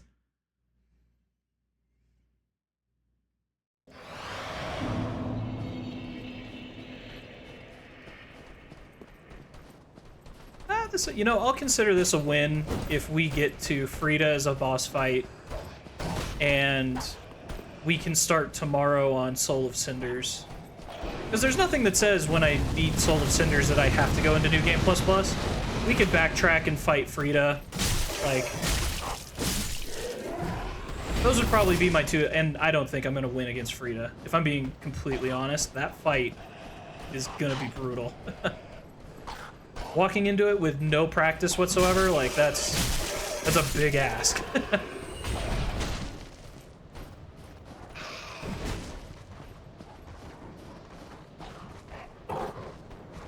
Okay, good. Yeah, you see me. Come on. Alright, I'll take that. Oh!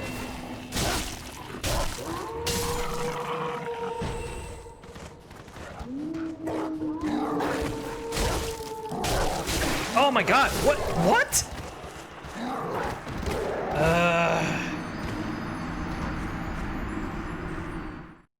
This is always fun.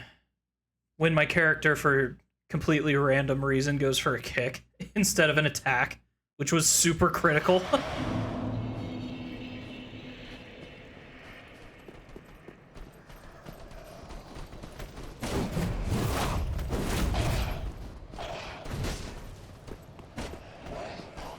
Well, we just gotta keep on going.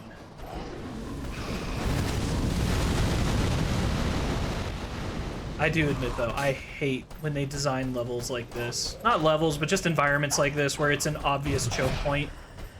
And it's like, come on, man, like... I really just hate it. I get it, though. If you're looking for a way to piss players off, this is it. Where you just basically make a very narrow corridor and then you just stack a ton of enemies on top of it. You can see, look, that's gameplay. That's gameplay right there. I'm not gonna complain too hard, though. Like, they've literally been doing that for every single game in the series, so it's not like I should not expect. I should expect it.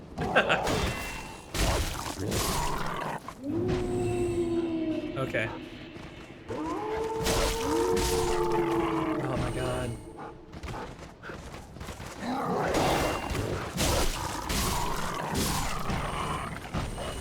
Oh my God. You know, The guy just wants to be left alone and not attacked viciously by wolves. Okay, so I learned my lesson last time, I think.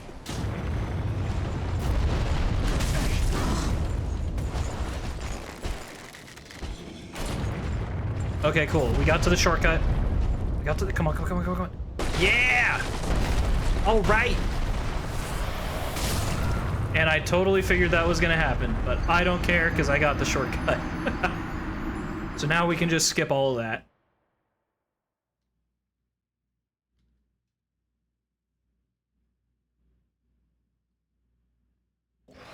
All right. Yeah, in this next part, so basically we're gonna drop down into a basement that's gonna have a ton of, like, basically blood rupturing insects, and we just need to flip a switch. So, I mean, I don't really care. I think if I remember correctly, I think we just need to go up here now. Oh, that's cruel.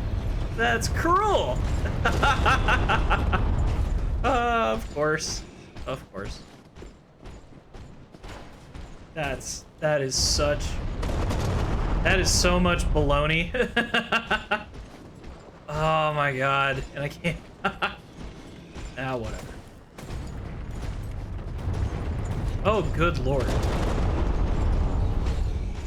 Okay, this is great and all, but like, how the heck do I get out of here? Oh boy. Yo. What in the hell? Where? Lord, get me out of here. That Earthseeker axe looks cool as hell. Did I miss something? Like, where the heck am I supposed to get out? Oh boy. Is this the way out? No. I think I'm being stupid. Yeah, I'm being stupid. Oh, good. Leave me alone, leave me alone!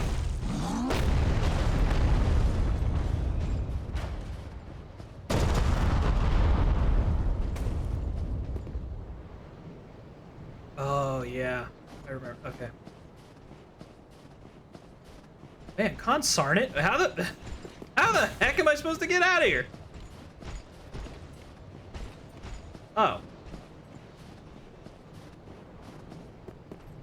Ask and ye shall receive, it appears.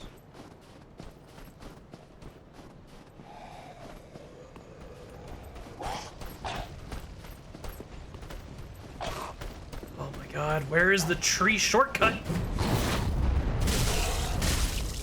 Can you not, like, dance around me right now? Okay, so I ran this way.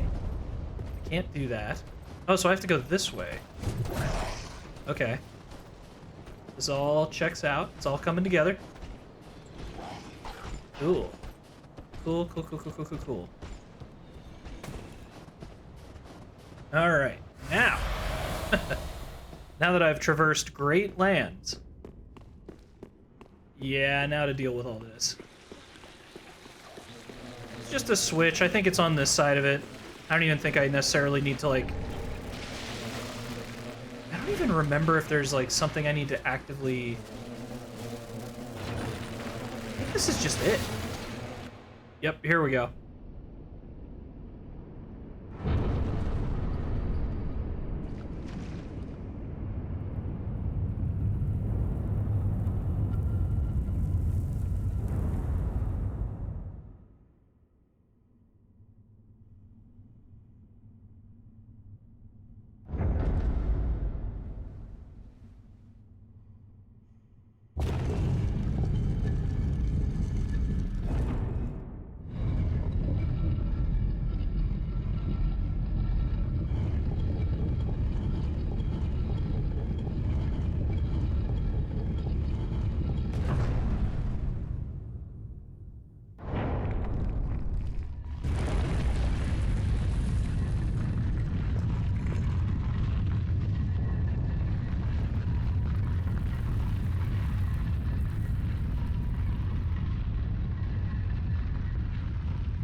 As ashes will be, ever seeking fire.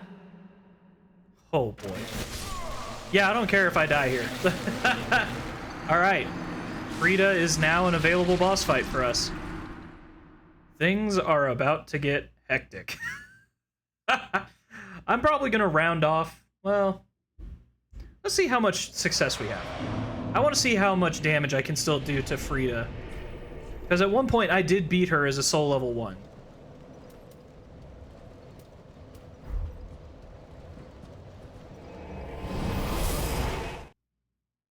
But that, I question if I still have all those, like, like the little nuances and wrinkles memorized. We shall see.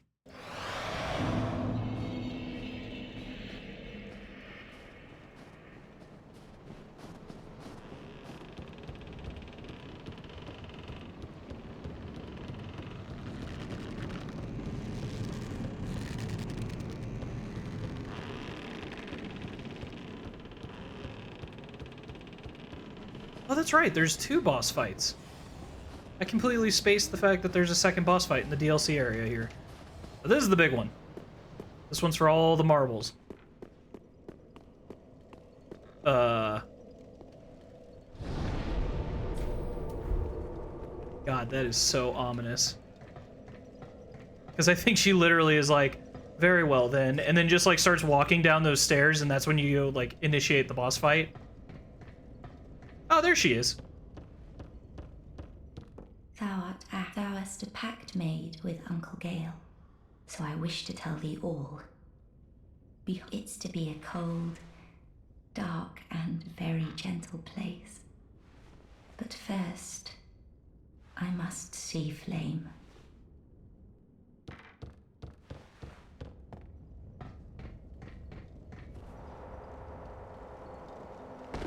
All right.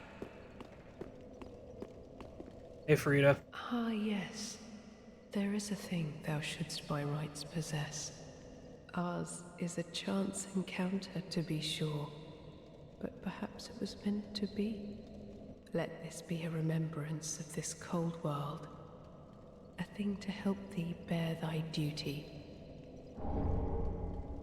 Now, thou'st a place in that world, and that alone is cause to rejoice. For should this world wither and rot, even then would Ariandel remain our home. Leave us be, Ashen One. Sweep all thought of us from thy mind, as thy kind always have. Leave us sweep.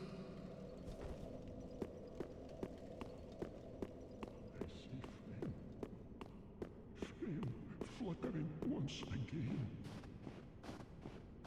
Not enough blood yet shed.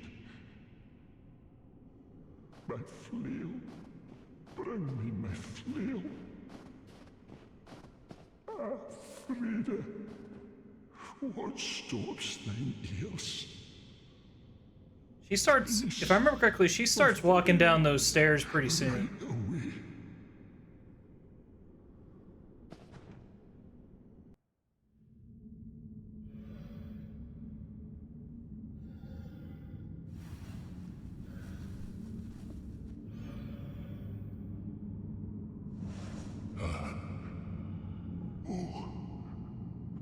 Bring Frida to me, please.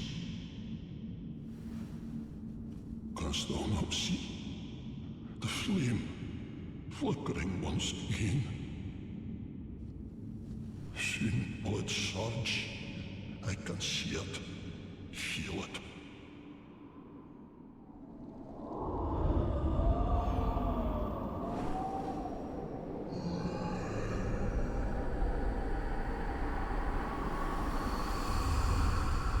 Fret not, Father.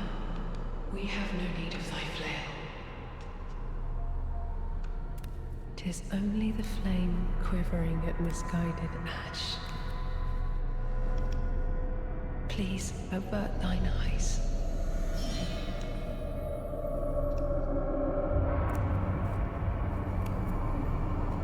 I would snuff out these ashes for good.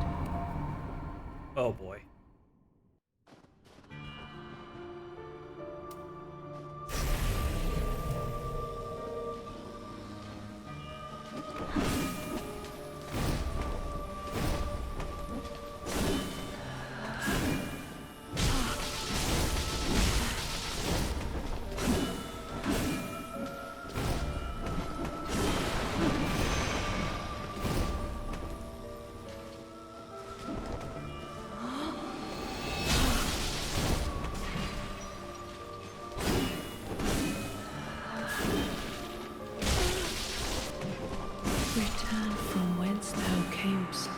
Okay. I do pretty good damage against her. That's better than I anticipated.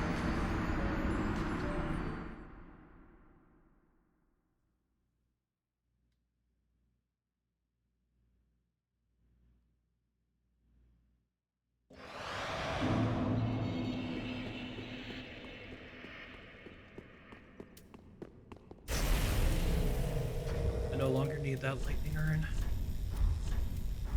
Alright. Let's see how this goes.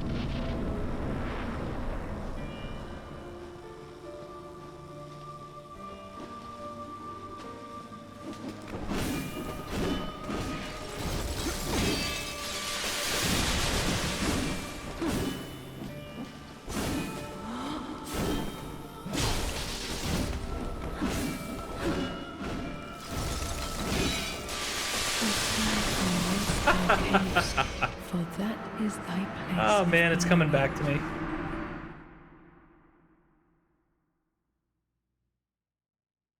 Yeah, it's actually really cool. So she has a move that's very reminiscent of Priscilla. So Priscilla, who was also in the Painted World in Dark Souls 1, she had the ability to turn invisible, and you could track her by, like, her footprints in the snow. With Frida, when she goes invisible, you can do one of two things. You can see it kind of in the frost at the other end of the area here. Actually, just in general, there is frost, so you can see her movements. But she also gives, like, an indication of where she is based on, like, which direction when she sprints. You can kind of see, like, the air move, like, kick up a bunch of the frost in a certain direction. And you can infer if she went left, right, or above. And then you can still find her while she's invisible and just start teeing off on her, kind of like what I did when we first fought. Yeah, I'm just trying to remember like what moves I can dodge roll through and which ones I can't.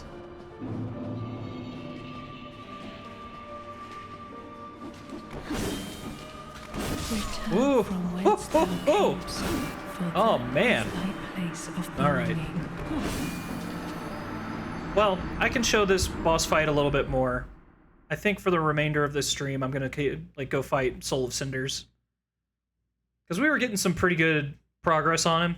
I would like to, if I can potentially beat him, that's great. And then maybe afterwards we can spend some more time on either this or whichever. You know, we're not really beholden to any particular thing. The only thing I want is just so that we can see all the different endings.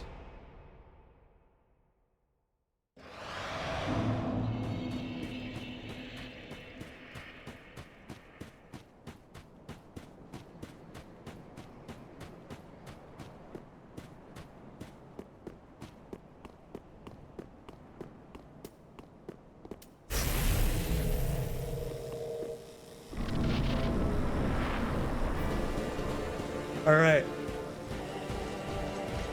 Let's see what you got.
Timing was bad.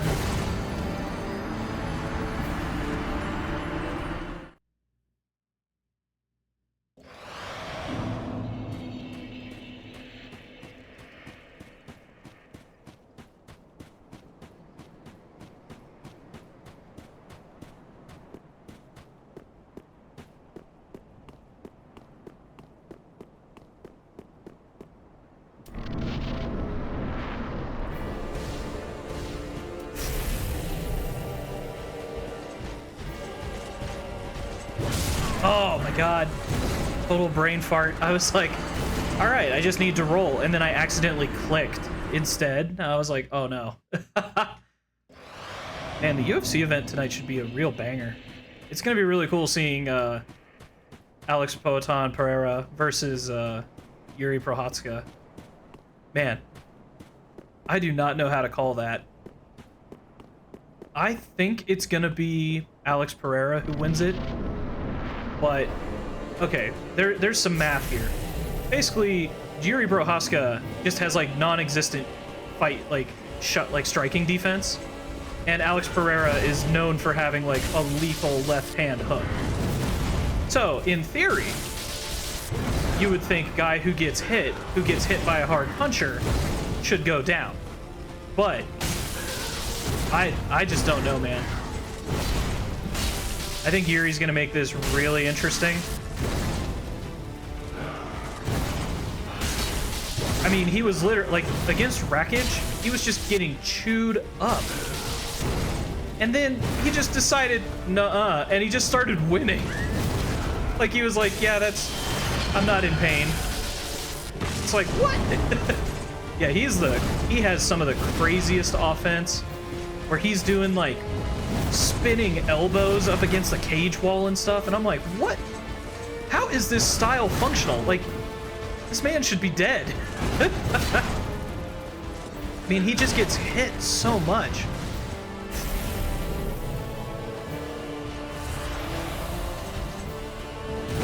But, I mean, we'll see. Oh, here we go.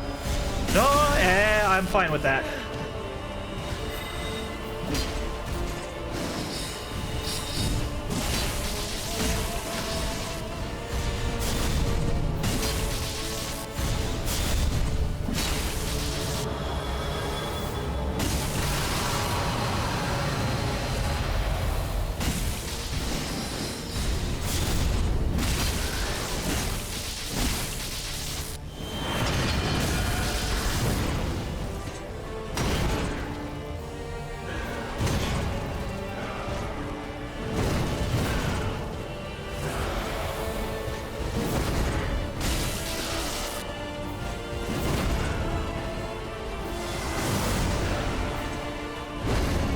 I knew it.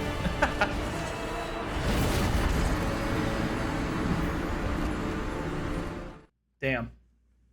I knew as soon as he was winding up for that. I was like, I really shouldn't dodge roll backwards away from him because I know I'm gonna get caught. And I did it anyway, and I paid the price.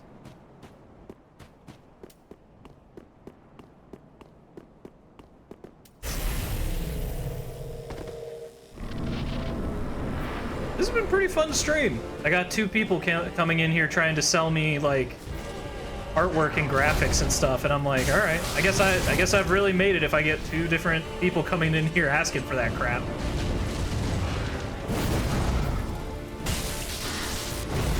What's hilarious is, like, my friend who doesn't even stream, he got hit up similarly. Just, yeah, I don't know what is going on that makes that the new viable scam. But, whatever. I'll probably just ban those guys after I get off stream. Although, no, the only thing I briefly considered was, like, is there a way I can warn people not to solicit while in my stream? But I think that'll just be a ground rule from now on. Like, hey man, you try to sell stuff while you're in here, I'm banning your ass.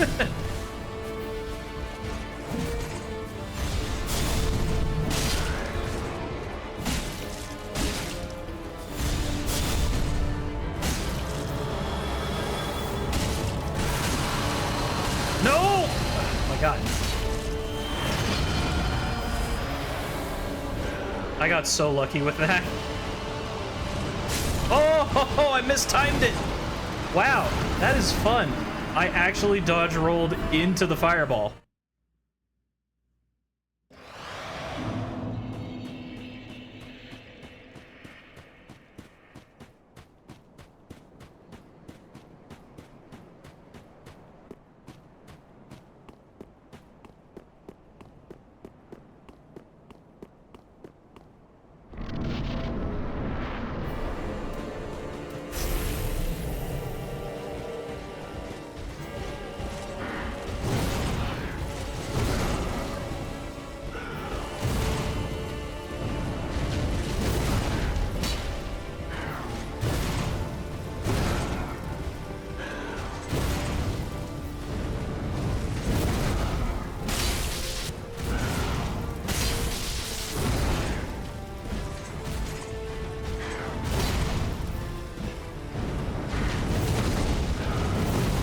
he gonna go? Oh, the famous 3P.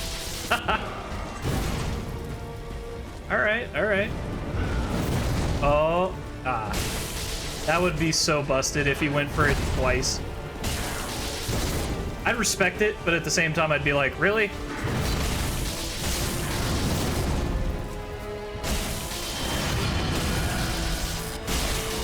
Oh, ho, ho.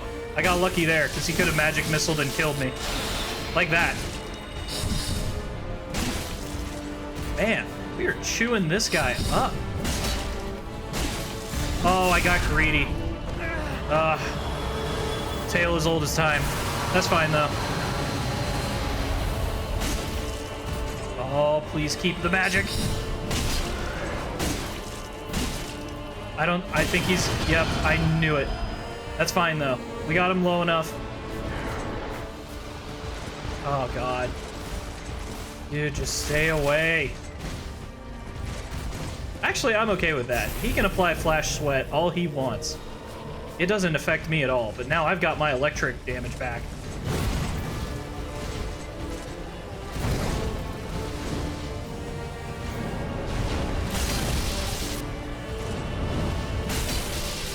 Those are like the only attacks.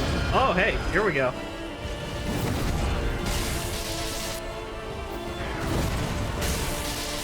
Oh, no!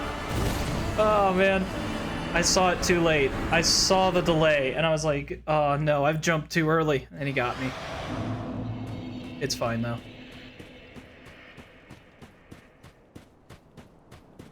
No, the fact that we're already getting him down to, like, close to second phase, like, pretty repeatedly, and I'm just chewing up his different forms, like... This is just a matter of time. This isn't a hopeless fight of attrition. This is a, I know it's gonna happen. It just is gonna happen as soon as you let it happen.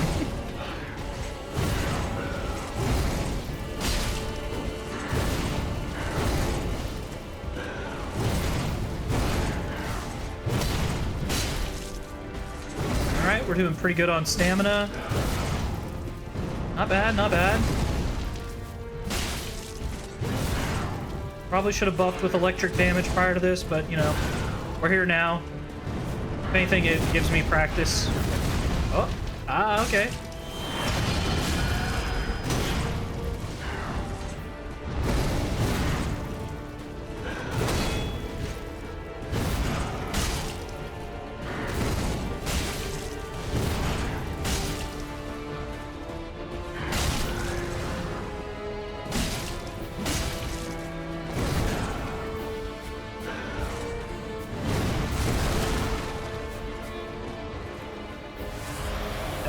Okay, here we go.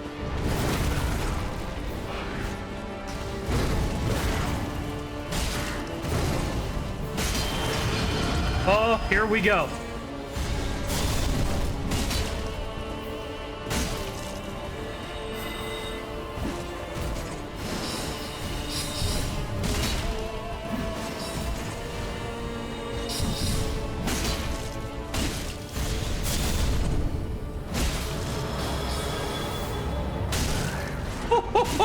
Oh my god.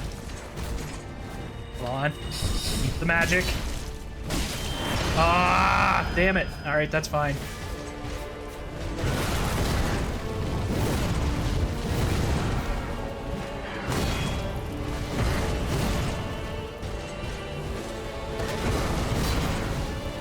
Yeah, I'm just thankful I got his homing missiles gone before he went to this. Because fighting him with his scimitar while he has the homing missiles up is just one of the most... Oh. Okay, I can get some free hits in here.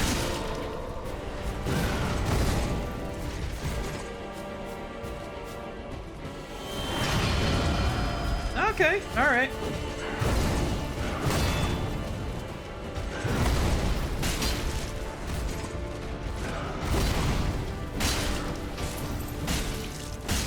Okay. I think I'm too close. That's fine.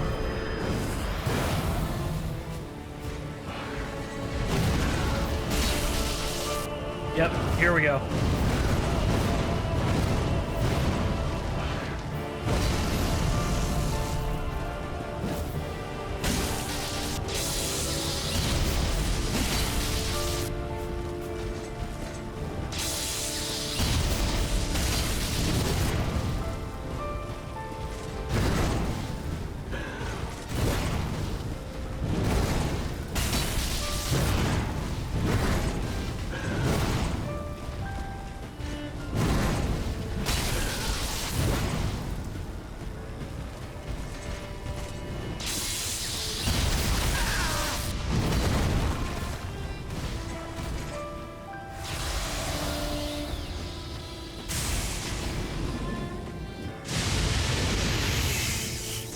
Why did it break off the camera?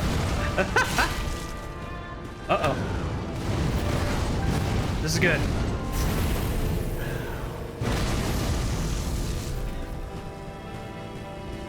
Come on.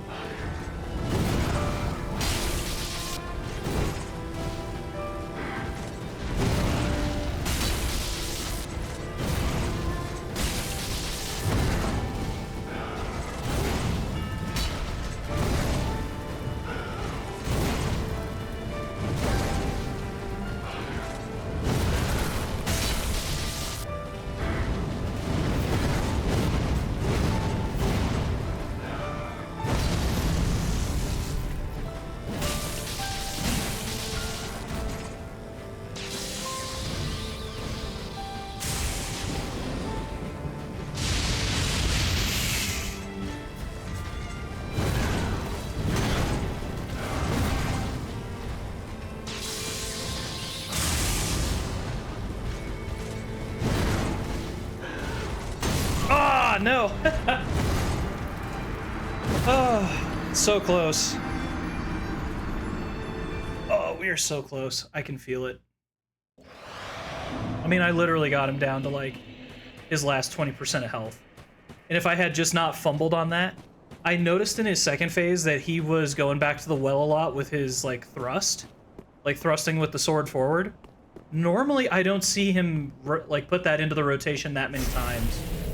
But, I don't know what happened. I guess I just, like, it's so funny, too. Like, I felt myself weirdly lean back in my chair right as he did it, and I was like, oh, man, I mistimed this. And I just got hit, and I was like, I knew it was over.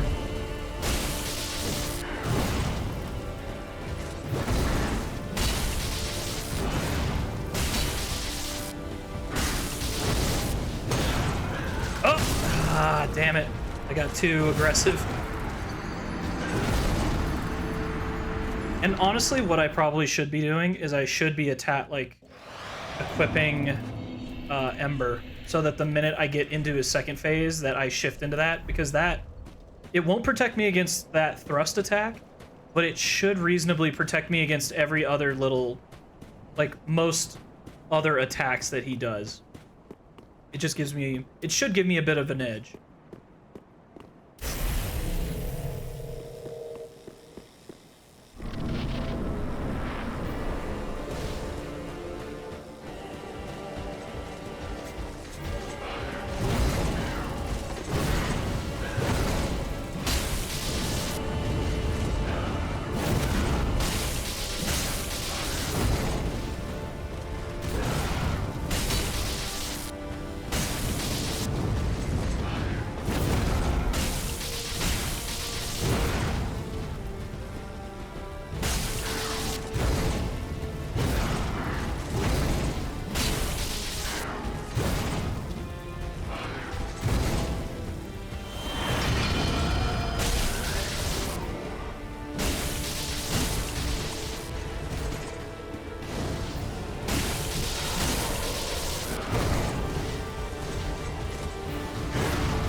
Alright.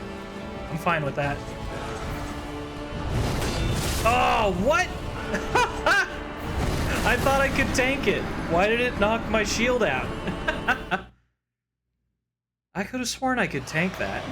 I guess I was, well. You win some, you lose some. That's not too bad. No, I just, as soon as I saw him get into that stance, I was like, all right, I have one of two options. I can try to get closer to him, because the only way I know to safely, like, almost 100% dodge that move is to get really close to him and basically dodge roll to his side as soon as he initiates it. That, like, weirdly shields you with iframes throughout both durations of the attack. Oh, oh. Oh my god.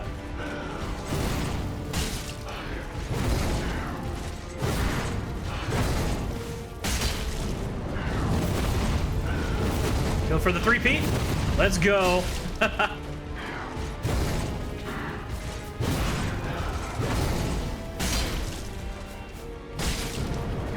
Silly Soul of Cinder. Can't be doing that, because you get staggered.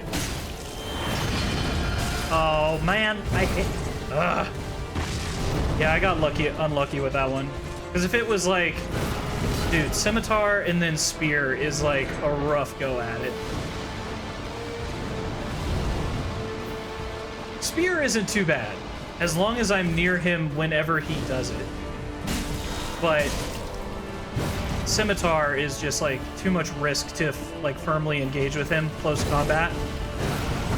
And I'm pretty certain I know what to do. You just kind of go clockwise around him, because if you notice all of his attacks, they're going from like, okay, here we go. This is the real shit. This is where I can get some good damage in.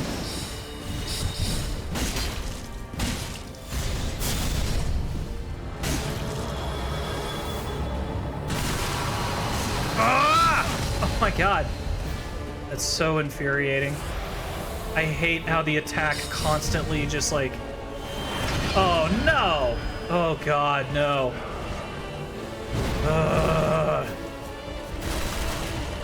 Okay, we're gonna... It's Operation Run. Screw this. Oh, I knew it!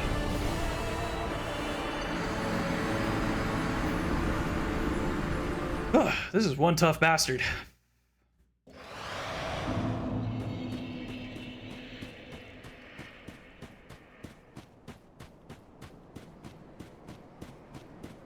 Yeah, that was like, I've literally gotten, I think, back to back, my two worst possible combos. I mean, scimitar into spear, that sucks. But then when he only did like, when he only maintained his magic or his scepter phase for such a short duration, and then buffed the spear with the homing missiles, I was like, oh, it's so Jover. Like, objective survive. Like, I hate it.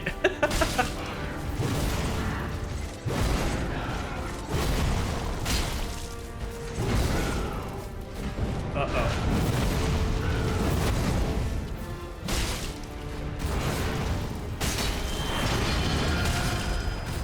Alright, I don't mind this. Just give me some time to, like, whoop up on him.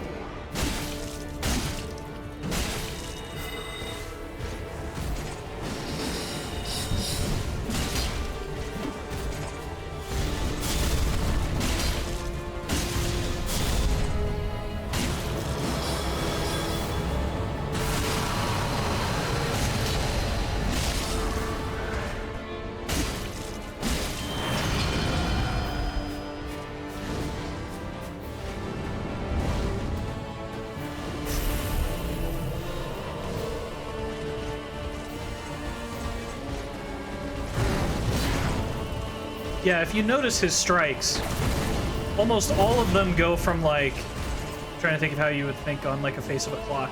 They go from like a 10 o'clock to a 5 o'clock position.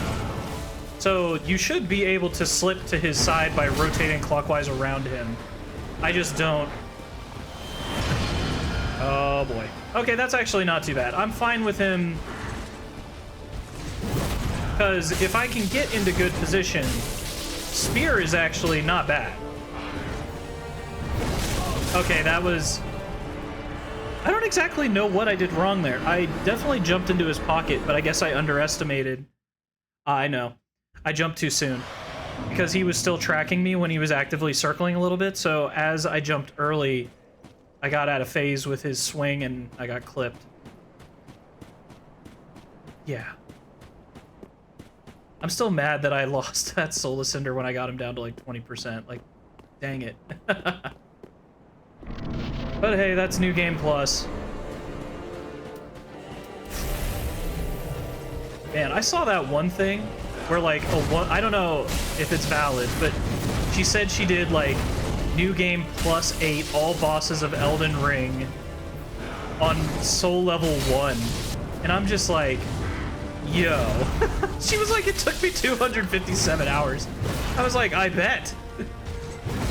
Good lord. Because I've been trying to fight a couple bosses with soul, like, level 1 inside Elden Ring. And that's not an easy task.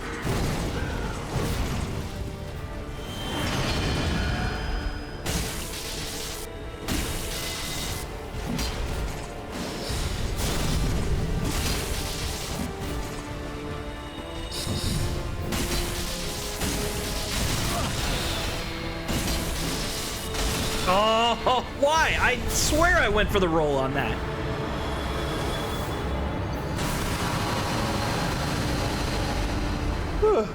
Man.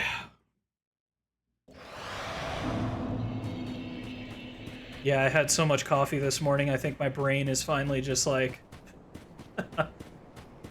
like craving to take like a nap or something.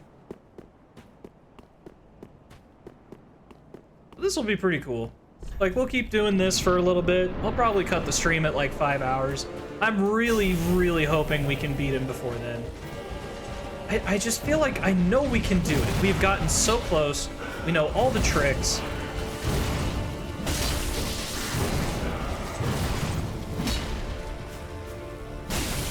Oh my god, I know why I did that. I overcommitted on stamina. Whew. Yeah, this boss fight always has some of the weirdest oscillations in terms of like how much damage I do to it. Because there's some runs where I get like hit on the very first like couple seconds, and I'm like, you gotta be kidding me. And then there's other times where I'm taking him down to like almost the end of the fight, and I'm like, I've got it, I've got it. Yeah, to a certain extent, you almost have to have like a very... I think when you're playing Soul Level 1, you have to have like a very almost aggressive mindset going into this. You have to be like, any attack, I'm gonna make this guy pay.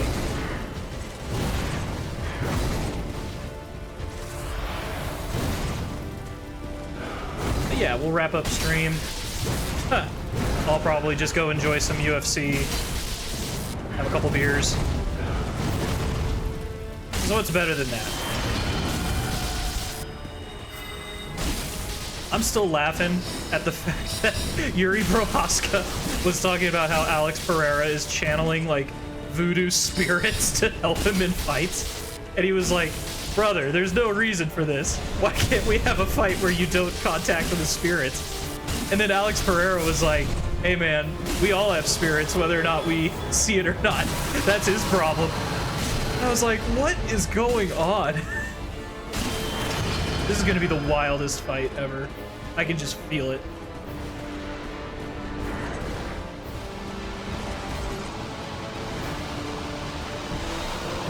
Alright, I at least got one hit off of the flash sweat, but...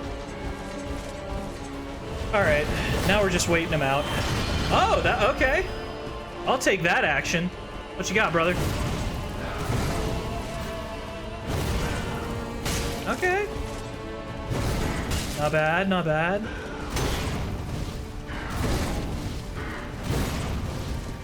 Yeah, see, that's the ideal, is if I just roll through that. Oh, crap. I hate the comedic timing of this crap. I'll be like, yeah, you should do this. And then the minute I do it, I just get crushed. Okay. So my point does still stand that in a very ideal sense, you should be timed up with him enough that whenever he does like that backhanded swat with the spear, you should be able to just roll through it and not take any damage on it. But I tried to get greedy and I attacked. So that is the no-no. I shouldn't have dodged that and then gone to an attack because that overcommitted me. And then I just got hit with a counter shot right up the middle. Uh-oh. Not optimal. Okay, that's a little better. That's pretty good. Yep.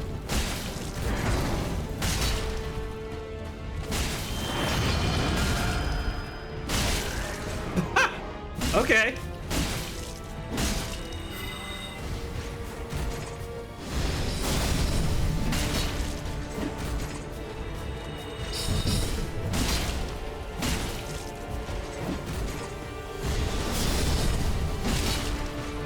He has been oddly receptive to, like, just taking hits.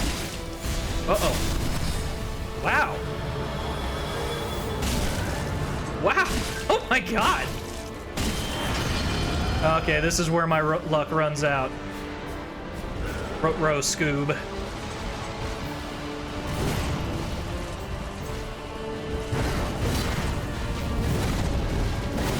Yeah, see, normally, if I wanted to be a bit more aggressive and chip at him, whenever he goes into that set up.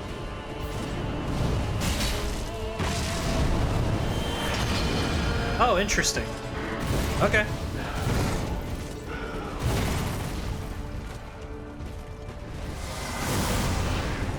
Uh-oh. Ah! Okay, that's fine. Oh, no, but... damn it! Damn it all! I didn't see it. I hate that damn spear. I live or die by the spear, brother. I hate that spear. That's so funny that he alternated from the scimitar into that. Because at least with... man. I feel like I even know how to counter the spear, and it's just like... there are just some attacks he can do with it that just punish me whenever I, like... I mean, the literal... it just punishes for walking vertically closer or away from him. Not vertically. If you just get closer... if you go in a... not a lateral movement. If you go in a linear movement. Oh!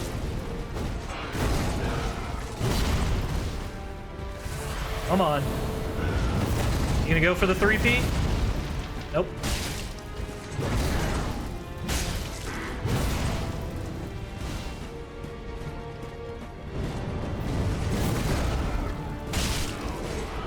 That is so weird. I am not used to staggering him.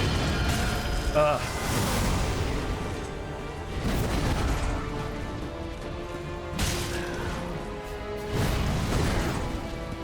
Yeah, see, when I'm close to him, I can kind of punish him.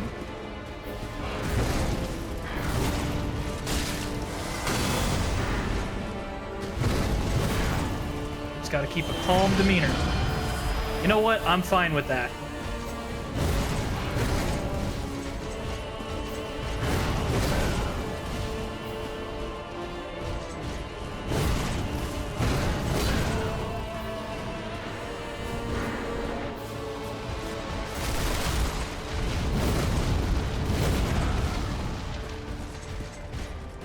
I'm surprised he hasn't... okay. Alright, I'll take this. How in the world did he dodge that? Oh, man. Uh-oh. I got it. Oh. My instincts were screaming magic missile. I'm thankful I was wrong.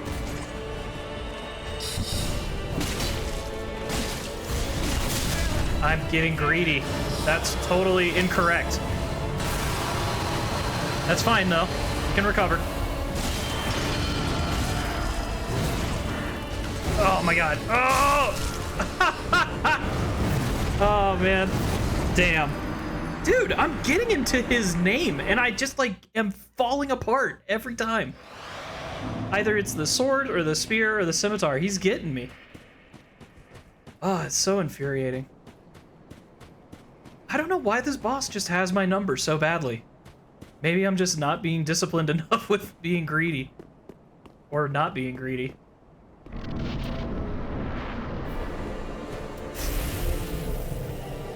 You know what? I don't even care. Let's have some faith.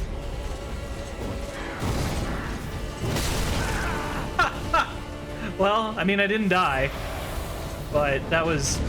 I knew it was mistimed.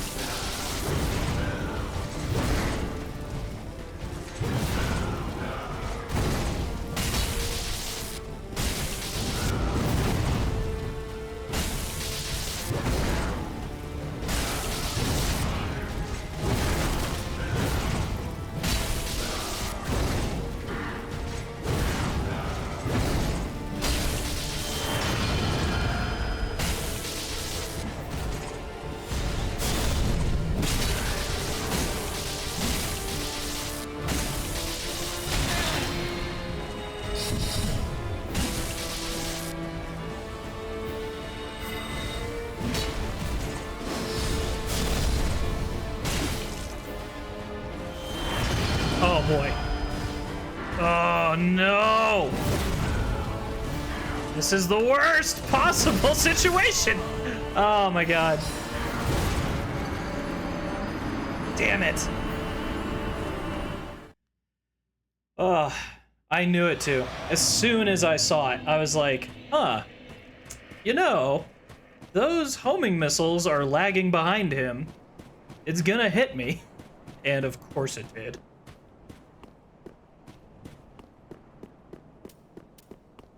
I'm not even gonna be greedy about this crap. Let's give it a couple go rounds. We're in the last burning embers of this stream. We got I got 2 of the bosses done. Oh my god. That just reminded me I need to go give Firekeeper the eyes.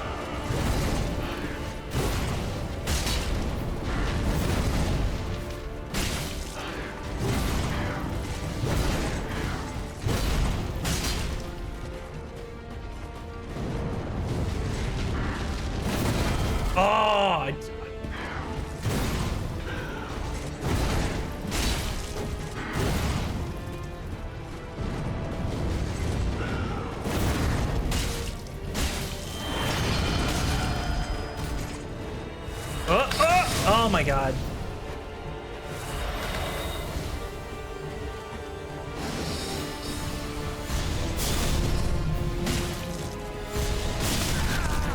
Getting greedy.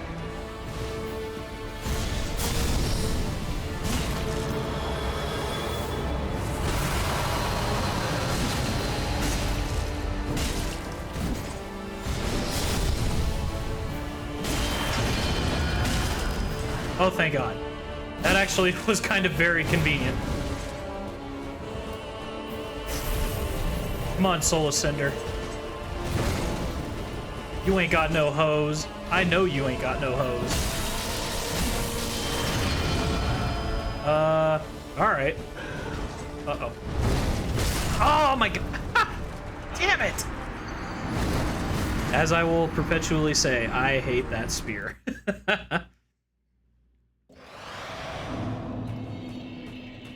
Life is as life begets. Oh, yeah. We should go do that. You know, I might just give the Firekeeper her eyes and then we can just call it for today. We got some good stuff done. I mean, we got the main objective of what I wanted. So I have all of tomorrow's stream to go kill Soul of Cinder, and we're getting close. It's so damn close. For the link. All right. Ashen Army, Okay, cool. Ashen One, my thanks for the eyes thou'st given. But Firekeepers are not meant to have eyes. It is forbidden.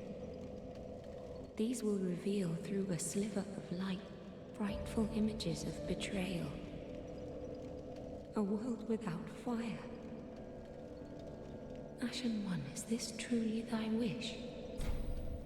Of course. I serve thee, and will do as thou bidst. This will be our private affair. No one else may know of this. Stay thy path. Find lords to link the fire, and I will blindly tend to the flame.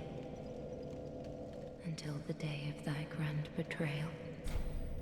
Ashen One, forgive me if this soundeth strange. The eyes show a world without fire.